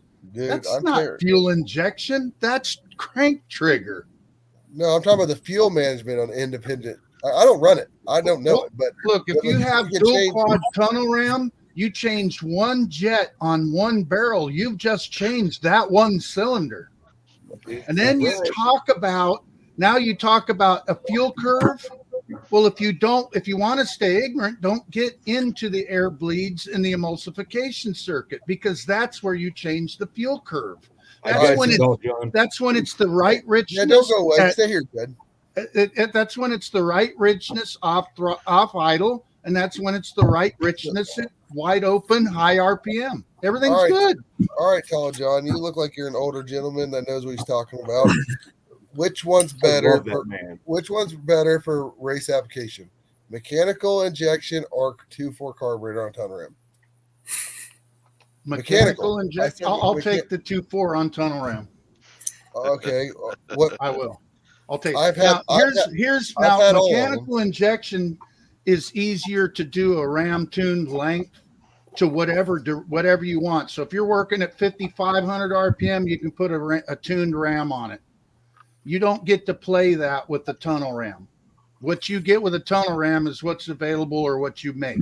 So if you want to tune it for 6,500, you got to shorten the length of the runner. Well, you can't just play that with a tunnel ram, but you can do that with mechanical injection by changing the ram stack. Yes. See, So there's a big advantage there. Yeah, that's what I'm saying. Like, I run mechanical injection, and on the dyno, we've had different heat temperatures, and it's like the electronic we're talking about. Like, I have a bigger nozzle on cylinder number 3 and cylinder number 7 on my tunnel ram because it needed more fuel to those two cylinders. And my opinion, that's just would it work the same? Because a carburetor and a tunnel ram just atomizes itself, right? Like the way it doesn't really squirt down into the runners individually, no matter what's on your carburetor. So a mechanical Atomization is the reason that carburetor works better than fuel injection. But you can fuel injection is a forced mixture, right? Yes. Yes. But you have to basically, a carburetor will fog the intake system. Yes. An injection system will blow fuel across the airflow, and you don't break it up. It's right on top of the intake valve practically. Yeah. When you run it right off the tunnel ram, there's swirl, there's tumble, there's all kinds of things. Plus, you have shear in a carburetor that rips fuel apart and sends it down the runner in a fog. That's why, by the way, let me add one more thing here. Why do all pro stock guys want to go back to carburation? Because not ever since they went to fuel injection, not one NHRA record has fallen. Not one. So mechanical fuel injection is probably the for drag racing. It's about the same age as carburetors. Would you say yes or no? Yeah. Okay, so carburetion's older. Carburetion's been around a lot longer, but the technology to make carburation really get better come about the same time mechanical injection did too. So now I got you on here to argue this thing. Jed, his engine builder, Mark, that's all he is. He is everything. He knows everything. He is really good. He is what he is. He knows everything. Jed, Mark told me mechanical injection is the most powerful way to go. If Mark says it, then it's true, more than likely. Yes, powerful. Now, it's not. It's the only thing I don't like about mechanical fuel injection for me is when I'm racing on the street, there's no power management. It's full throttle or no throttle. It's made just for going fast. It's all or nothing. The carburetors does have part throttle, 3/4. I mean, That's the thing I do. The reason I've had them all. I've had mechanical, fuel injection, toilet bowls. I've had the bird catcher. I've had the 2.4 carburetors. And honestly, but the only thing I haven't ran, though, you would know this better, Tall John, than me probably. I've never ran alcohol carburetors on a tunnel ram. Roseman's done that. Now gas. Me, it made 1,100 horsepower on twin Dominators. Yeah, see, gas. I ran 112, 110 on my Dominic carburetors on my 572, and I absolutely loved it. The carburetors were amazing. It just sits there and idles at 800 RPMs. Never had any trouble at all. But SRP, you couldn't be further from the truth. You can have that wrong opinion, but there's no proof that EFI is better. They actually proved it on a dyno. I think SRP's on to something. No, you're getting trying to stir shit. Carburetors will always make more power than EFI. Yes, it's all about atomization. And let me tell you, the epitome of carburetors died with Demon with this. You know what those little brass screws are?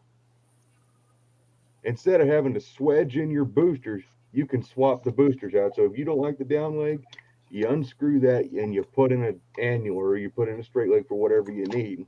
And when Holley acquired Barry Grant Demon, they killed this carburetor because this is the epitome of tunability. Right here, all your emulsification jets, beautifully machined. A brand new Ultra XP Holley is not this nice. This is the most beautiful metering block I've ever seen. And this is a $200 carburetor. You've never seen Thumper's metering bots in them. Those things are amazing. It's all based off of this shit. Barry Grant was the man. Yeah. I just can't get over his prize, and he's so ignorant or ate up with himself. Remind you of someone? What? It's a joke, Jed. What? I said, does it remind you of someone? I ain't up on myself. I'm about the most humble motherfucker you ever met. It's a joke. All right, so on the carburetor train here, there is one project I want to do with carburetors. So there's this company, and they're called Smart Carb. They make carburetors for like motorcycles and stuff. I want to get 8 of them. I want to put them on a V8. Did you price those things though? Yeah, they're like $500, right? So like, it ain't ever gonna happen unless, hint, hey, sponsor me, guys. We'll do something. But it'd be super dope.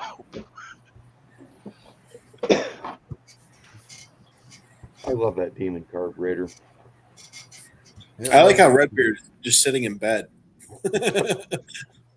Dude, I live in a single wide trailer. I have my 2 kids and my nephew here. Where else am I going to hide? I'm going to try now. You all are lucky I haven't fell asleep. I told my wife when I got home, right? Literally, I was on the pot, and Jed texted me, "Hey, do this." I'm like, "Okay, I'll go check it out." Wasn't expected to be on it for 2 freaking hours. Like, I told her I was going to bed as soon as I got home. Oh shit! Sorry for my language again. Crap. That was French. I gotta give my dog a bath still tonight. SRP, you can do that with a carburetor. The whole thing about EFI, and here it is, hate me, EFI is for lazy people who ain't willing to get a screwdriver. That is all you need to tune. No. Okay, you're right. Carburetor is more powerful, Jed. 100%. Oh, yeah, it's proven. No, I agree. I agree. And dial it in, and you're done. A carburetor, right. It takes a real freaking human being to dial in a carburetor by their senses. You know me, Jed. You know me. I don't like electronic stuff. I'm not disagreeing with that. I believe electronic fuel injection has a place and a purpose, and in the race world is for boosted applications. Okay. With power, that's the reason I like. That's the only reason I see anyone run electronic fuel injection. For a naturally aspirated motor, there is no reason to spend the money on electronic fuel injection over a carburetor in that aspect. Well, I don't fuck with boosted shit. I know you don't, but a lot of people do. Like this guy, tall Ken, he's running a boost thing. There would be no reason for him to run a yeah, that's what I'm saying. So, like, but don't generally we have to clarify the argument of what the combination is you're running, and the purpose of the engine build and stuff. Because a carburetor, if you don't run a return fuel line, and you're driving in traffic, the fuel will start boiling in the bowls. And so my buddy with his 69 Charger has more trouble with that than anyone else I know. And stuff. My 68 Roadrunner's never had a problem with that ever. I've Well, never had that issue. My 93 Never had Roadrunner that never had a Now, problem see, with that either. So okay, I so don't know like why. this argument, it goes. I feel like this is in the same ballpark as there's no replacement for displacement, right? But like there is, it's called boost. So No, I'm sorry. That ain't the argument. Because if you take your 3.0 whatever, 270, I don't give a shit, and I take a 440 and boost it, I just kicked your ass with displacement. Yeah. I can always put more boost to it though, right? Okay, and I can put more boost to my 500, 400 inch, whatever, and kick your ass again. There is no. So boost I the mean, hell out of it, and let's make a rule. Let's say we can have 750 pounds of boost. My 500 kicks your 300's ass. Hey, and it's not an argument. This is a discussion. There is a discussion. You're right. So there is this thing called displacement argument. Heads, cylinder heads will make a big difference more than cubic inches in ways. Yeah, I mean, look at the 500 cubic inch.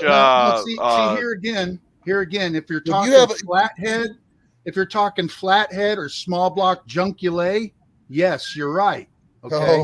Oh. But if you're talking a 500 Hemi against a 305 Gen 2 Hemi, then the bigger engine wins. Different combination. You put in, if you have a 500 cubic inch 906 head engine, and that it is a difference. Heads are the biggest power adder of all of them. Number one, here's your point is right. If you're going to take a 500 inch engine and put a small block Chevy head on it, you lost. You did. If you're comparing it to any Mopar head, you lost. So there's the start. But if you have heads up, 500 cubic inch against 500 cubic inch, and the bad head's going to lose. But if you have a 400 inch engine with a good head, and you got a 500 inch with a decent head, the 500 inch has a good chance of smoking your ass, especially in a drag race, because at 0 miles an hour, you're going nowhere. And the engine that pulls the higher torque gets away faster. And so the big head motor's got to run it down on the top end. And if you ain't, it's point A to point B. And if I get there before you do with a shabby head, because my engine's 500 inches and yours is 400, and I pulled more torque because my shabby heads could fill the 500 inches at the lower RPM, I eat you up out of the hole. And the other thing to always keep in mind is the engine that can make horsepower at the lower RPM is the more efficient engine. So if you have two 500 inch engines and one makes peak horsepower at, say, like my engine, 634 horsepower at 5,500 RPM, but you have another one that for some reason has like a max wedge port, but it makes that power at $7,000, it's the less efficient engine because it's got to work so much harder to make that power at that RPM. So there's a good point. Okay, so this is the big argument for me in my world. Hemi or Predators, okay? The reason is if you're staying NA, the Predator makes more power. Well, you also can't really compare the two. Yes, you can. Those are the one type. Head was designed in 63, 64, and one head was designed when we knew what fucking heads were doing. They have been refurbished, redesigned over the years. Okay, the best Indy Hemi head mate is not the same from 1964, but it's still working in the same geometry, in the same parameters. And so is the wedge head. The Predator heads is still working the same ish. Okay, not really at all. Okay, I'll stop. But the Predator head is completely different. It's just like an LS head. What makes an LS head so amazing is because they knew what the hell they were doing with ports and velocity and all this other shit that matters. A lot of NASCAR technology went to them too. That wasn't used. The old way of thinking was more airflow means bigger port, when in reality it's about higher. Where W2 heads came from. Higher ports. That's the thing is on your W2s and stuff like I've had quite a few of them. You don't ever touch the bottom of the port. You port only the top for the runner to you don't ever port the bottom of your heads.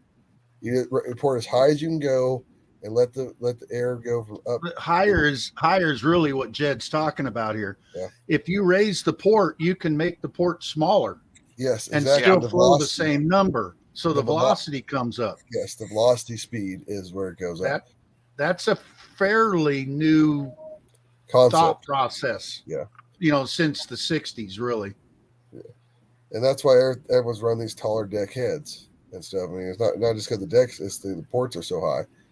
And that's the crazy thing. Have you ever seen a set of Predator heads like I have? They're a big block Chevy head. No, they're not, Jed. They're completely different. Like I thought the same thing. They look like one, but they're not. They're actually they're big block Chevy style, but actually they're a lot closer to a polyhead engine, Exactly. which is the more efficient design than a Hemi because it has clinch pads. So, well, the point though is, have you ever seen how tall those suckers are? No, because I'm not interested in that. Well, so my buddy, they are literally with the valve cover to valve cover is only, I think it was a 1/4 inch taller than a standard head with a valve cover on it. It's just the runner. The runner links I think was 3/4 inch higher from the bottom. But like they look huge, but they're actually the size of the head is only a 1/4 inch taller than a Mopar 906 or Victor head with the Mopar Performance valve cover. I'm curious. So I'm not digging on your engine, Daniel. I dig it. I like your engine a lot. It's badass. You can not like it. I don't care. But it's 540 inches, and what'd you make, like 980 on the dyno? Yeah, with bad valve springs. So what happens when the Pro Stock engine, 452 inches, makes 800? They're turning at 9,000 RPMs. It's a completely different thing. My engine will turn to 8,000 with the cam and the crank. It's all set up for that purpose. Everything is built to the top. Those engines, valve springs in those things last 10 passes. Because that's how What I'm talking about, though, we're talking about an engine that was built and designed and blueprinted in 1971 or 2. Those guys are as smart then as they are now. There's some geniuses I'm just back saying, there. though, we're working on basically it's a Gen 2 Hemi head that was redesigned by Bob Mullen, the same guy who did the W2 heads, but it still works in all the same parameters as a Gen 2 Hemi. There's no reworking of the ports, really, of exhaust or intake. They are literally standard Hemi stuff. When it makes the same power or very fucking close to like the Predator head. Yeah. Now, so you're talking about the Pro Stock. The Pro Stock Hemi is literally a cast iron Hemi, Gen 2 Hemi block, a standard production Hemi block that's had a crank that's been turned down to big block Chevy rod journal size with aluminum rods and Ross piston with a dual distributor twin plug ignition. This goes back to the conversation of the torque. The Hemi's head doesn't come anywhere close to the torque of the Predator head. What is the torque on the Predator head? Well, by the way? mine made almost 900 pounds of torque at around 3,500 RPMs. Jesus, that's pounding. That is a lot of torque. Remember, that's similar to like a 440 head. Yeah, so it's like a 440 head, but with the flow capability at high speeds as the Hemi and stuff. Yeah. But there's the other half of that argument. Engine Masters did their stupid video. I like their videos. It's a completely bullshit video where they compared a Hemi with its nuts cut right the fuck off to a 440. Mm-hmm. And they're saying the Hemi has no down low power. And that couldn't be further from the truth. You hop in Dad's Hemi Charger, and it's all bone stock minus a whiplash cam and a Holly Marine intake. And that thing makes enough torque now with the right distributor in it. Anybody who says a Hemi makes no down low power, especially considering a 440, I've never experienced that kind of torque and up end power. The Hemi is leaps and bounds of fantastic design. A Gen 2 Hemi, not the Gen 3 bullshit that they're pushing. The Gen 1's the best Hemi ever made.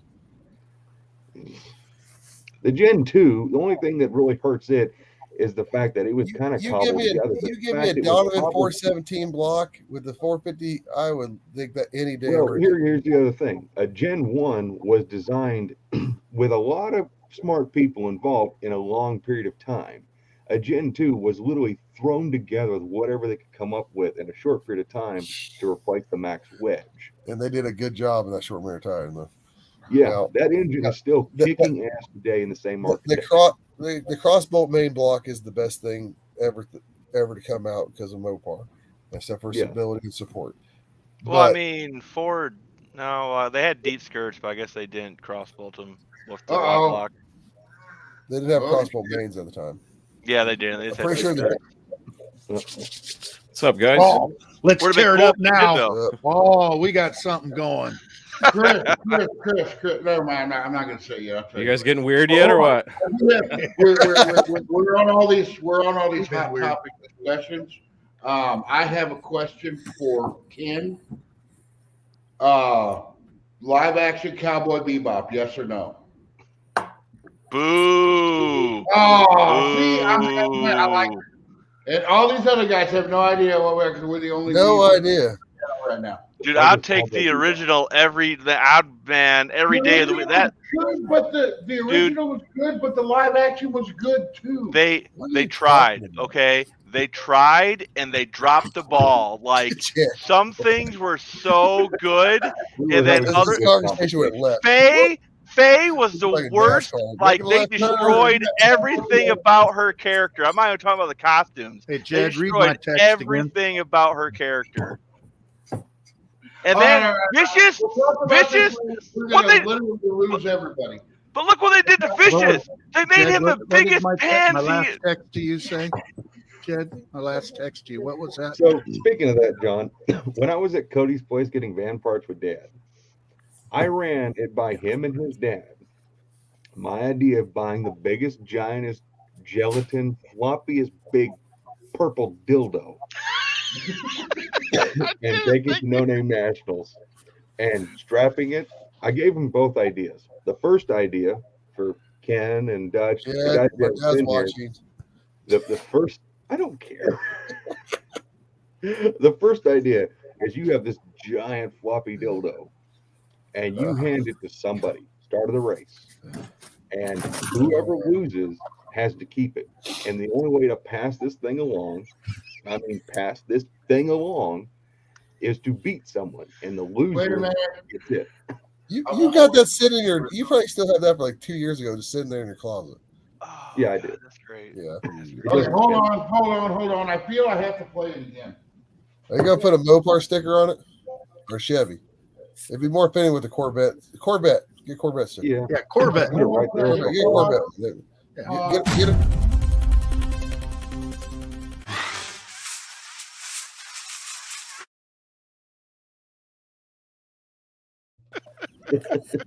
Okay. So great. So I think that'd be the greatest.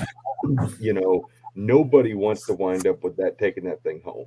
All right. Heroes, yeah. Dodge is the Red Ram. Yep. Yeah. No, just. Well, what if you really want to take it home? That would be. There's someone who might. But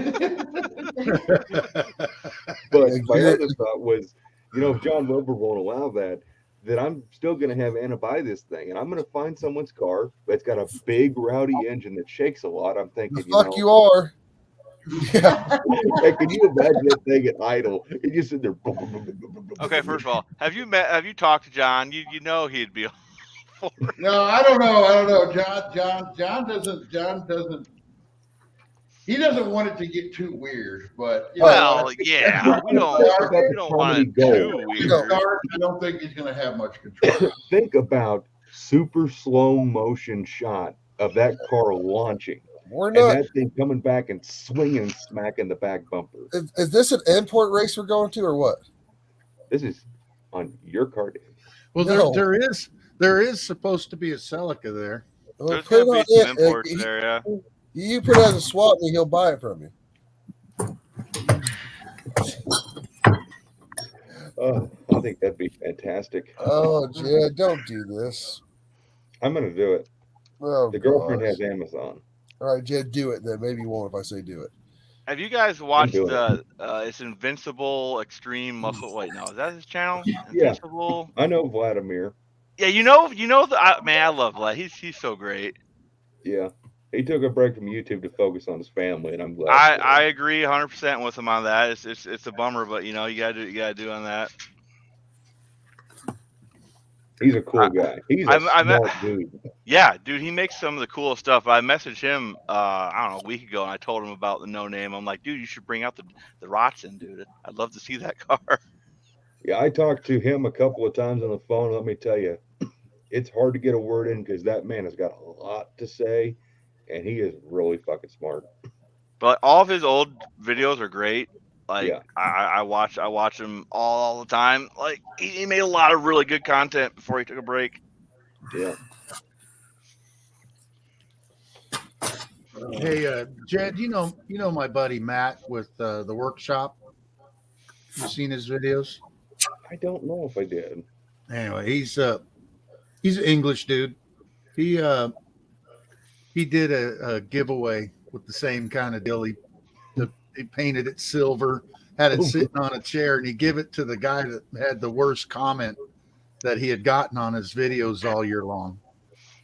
And it was hilarious. Kind of reminds me of the whole thinking process. And of course, he slow motioned it and shake the chair and all that. I could just see that thing just standing on the trunk, and you take off, and it slaps the trunk. Ow! Hey, let's check out that fuel injection.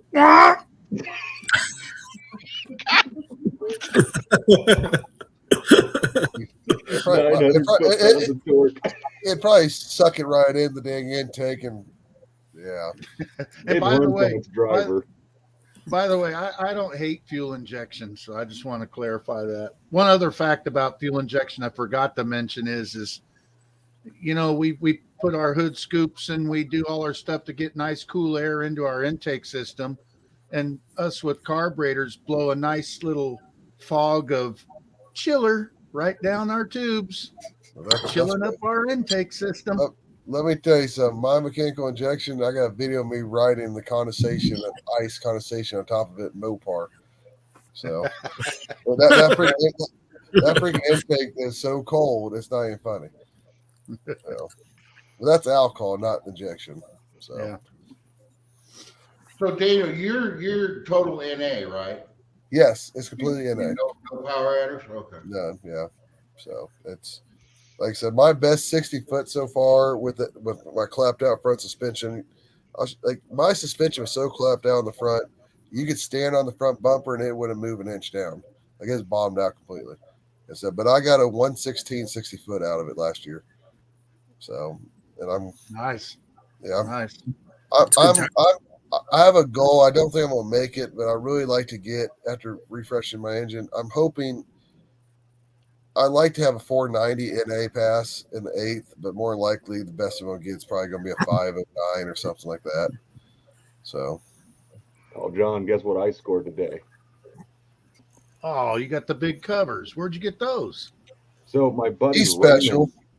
My buddy Raymond runs the Facebook group W25678, however many there are. Yeah. It's all one big Facebook page. It's got like 1,200 members.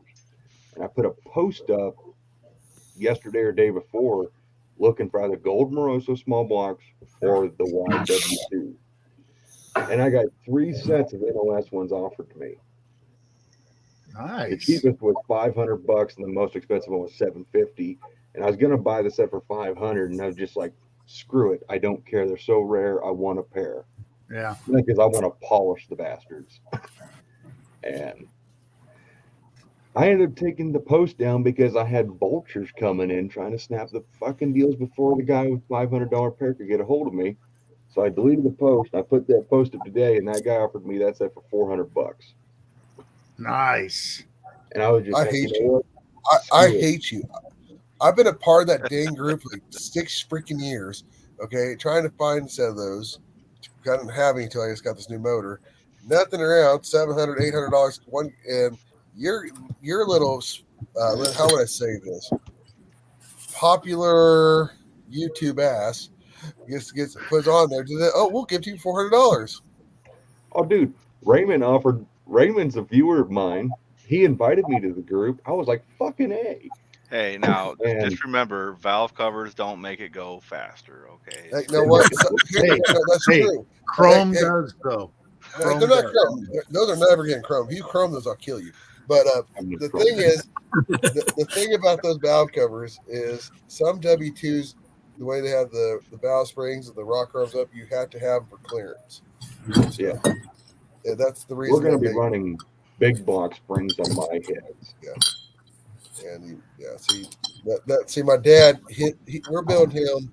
I sold him X block that my buddy runs dirt track and blah blah blah blah. But he's going to put his W2s on it, and I think I've talked to him. We're going to build like a 426, 430 out of it. We don't know just yet cubic inches, and a ton. Long story short, he's going to end up with my ton rim on it one way or another if he stops being so stubborn. But anyway, we'll get out of that. But we're doing this whole process. But these W2s he has to run those tall valve covers. If he doesn't, there's no other than me building a fabricated set out of aluminum, they would not clear the rock arms. The rock arms would hit the valve covers. He's got the same heads I do, don't he? No, that's the thing is my W2s. I had the race W2s like you and I have and stuff. I've had 4 sets of these W2 heads. Yeah. I never had to have them, but the way his heads are set up with the stands and the springs and stuff, he has to run the tall valve. He has to run those valve covers. Well, see, I can technically stamp steel ones will clear on my heads. Yeah, because I have those like T&D style little rockers. Well, see, I've had 2 sets of the pair T&D. One was Jessel, one was T&D. Then the other 2 were Harley Sharps with the shaft. And I never had to have special valve covers either. But some of my dad's, I haven't looked at them. I just remember when he bought them from the guy 8 years ago or whatever. They have to have the tall valve covers the way he has them set up. There are 2 sets of race W2 heads. There's a long Yes, there's a stem and Kano. short stem. Does the long stem make the difference? Yeah, I think that's what it was with the long stem, but you can change the valves or whatever you wanted to. I believe that's what they are, and stuff is the longer valves in this. Well, the long stem just came with a taller stand so that you didn't have to buy the shim or the stack to put your shaft higher. I'm pretty sure I got the long valve. I got I don't know though. They're at the machine shop. I can't play with them right now. Yeah, and I don't remember what the difference is. I think it's a 1/4 inch difference. I can't remember, and I couldn't tell you what the stock 340 length is. Jed, my dad. So my dad and I used to go swap meets together all the time, and we see a Mopar thing So what was happening? It was at Tulsa, I believe this happened. And we get there, all my stuff. He jumps out of the truck, doesn't help me unload or nothing. He just goes straight to the swap meet. I'm like, you son of a gun. This son of a gun comes right back to me, smiling with those valve covers he's got, just like you did. And I think he gave $40 to $60 for them. Doesn't surprise me. I know your dad. Early I'm bird. looking at him like, are you kidding me? And he just texts me. He just, LO, I think I gave $40 to $60 for mine. We're talking. Don't tell your dad I would have given him $400 or $500 for his. Well, he knows, but it doesn't do him any good if he has to have them. That's true. So, yeah, go to bed, old man. I think that's what most dads are these days. Yeah. My dad, like I said, I had a great father. There's really no complaints about him. We just have different opinions of how you should act and stuff. So, I mean, I love my dad. He's the reason I'm into motorsports. He really is. I mean, he never had anything because he supported his family and this and that, but I'm into motorsports because of him. And now I'm pushing him every day to get his project done and trying to get him a part of this. And the only reason I know about this group is because of him. And I probably just gained 500 friends by the time this thing's over with, videos to watch, and getting yelled at by my wife for watching too much YouTube, not doing anything. So, Oh yeah, you'll get sucked down a hole I do. of videos and I've been on this thing for 3 hours. No, that's what's bad. Okay, it's like I got to work on my car all day. If somebody went live, I got to jump in on with them. Yeah, y'all need to a whole car to build here in 6 months. And what am I doing? I'm sitting there talking to you guys. You know, Jed doesn't know how to bang gears. You might have jumped in Jezebel for him. I'm anti-force feed. Jed, I can't see. I can't see behind those glasses. There's a screen glare. There it is. Let's see. There it is. There it is. There's still a glare. It's just ugliness. That's a stubby finger. I have one short fingers. Do you get special gloves? Like, do you get special gloves? Like No, really I fat, get regular short gloves. finger gloves? It's no surprise. Okay. Dad and I are both honest. We have tiny dicks. Well, you Have know you what? looked With at all those the small tolerance I hands, hey, with those small hands, they should look pretty big. So It doesn't. It still looks pathetically small. Oh man. I have a dad story. I don't know if any of you care, but my dad had he bought when he was 14 years old. He bought a FM3 73 Duster. Ooh. He has had that car ever since then, and he actually named me after that stupid car. Yes, I am named after a Moulin Rouge fucking Plymouth Duster. I would love to have a Moulin Rouge Duster. He still has the car today, and it runs 9s in the wow, car. is he coming to this thing? He is coming to No Name.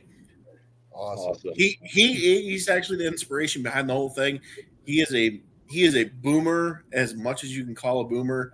And Yeah, but he found YouTube like a year ago, and he's like wholeheartedly behind it. He's like, we have to go to No Name, yada yada yada. He's like, we're bringing the Duster or we're bringing the petty car, and whatever it takes.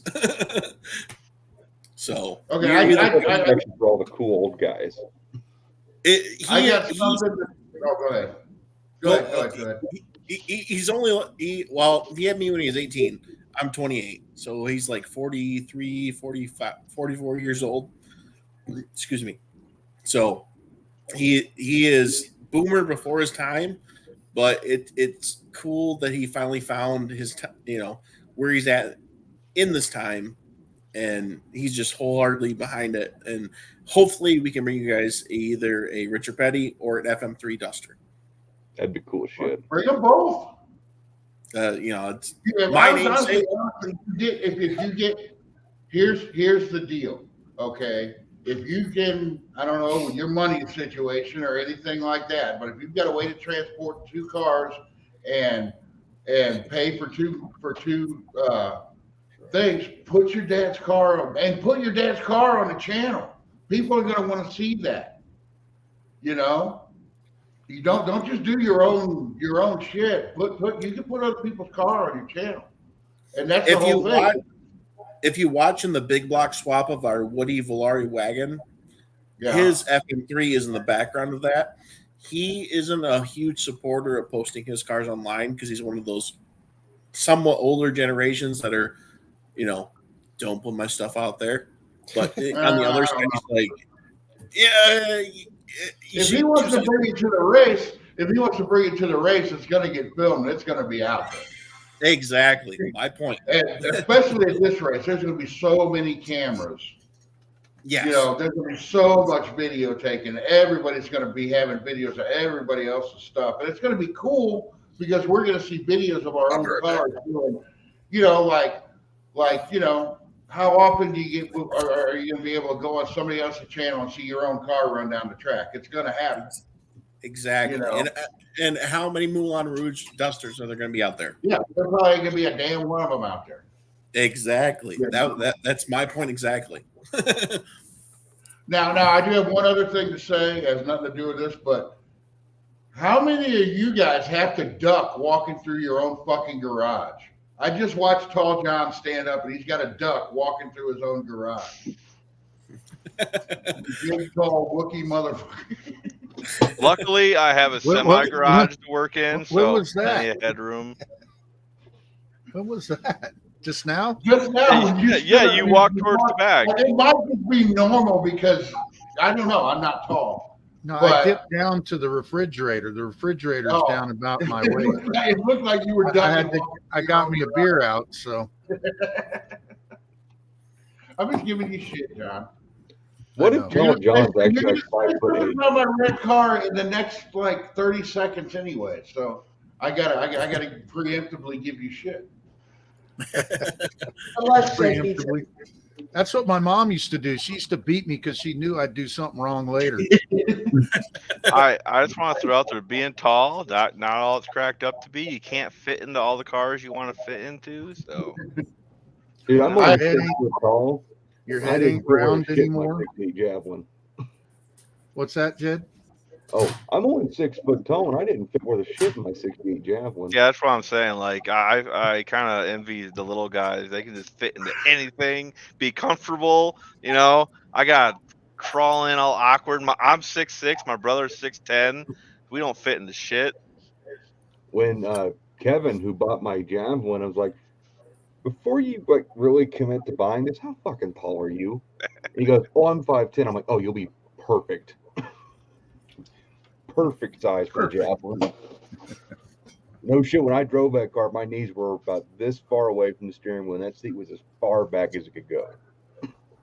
Jesus. Well, that's like, and honestly, I mean, that's a real fucking thing though. Like, if you like try to get into like an old Model A or something like that, Aaron. people were smaller, people were shorter back then. You know, Yep. I want to That's see like, when you guys drive an old Model A. I think that'd be awesome. I swear to God, like all the old lathes I've seen were all ran by like 5 foot nothing guys because they're so low to the ground. It's miserable. I'm just fat. I'm not tall, so I'm fat and tall. I could stand to lose a couple pounds. you're not that tall, Jed. Everybody who sees Jed that I've met is like, wow, you're not as tall as I thought you were.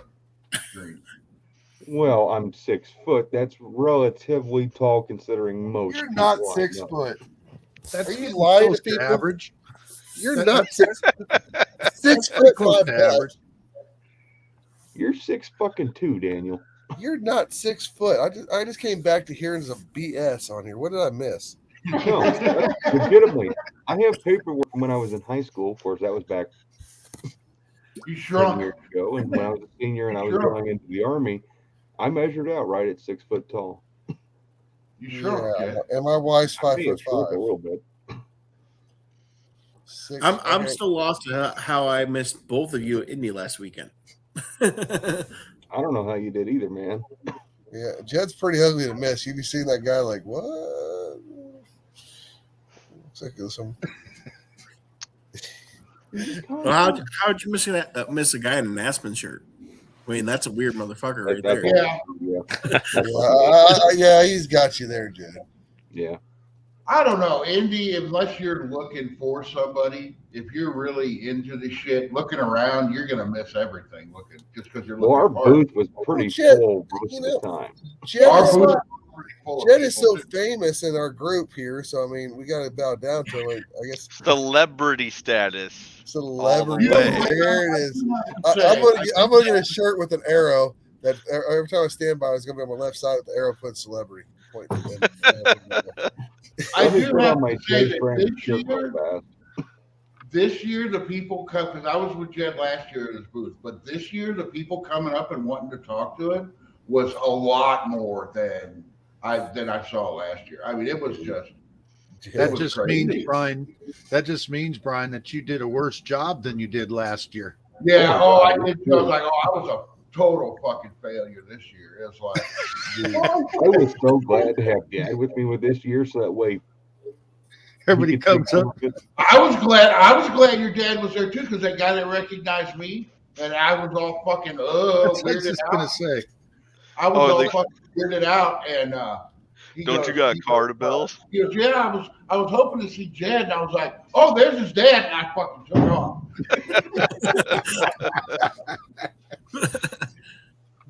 Wait, Oh who was my that? gosh.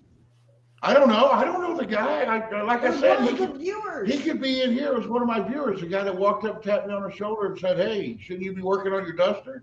I was like, Was it Dan Peacock?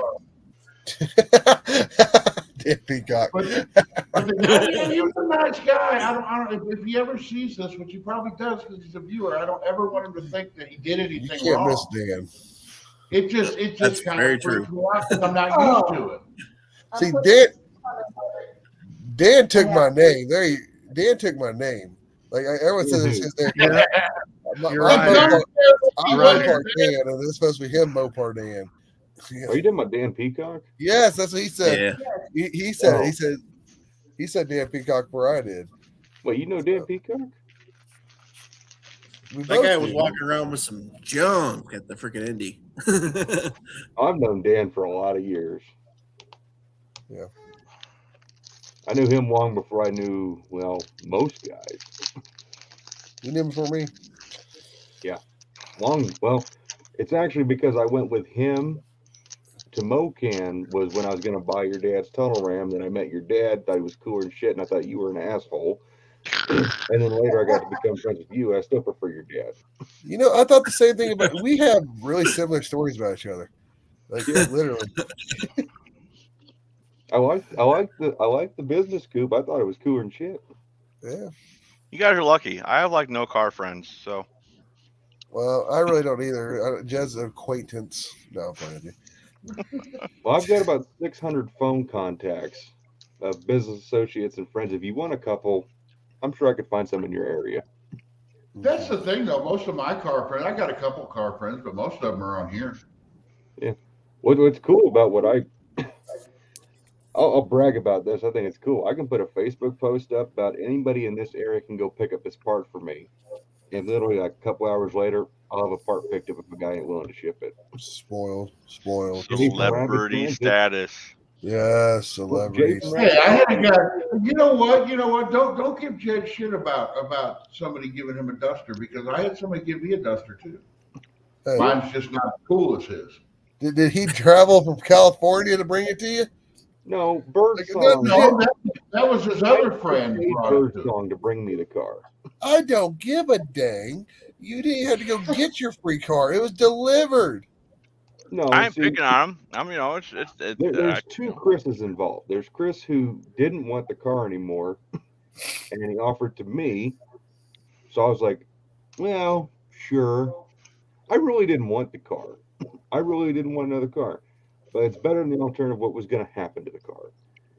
And it just happened to be a real 340 car after I had agreed to it, and it's kind of cool. So I called Birdsong. And now you're in the best. Now you're a small block guy. Yeah, actually, it kind of backfired. You know, I've noticed that I have way more dick jokes now that I'm a small block A-body guy. No, you don't. No, you don't. Same amount. You know what? No, it's gotten You're worse. gonna be that small block's gonna be the best thing you ever did. At this Maybe. point, with the way both of those cars look, I would be torn on which one to bring to this No Name National.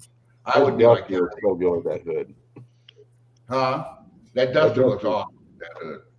I got more super tricks too today. I kind of want to put the 15 by 12 super tricks in the back of the duster and see what it looks like. What size wheel? 15 by 12. Ooh, I like That's it. what I'm going to be racing on Jezebel. They fit perfectly on the car with a 3-inch narrow rear end. With a candy cane stripe drive shaft, please tell me. Actually, yeah. Oh, you're my hero. I did a whole video actually on painting. Strange, they cut me a deal on the Dana 60. Not much. It was like a couple $100 or something, but they built me this badass Strange 60. And then I was like, fuck, I need a drive shaft. So I called Inland Truck, got a quote, and it was like $600 for the big drive shaft with 1350 U joints. So I called Strange. It's like, you guys make drive shafts? Like, fuck yeah, we do. I was like, can you make me a drive shaft for Jezebel? And they're like, yeah. And I was talking to my guy there, Dave, and he was like, Jed, we loved your videos so much on our Strange rear end, which is fun to say. They took 75% off that drive shaft. That's like an $800 drive shaft. It's full chromoly. And that thing was so beautiful, I didn't want to paint it. Celebrity. What? Look at his smile. I think it's cool that companies actually pay attention to YouTubers. That's my whole thing. Well, they should because let's be Nobody realistic. cares about the TV show. Wake up, Chris. Exactly. More people watch YouTube than they do anything else nowadays. I mean, TV is. I mean, when Strange TV is a- helped me, that was the channel was still like what I think like 10,000 or something. So I mean, like, it's not about having the biggest YouTube channel to get help. It really isn't. And I don't wear this Jake's hat because I'm sponsored. This is actually a gift from my friend Rob. But the thing is, though, now hold on. If anybody would give you shit because, you know, it's like, oh, well, he's getting special stuff because his channel's so big and blah, blah, blah. Who cares? We're all doing the same fucking boat. We can have channels as big as Jed's. Any one of us Yeah. have good No, content.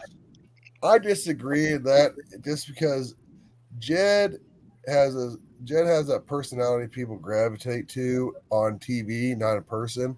But it's not a person. It's off-brand Vice Grip Garage. James.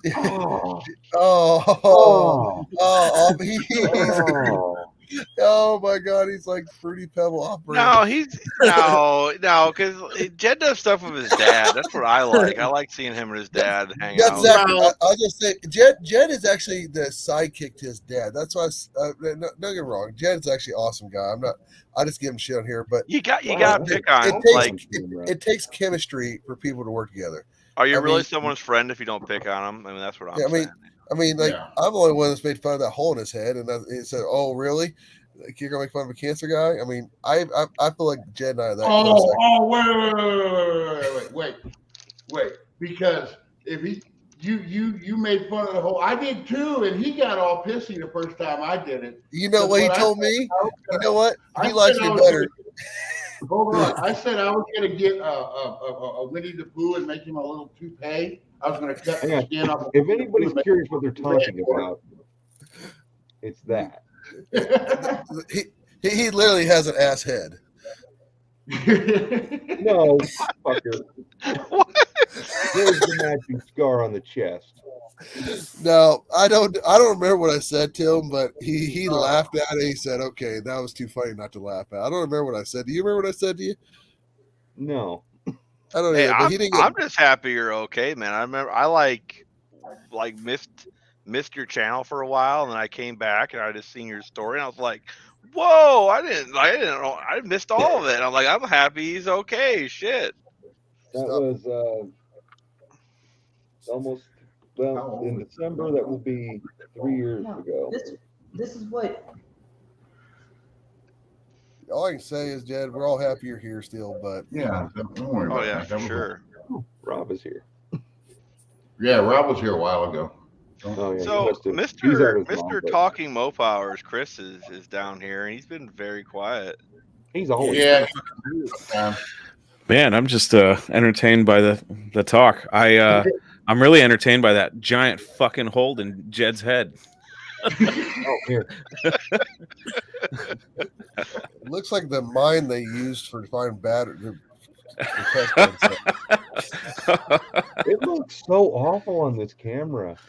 Hey, It does. Jed, I was- Jed, Dude, I was thinking the opposite. I was like, man, that looks kind of cool. It looks like a suction cup went wrong or something. I don't know. Like that. Is that where the dildo was stuck to your head? That big purple dildo. Was stuck to he ripped it off.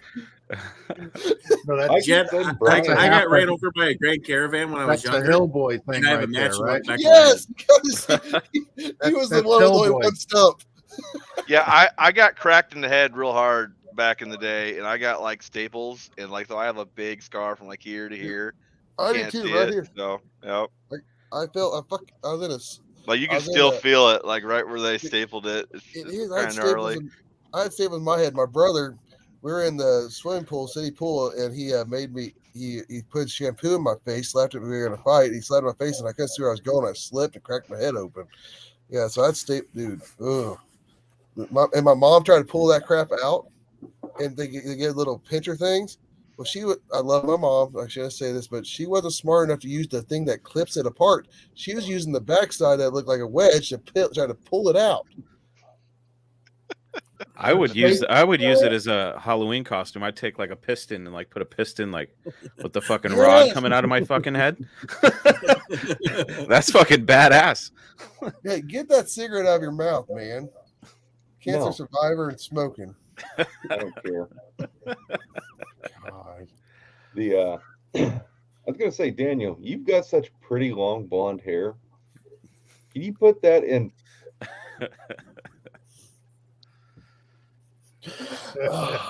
Hey, I'm 2/3 ginger, so leave me alone. Can you put that in pigtails so that way I got something better to grab a hold of? Dude, my freaking daughter. Okay, I have a daughter. She braids this crap to my beard, with like ketchup, mustard Put shit. your looking hair like. in pigtails around Jed. Don't do it. I've got Oh, a Lord. screenshot when Brian did it one night. Yeah,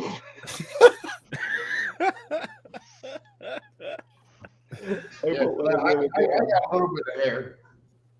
Hey, Jed, you look pretty cute with that little red beard, though. I'll give it to you. I know I'm your idol, but you ain't getting there. I'm not growing my beard out. I trim it. Damn, my hair looks really white on this fucking Jesus Look at that. It's funny I'm because fucking old. That's all right. when I took And that what- screenshot, you You had should that hold your black. hand up. You'd be like Benjamin Franklin. Yeah. He would. Hey, Benjamin Franklin was a fucking gangster. That son of a bitch, he didn't give a fuck. He would just one thing about Benjamin Franklin. You're He a would gangster stand with a in hoodie front of on. his window. He would stand in front of his window in the morning, and you've seen pictures of him, right? He would stand in front of his window every morning, naked, and just stand there and sunbathe and not give a fuck who walked by. He just didn't care. I fucking love that dude. I think it's time for another warning. No, Are you trying to say, Brian, that you would love to see this? no, I'm saying that the fact that he didn't give a fuck makes him one of my heroes. Uh-huh. Okay. Well, if you want to Fuck's see him given in, zero. naked in front of your mirror, I'm not one to oppose. I don't know. It's up to you, I'm not gonna He's also a chubby fat guy and didn't give a fuck about. He'd have as many subscribers as Jed.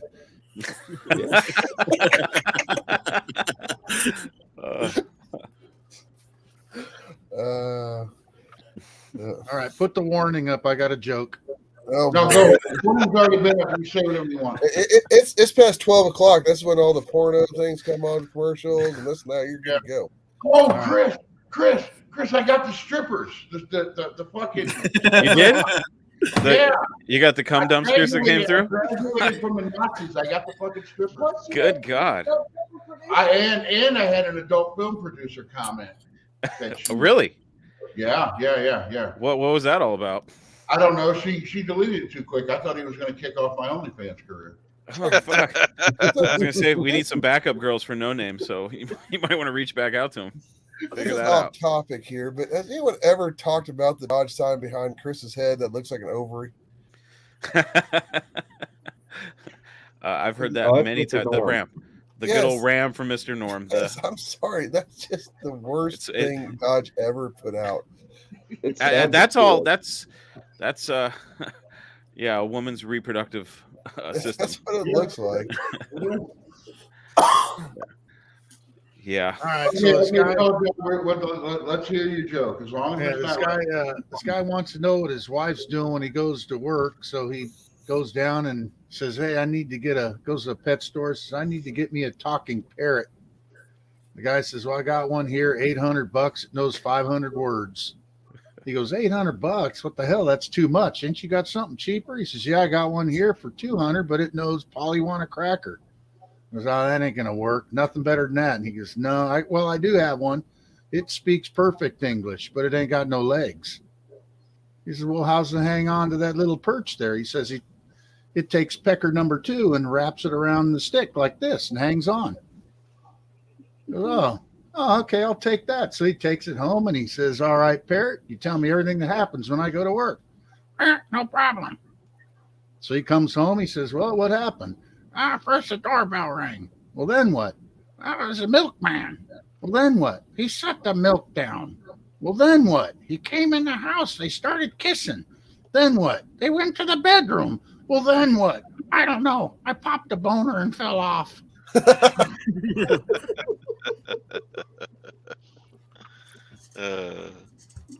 Oh my god! So is Jed the only one not married in this group? I'm not married.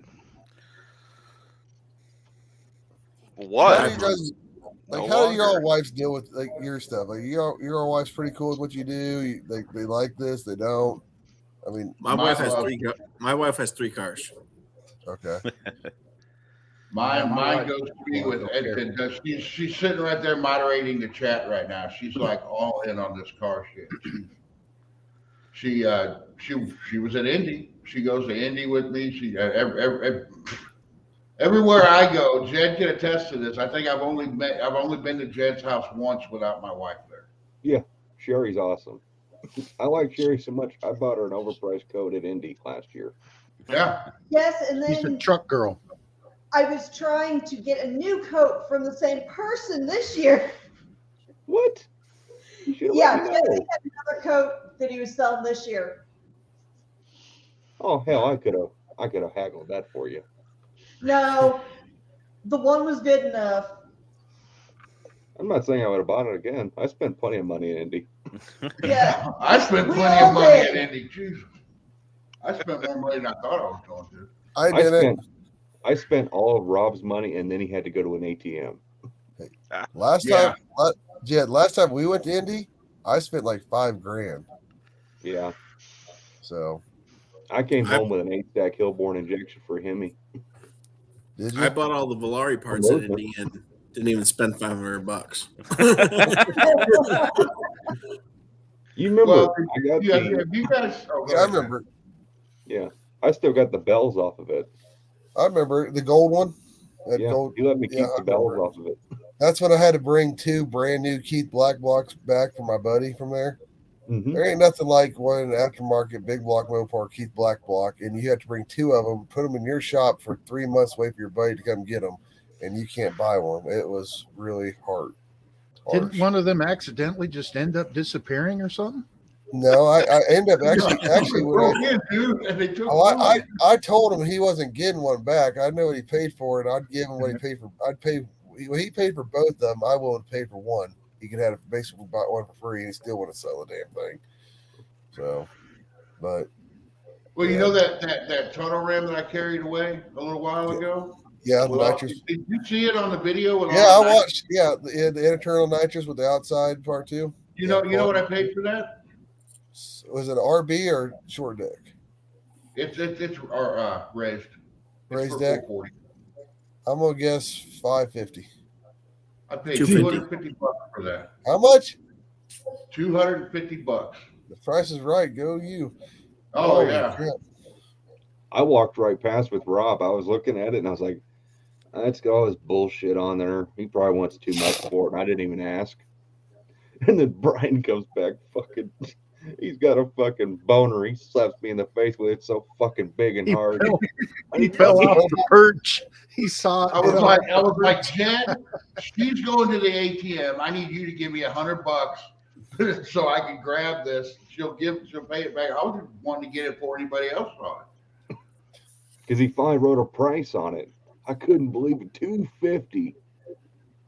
I was like, fuck, if I would have known it was that cheap, I would have bought it. And then you would have done the same thing you do with your other car friend. You'd have to buy it from them. Yeah, I ended up having to buy it from Jed. I didn't feel right about buying it out underneath Brian, so take the $100. Jed and I don't sell things to each other. We trade. Yeah. So we Fellas, both fellas, too much. I'm gonna call it a night. It's 1:30 here, so going on 1:30. So You're good, man. I'm gonna take off. Y'all have a good night. All right, we'll see you later. It's been fun, guys. I'll talk to y'all Nice later. meeting Nice meeting you too, man. See you, Ken. He's a pretty good guy. I like him. I like him. Yeah, it's cool. Good conversation. It's 1:30 here also.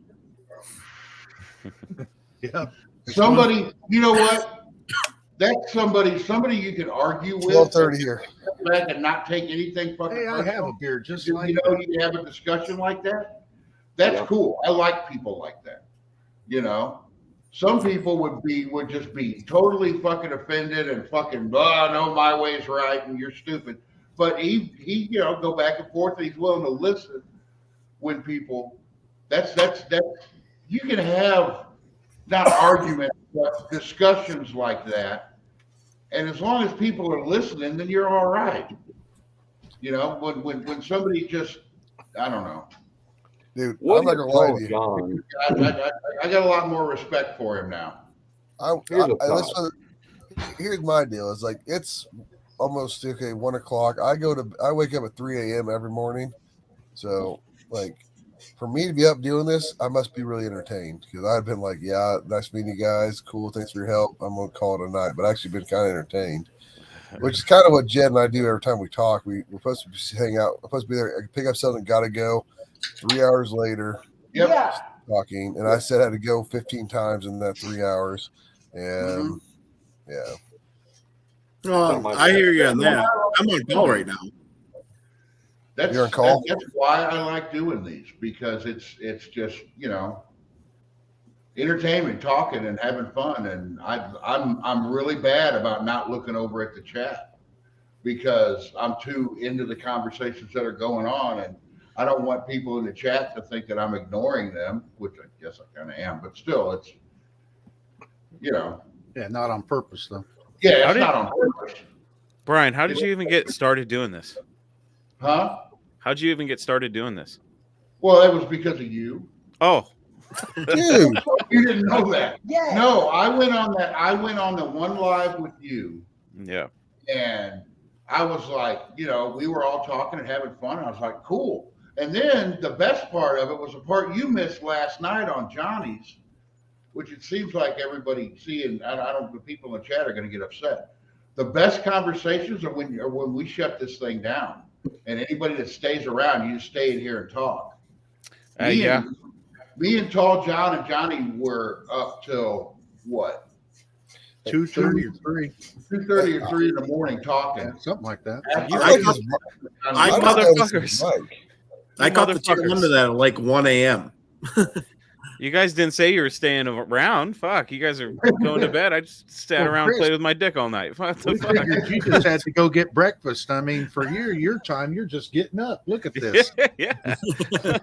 It's early for me. Shit. But yeah, I mean, but it was like that time on yours when you said, "Yeah, I'm going to shut this down." I was like, "Oh man, this is fun." Yeah.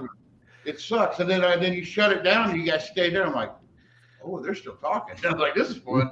Yeah. Well, usually when Johnny says it's over, it's fucking over. Had I known, that son of a bitch. I'm a bad influence on Johnny. I'm a bad influence on Johnny because Johnny usually doesn't go 4 hours either. No, all I know is that when you started doing it, and then Ruben started doing it, and now Johnny's doing it. When I see you guys on there, it feels like I'm watching, you know, my little bird, my seedlings, you know, fly and sprout wings. Yeah, you know what I mean? Like, there they go. Sounds like Jed. Yeah, there they go. I was actually worried the first time I did it because I was like, damn, Chris is going to say I'm stealing his shit. Fuck no. But, you know, I was No. like, I'm doing it. I hope that you guys fucking blow up so that I can be like, yeah, ask him who fucking started that shit. No, I think it's awesome, and I've been saying it since I fucking started doing it, and since everybody else started doing it, that this is going to be the new shit. This is how people are going to network, and this is how we're going to overtake things like Motor Trend and their fucking bullshit pay. Now, if we were smart, we would start a network and charge people to fucking get in on this shit. I think that's coming. I think it's coming, dude. There's a lot of money on the table. Now, but the whole thing is, as far as like, I know YouTube doesn't pay the greatest, but I'm not making any money because I'm not monetized. But you know, you will be. I get 400. There's a couple of these that I've done that I've gotten 400 something views on. Oh yeah. And those they pop. You know, YouTube's gonna put their advertisement out there as much as possible. So if you're catching this afterwards, you're gonna get commercials in the middle of shit and everything else. See when I say like monetizing this type of platform, right? I go based on what I know from the world of podcasting. And what happens is they create these networks. So you go to this website, whatever it may be, and for like $10, you get access to everyone's shows, and then that $10 is split amongst the creators. Now, the bigger platform you have, the more subscribers that you can get, and the more money goes down the line. Kind of like with Spotify, and Spotify is one of those you're talking about, right? Kind of, yeah. It's on a smaller scale. Like, for instance, there's this company called Rockfin, and you go on there, you pay $10 a month, and you get access to all these different podcasts and all their shows. Right? Eventually, this is going to get so big where we'd be leaving so much money on the table by not trying to monetize or something. Because if you had a network like that, then you could, potentially get larger sponsors on board that would The only essentially. thing I'm worried about that is it turning into something like TV. Because that's kind of.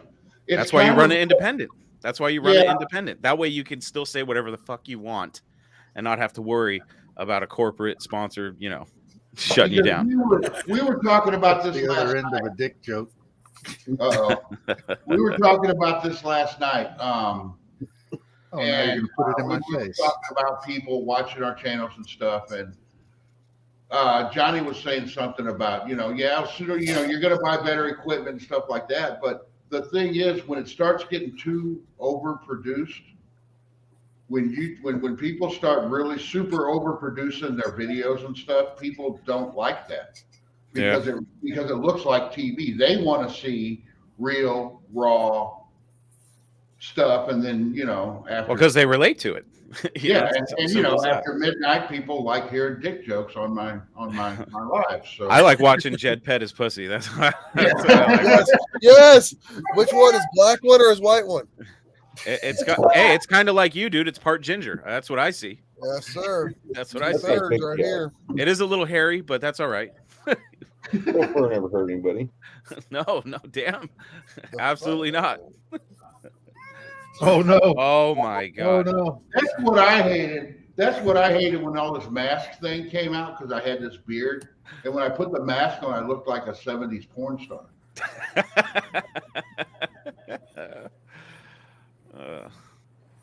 Nobody got it but Chris. Okay. I thought it was funny. Watch the '70s porn, and you look at the panties and the fur sticking out of the panties. I just couldn't imagine your face though. That's all. I got what you were saying, but it just didn't. Oh yeah, well you grew up watching '70s. I seen that. I grew up with that stuff, and it just didn't remind me of the same thing. That's like Jed without a mask.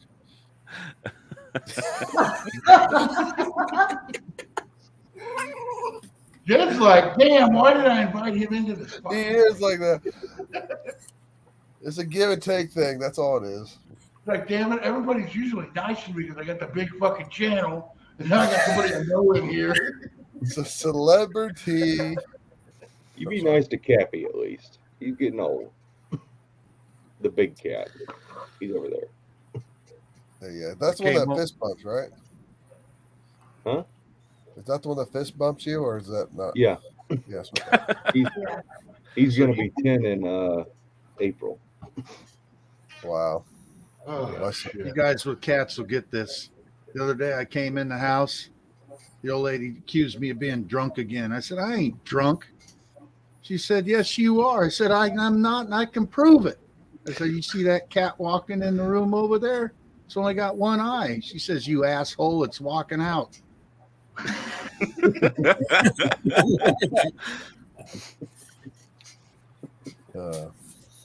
I'm a dog guy, so this is the little kitten one. She's not even a year old yet.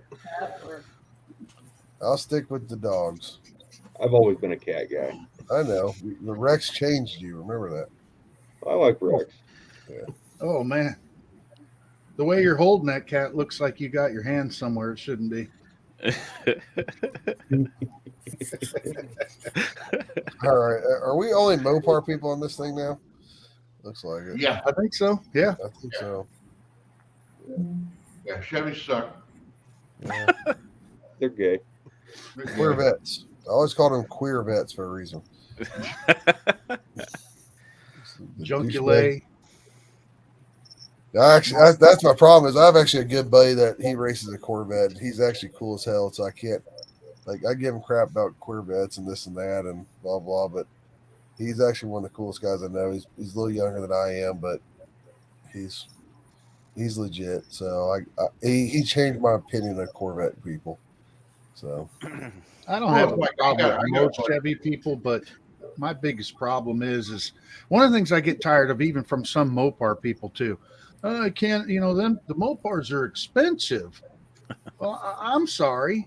Last time I checked, I didn't have to change every part on my engine to kick your ass. You had to change every one on yours.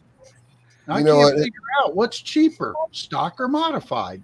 Now, if you're going to go all out and you're going to go billet this and billet that, it's the same price for Mopar or Chevy. Yeah, the thing is, if you're actually buying good shit, like my buddy, I had a buddy that had a Nova, and it was, when he bought it, it was in the condition of the Duster, and the condition of the actual car didn't change very much. But he had it built right. It was like a ratty car that would run fucking nines, and it was a small block Chevy. Shit. But he spent money. He had Brodex heads on it. That shit ain't cheap even for small block Chevys. Not for good ones. He spent good money to go fast. Just like if you were to build a Mopar, you got to spend good money on shit. All right, guys. Shit is so expensive is because it costs more to improve on the good shit that Mopar already had. Well, I just got told that we lose an hour of sleep tonight, so technically it's 1:35 for us too. Oh yeah, fuck! I didn't realize that. Yeah. So it's almost 3:00. Yeah. So y'all have a good night. Honestly, the real reason is, the real reason is I'm in my bed. My wife says she's ready for bed, so I'm getting kicked off here but it's nice talking to y'all. Nice meeting you. I appreciate everything you guys do and help me out. Oh yeah, I do these. I'm subscribed, so do something good. I'll be check out the videos. Just look at the videos I got on there. I posted 4 so far. All right, I will, but I just subscribed tonight, so keep putting something good on there. I will. I'm trying to take Jed's advice, but Jed told me once a week. I'm going probably 2 to 3 a week if I can continue contact. Like my car is at the chassis shop right now. That's the video I got going there. That's my next one. And the next video is probably going to be boring, just me telling about myself, how I got into this. And the next one, organize my freaking garage because it's empty. Oh, cool. Those videos actually hit pretty good. Yeah, so I appreciate everything you guys help me out with. How do I just exit out? That all I got to do to get off this thing? Or Yeah. All right, you guys have a good night. Bye. Later, brother. Yeah, I've been at this for about 4 hours now. I think I'm going to kick it off. Don't fucking lie, Brian. You're going to be here for another 7 hours. Probably. Well, if you leave right away, you'll never know. Yeah. People hang out. Yeah, I'll be here bullshitting for a while. But all right, guys, we're going to end the broadcast. Thanks everybody for coming out. Thanks for everybody who came in and contributed to the conversation. Should I say? Brian, I had one question before you got off for the night. Oh, okay. Now, I know Jed and maybe Tall Johns has been called out for the rest of No Name Nationals. And you yourself. Huh? I'd like to call out Talking Mopars. Oh, shit. Oh. Yeah, what do you got for me? He doesn't have a car, though. He's not bringing a car, though. It's a problem. That may not be accurate, depending on what happens between now and No Name. I will be working on a couple different things. Worst case scenario, I'll ship out Mr. Norm, but it all depends on how much money I can make between now and then. If I can make it happen, I will.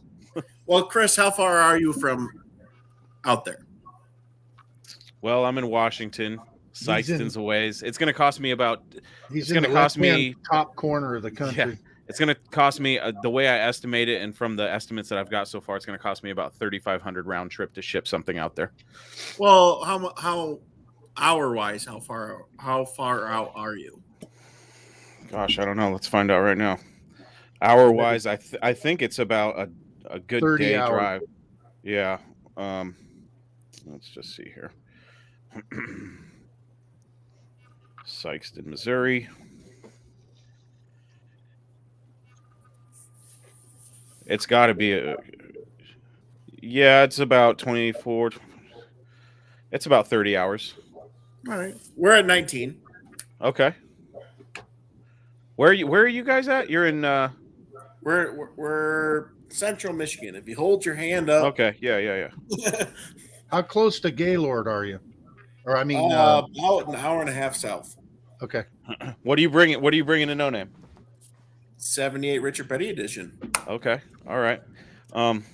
Let me. I will. I see. I don't want to be the pussy that fucking says all right and then backs out. Let me.